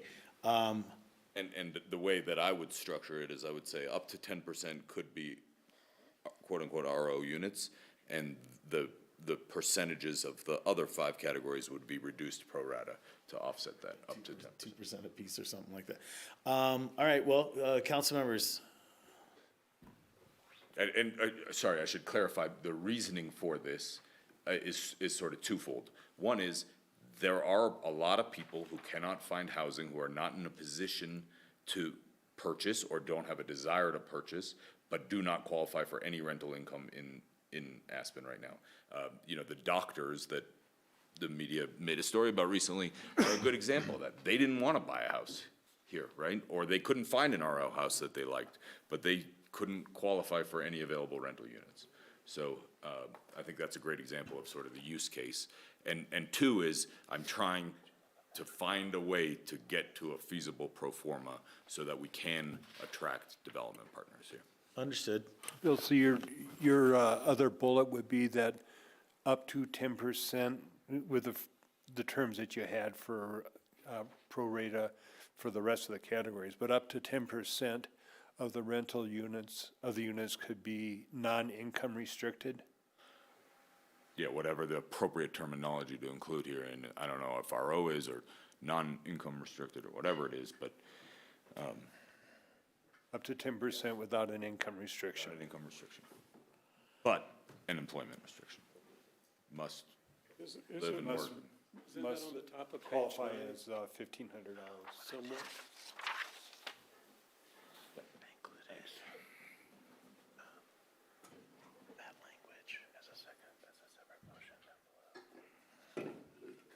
this will be up to future selves, or future selves, to decide if for a phase or for a building, that there was a need for up to 10% of non-income restricted, or that could be built into it. I'm sorry, I'm getting tired. No, I imagine that this will come up as part of the RFP responses and the ultimate development agreement. So I imagine that will come up pretty early in the development process, not late. So what's on the top of page 9 there is close with a couple of tweaks.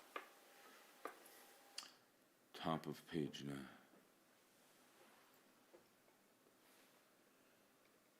Should be 5%. Proposed motion.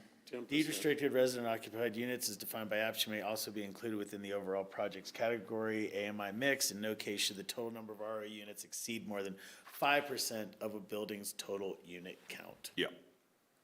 I would suggest 10%, but that's it.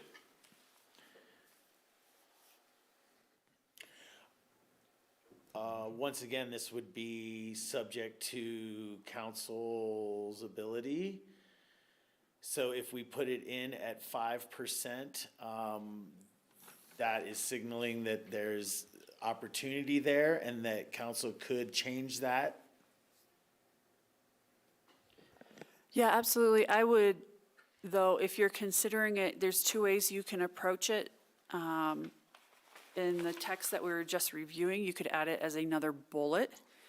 Or you also could have the option of, I was thinking maybe a different section that says, where would you place that, Ben, for sure? I think just to give future flexibility and not have any question and have that same language that we just looked at related to flexibility, I feel it was recommended to put it sort of in that same list about percentages, just so that everything else that applied to unit mix and category mix and the flexibility there also applied to that statement, so that it wasn't something that was like the other percentages, something that wasn't so locked down. So if it might be that there's a space, I don't know, this is formatting, but then a separate statement that specifically called out RO with the caveat. And I think you should also qualify it by saying the rest will be reduced pro rata. Yeah. Okay. So you can't take it all from category 5, for example, and put it in RO. Well, you're working on that real quickly. Chris, I wanted to look at you and just have this conversation with you real briefly. RO as a mix here, obviously, I think maybe a little outside of kind of the study and the information you got back. Can you just share, from staff perspective, what say you to this as a piece of this puzzle? The percentage of each category 1, 2, 3, 4, 5, as shown currently on the screen, is the recommendation that is directly from the demographic market study that is submitted with our application. Categories 2 and 3, greatest area of need in terms of workforce employment, followed by category 1, but we also know that there's challenges with category 1. The caveat about making the category 1 units category 1 priority comes directly from APSHA. The category 4 demand is well known. The category 5 demand, as you know, we're struggling with a little bit on the Burlingame project. That's in the context of for sale.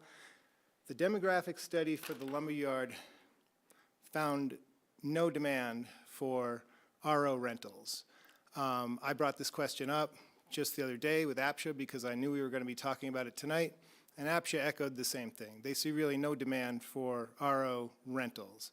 I don't think that it hurts to put it in here as an option if that provides some consensus. I also don't think that realistically the RO units will be able to charge enough that will pay for other units. They may be able to subsidize themselves, but I don't think they'll be able to subsidize the other units. And therefore, for me, it's almost like, then just omit that quantity of units, never build them in the first place, and just save that money. Because in order to They're not gonna pay for other units. But again, if there's flexibility that you desire, and if that satisfies that flexibility, then by all means, it's your choice to make. Thank you. And the rent differences between a Category 5 and an RO is about $260 a month, regardless of what the bedroom count is in the unit. That's small. So, RO has a stipulated rental rate? yes, it does. Well, that's not my intention. Thank you for bringing that. Okay. So, my intention is that, yeah, sorry, I did not realize. I thought you could charge whatever rent you want. No, it's only RO ownership that rides the We need to market. call this something else then, because, and now I'm understanding Chris's point better, because if, take the same 500 square foot one bedroom, if you can only charge, what could category one be?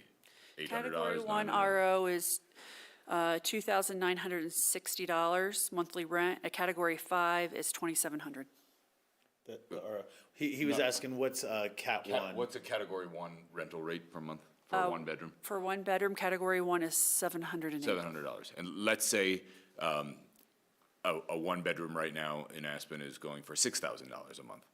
And you could, Right. let's say here you can get $4,500 a month or $5,000 a month. I do think that helps subsidize the cost of the lower category units. And my intention is that this would allow for market, whatever a developer determines is market rate rentals for the workforce in this project. So, thank you, Sarah, for clarifying that. My intention is not for these to be stipulated rents. So the language that we've got up there, again, it is a signaling that we are open to that discussion, but I have doubts that in practice it is utilized or utilized advantageously. I think that this is something that's changed post-COVID. So I'm willing to, hey, I can, if there's flexibility here and that is something, then I can support that. I'm just saying I have a lot of doubt around it. My concern is that, I think what you're saying, Bill, is that no income restrictions, up to 5% or 10%, no income restrictions with market rate rentals, non-capped rental rates. Correct. Okay, and I can understand that, but my concern is that a developer is gonna say, well, I wanna take that 5%. What happens when those 5% don't rent? Well, they'll have to just continue to drop the rental rates to fill them up. They're not gonna leave them empty. We see a lot of commercial rentals empty. That's for different reasons. This is, I have a hard time envisioning a situation where these would be left empty, but I think just like any private development, whether you're not talking about a tax credit deal or an AMI deal, a developer is plugging in a number. Well, how much rent am I gonna get per square foot? How much rent am I gonna get per one bedroom unit, two bedroom unit, three bedroom unit? Right. They're making assumptions both on today's market rental rates and into the future to determine what they can afford to do. And I think this gives them that additional layer of flexibility in their pro forma and their assumptions to come up with a partnership that could be viable. So how do we just assume that the rent rate is gonna be decreased until somebody takes it? Yes.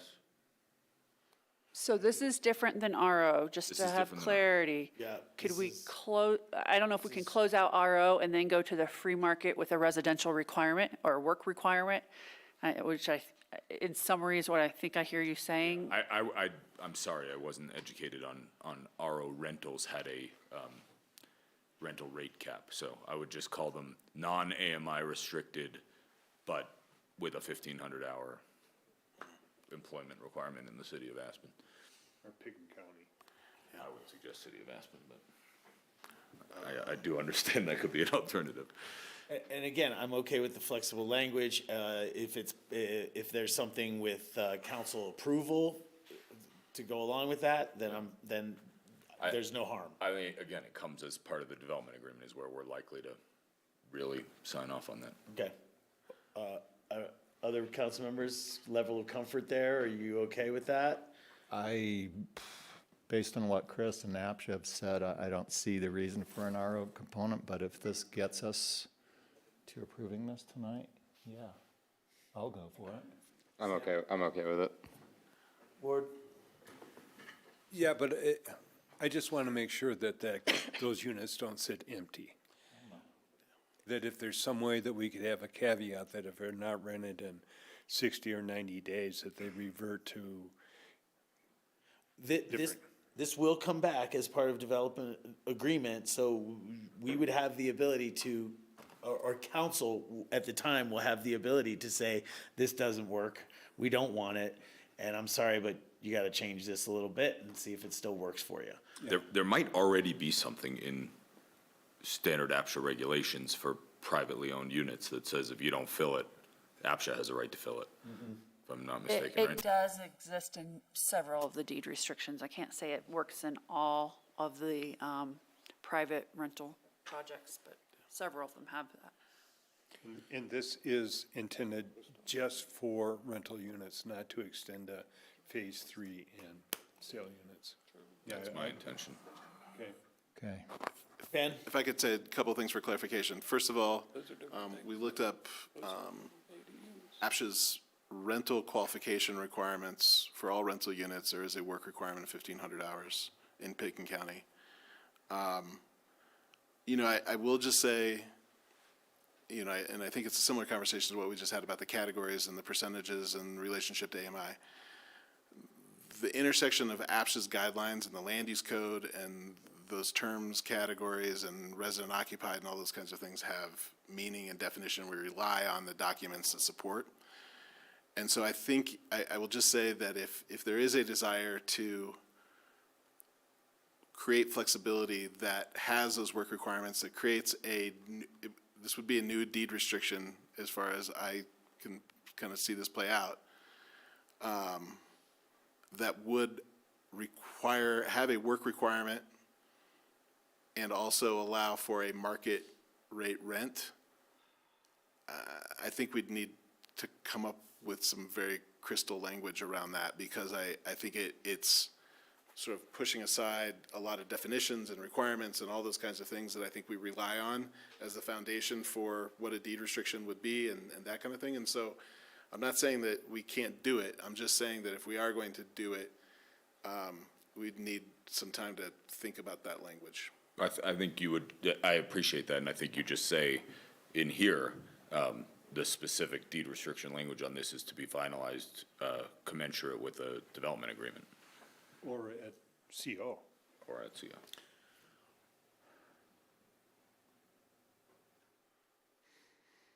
Bill, you're on a roll. You want to make another motion? Sure, but Kate hasn't typed anything on this. I guess what I'm not real clear.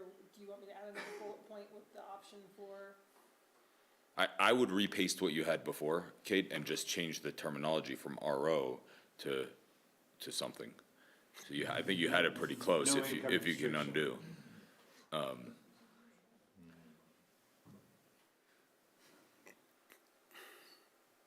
So yeah, get rid of you could say deed restricted, but non-rent cap, non-AMI restricted. Yeah, pretty good. And I would request it's changed to 10% as opposed to 5%. And then we gotta put that pro rata language in there. So you're suggesting deed restricted units that are not. You're suggesting deed restricted units that are not tied to APSHA? Is that what I'm hearing? Maybe I'm not clear. We'll run the deed restriction to the city. It will be a negotiation with the APSHA board about whether they will be willing to administer those deed restrictions or whether we'll have to staff up to do it ourselves. It depends on the complexity and a number of them. But yeah, the APSHA board has the option to refuse this, to administer this deed restriction, because it's so far out of the bounds of the program from their board's eyes. But again, that's an implementation issue, not a policy issue right here. Is the intention a market rate rent with a work requirement? Yes. Yes. And the ownership exclusion zone. It would be my recommendation, so you keep the two other hallmark pieces of. And I would even say restricted to City of Aspen employment. Sorry, I don't know that I'm catching all of this. Maybe we can clean it up. We're gonna give you time. Does anybody need like a 5-minute restroom break? Yes. Yeah. Is that an option, Mayor? Yes, and I need to talk to you about the schedule for the rest of this evening then. While you guys are discussing, we're gonna take a couple minutes. Right to Anybody employment? needs to use the facilities, please, bio break. Natural break. Free Glute is still going on. market rate, rental. Did you see the results from today? Except who's still on ownership. Let's see, and ownership.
Thank you very much. We just took a quick recess, but we are back.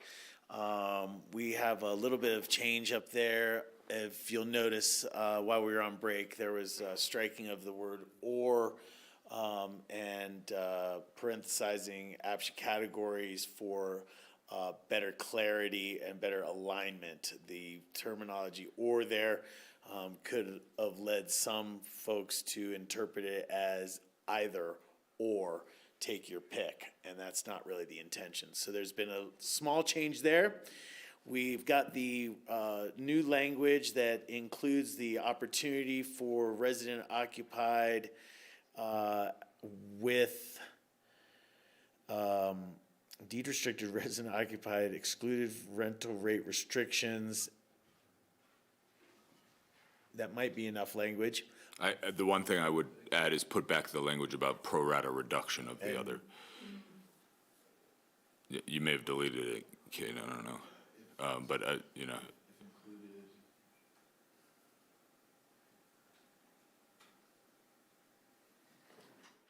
And then I also, while Kate's doing that, I noticed earlier in the proposed section 6 language changes, revised section 6, in the top of page 7, it continues to reference the 277, so we'll have to update that. Okay, and then I just, real quickly, for council, well, first of all, hold on, let's get through this, and then we'll make some decisions about our timing here, guys. It's a little after 10 o'clock. Ward only brought one hat, so we're already behind. I wanted to bring up, in this same section, this idea about priorities within the pool. It is item under C category AMI mix. Down below, it's item number 6, VI. City Council reserves the right to set priorities within the pool of applicants for the units in this project. However, absent any further direction on prioritization, the initial lease up for the project, the longest Pickens County work history should not be used to prioritize applicants. Can you explain that to me? How do you mean that? That no work history adds into it? The current, for a rental project like this, the current process would be, let's call it 100 units. 120 people apply. Currently speaking, work history is of, can you explain it? Sure. Or somebody. Let me jump in here because I actually have to administer some of our units. This APSHA does not manage for us on our own through this provision.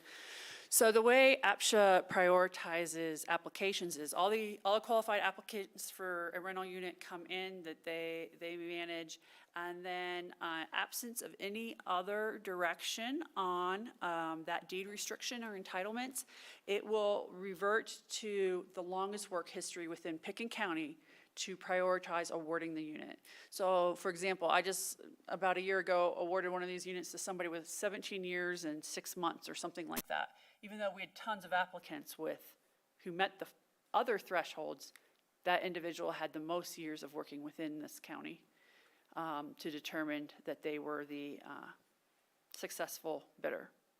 Is that consecutive years of work? I think it's just qualifying. There's, in the APSHA regulations, there's a relapse provision. So if you leave for a certain period of time, the clock starts over.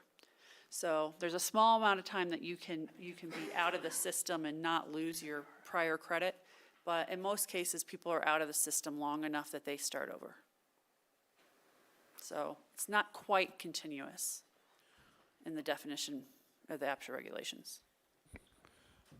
So, I mean, I'm just thinking about this. For me, I think there is some merit to work history consideration. I think that this project is coming online in order to deal with current issues for current residents.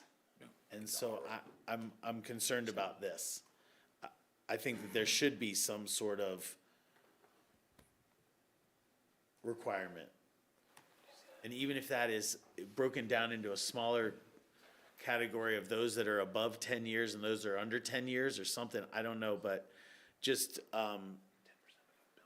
yeah, you know, thinking that there are folks that could be here for many years in this housing struggle and then not get a unit over somebody who just moved here, if I'm understanding how this prioritization would work. Yeah, so what you're doing is you're deferring back to the APSHA regulations by removing that language from the ordinance.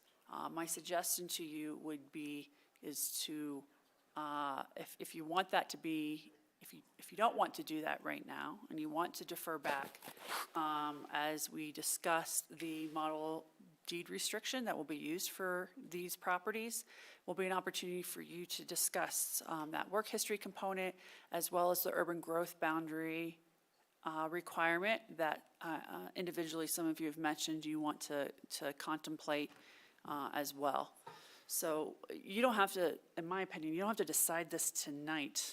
Now, if you look at the two sentences before it, the options reserved by council, it just says absent any specific direction that longest work history should not be prioritized. But it gives you the ability to do it.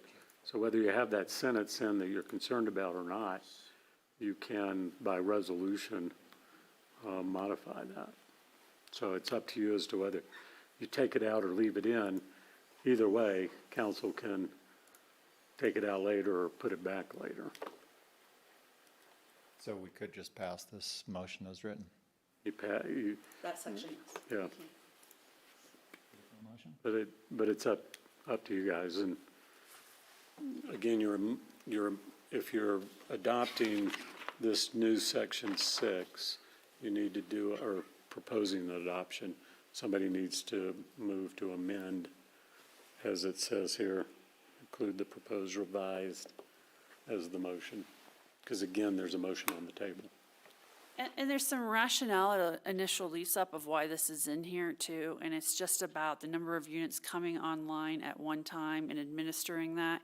But again, I think this is somewhere you have plenty of time to dive deeper into how do you want this really to work, rather than being too caught up in it tonight. All right. All right, I'm gonna make a note for myself, because I gotta bring that back up again. I think. But if you want some system. that to happen now too, if you wanna just strike any of that sentence about the initial lease-up phase, that's okay. Yeah. We will figure that out with APSHA, how to administer it. All right, well, let me bring it up for conversation then. Just before we leave the bullet points there, have we memorialized and amended for that? Not Okay. yet. And I put 10%. I don't know if you guys, if there's been a consensus on the 10% number. Sorry.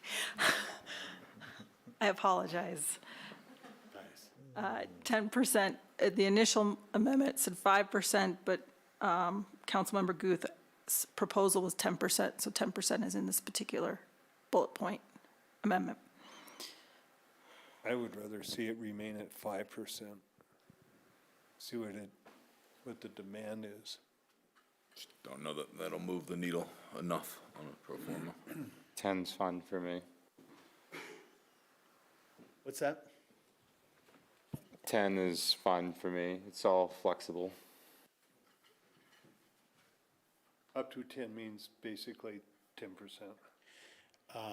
Yeah, I gotta say 5. I gotta stick at 5. What we've heard from our surveys and our experts is that there's not even demand for this. So I'm gonna stick at 5. That's an open door and an invitation for anybody to talk more about that. John? I'd be satisfied with 5 as well, especially with what we've been told. Kate, we're gonna stick at 5 on that line. Okay, so let's get back to this prioritization. Work history. I'm okay, I don't need to do this right here tonight. We can do, we're gonna come back. We're not finishing this evening, which brings me to my next point. It's 10:15, so we can finish this section as it is. We can leave it in as it is, even with that prioritization. And we can make minor amendment to that if we see fit. So if anybody has any other items in this section, bring them up now. I would ask, should we have an urban growth boundary restriction in here, like Sarah mentioned? I think it's included in the definition of RO, the urban growth. So the reason we use the term RO, is that what you're talking about or no? No, Okay. should the tenants be restricted to those who work in the city of Aspen? Or should we do Picken County like APSHA regulations? Or the urban growth boundary. Or the, yeah. And do we need to decide that now? So we have a really important technical issue that Philip is going to see if he can go sort out. We're just thinking about this discussion of this resident occupied but free market rent. Right. May no longer qualify under the definition of 100% affordable housing under your code, Yep. which will trigger some significant expenses for the project. And so I'm even going to suggest you you certainly can choose to vote on this amendment tonight, but it would be without understanding those implications. Because this is, even though we're using the term resident occupied, we're not matching the APSHA definition, which I have concerns about, that we'd be more transparent about if this is free market with a residency requirement. Sounds good. Okay, so we will not look for a motion for this section at this time, even if Philip busts through the door in a second here. Because it is 10:18, we need to figure out our schedule for this. Sarah, what other items, I'm trying to look, I'm on the, There's one other, for this ordinance, the other area of discussion I can recall is Phasing. commercial component and discussion of whether there shall be ownership options at some point, or if it may be ownership options. They just decided. okay. Phasing commercial ownership, yeah. Okay, so, let's see. You know what? We're not holding people here till 11 o'clock, and those two discussions will take us another 40 minutes. Council, we have a couple of options here. We can continue this to another date, or we can push this and continue it 2 weeks. Your Honor, if we continue it, I'd like to see that where we have gotten to tonight, the discussions, currently identified debate areas that we've covered tonight remain intact, which would be, I think, number 1 and number 2. So we would pick up at number 3, that is on page 2 of the staff memo, page 248 of our packet. Is that what you're intending? I'd like to not have to go back and revisit items 1 and 2 on the currently Correct. identified. Yes. Okay. And I'd even further add those, maybe given that there seems to be consensus on it, maybe they can be incorporated into a draft revised ordinance, so it's easier to adopt and see the red line on. Yeah. The amendments that have been approved, we will provide you in a red line in the next meeting. It's 2C that I hear right now that you're not going to take a vote on tonight till we can verify this code compliance issue for you, so you have that information. And we can work a little bit better on resident occupied versus market rate and how we want to say that. And it'll give us a little bit of time to talk to the APSHA attorney too, about how they would interpret it. And it's important. And then, so yeah, all you're doing is you're saying you're going to take a break. And your break might be a day, your break might be 14 days. But we will turn that stuff around to you as soon as we can, so you have it with time to digest. Your Honor, I would move to continue this to a date certain within a short time period, within a few days, for a special meeting to be legally noticed, so we can get back to this instead of waiting another 2 weeks. If you're doing it, if you're continuing it this week, I would suggest you actually continue the meeting. Right. Okay, with that, let's talk tomorrow. We can continue it to tomorrow evening? Absolutely. I can't. No. Thursday evening? This is my number one priority. I'll make room for it. I'd rather just get through it tonight, to be honest. And I don't think it's 40 minutes. I think it's 15 minutes for these next couple items. It's a lot longer with commercial rent and or Phasing and use.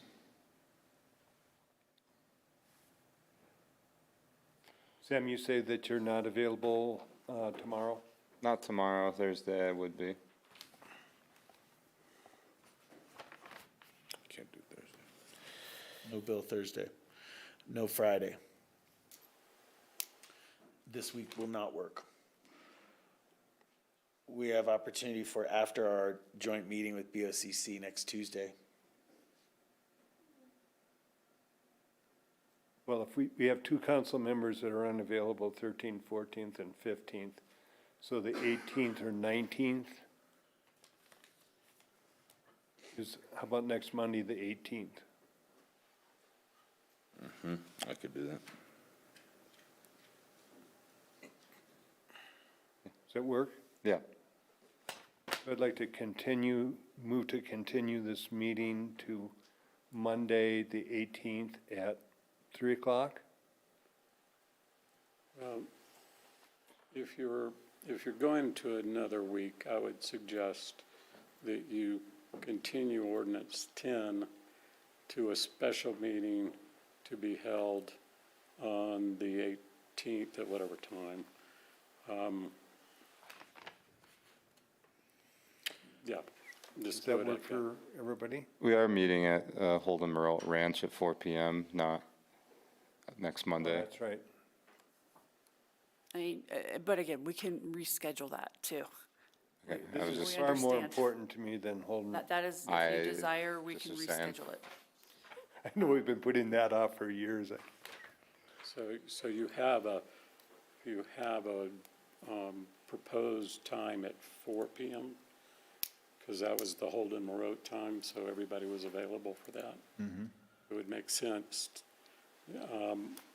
Council can notice this as a special meeting for the purpose of considering further consideration of ordinance 10. We'll get the language. Are you back on the 19th? I am. The rest of the council's not aware. I'm supposed to be in Durango on the 18th to look at some of their food halls and talk with some of their developers, but I can reschedule that trip. Is it the Alfred E. Packer Hall down there too? Food hall. that's So like anyway, that's why I was suggesting Tuesday after our BOCC meeting.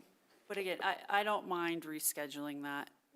We've been pretty flexible, and it's only me and one other staff member attending. It's more of a scouting trip at this point to decide if it's worth taking you all there later. Okay. I will not be present next week, but Kate will be here.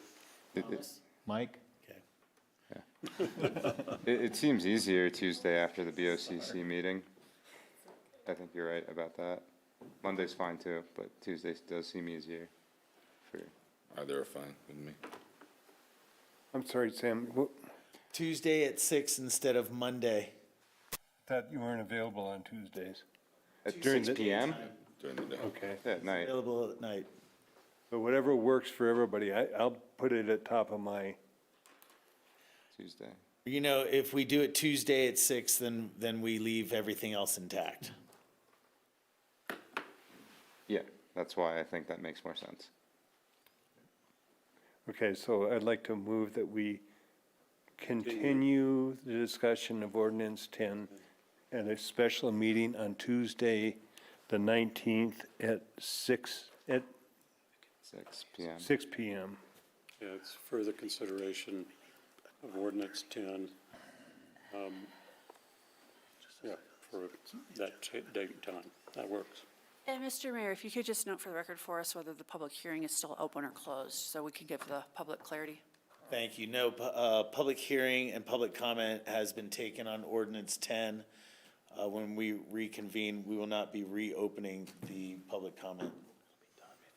I'll second. Motion second, yeah. Any further discussion? Can we have a roll call vote for continuing ordinance 10 to a special meeting set for Tuesday, the 19th at 6 PM? Counselor Doyle? Yes. Counselor Guth? Yes. Counselor Hohenstein? Yes. Counselor Rose? Yes. Mayor Tory? Yes. Does that mean Burlingame 3 sales or, I think we can do that right now. can we? Okay. I thought that'd be quick, but. Thank you, guys. Thank you, thank you, thank you. I'll bring my other hat next time, but we're not gonna need a hat next time. No. Unless it's snowing. All right, that brings us to our last item on our agenda this evening, and that is resolution number 126, series of 2023. This is the authorization to sign sales contracts for Burlingame Ranch Phase 3. We had some presentation about this recently. This is really an authorization to allow multiple contracts to be happening and not come before council for 74 different contracts. Oh, you ready for a motion? I don't know, is there any presentation? Did I encapsulate it? Okay. No, it just will authorize me to sign all sales contracts and closing documents associated with the sales. I move we adopt resolution 126 of Fine. 2023. Second. We have a motion and a second. Is there further discussion? Seeing none, can we have a roll call vote for resolution number 126? Counselor Doyle? Yes. Counselor Guth? Yes. Counselor Hohenstein? Yes, Counselor Rose? Yes. Mayor Tory? Yes, come take it away. Oh no, are we closing the meeting? we are. Okay, I'll make a motion to adjourn then. I'll second. We have a motion and a second. Any further discussion? Can we have a roll call vote for adjournment this evening? Counselor Doyle? Yes, please. Counselor Guth? Yes. Counselor Hohenstein? Yes. Counselor Rose? Yes. Mayor Tory? Yes. So weird. Thank you, guys. Hardest working staff in show business. This council ain't slacking.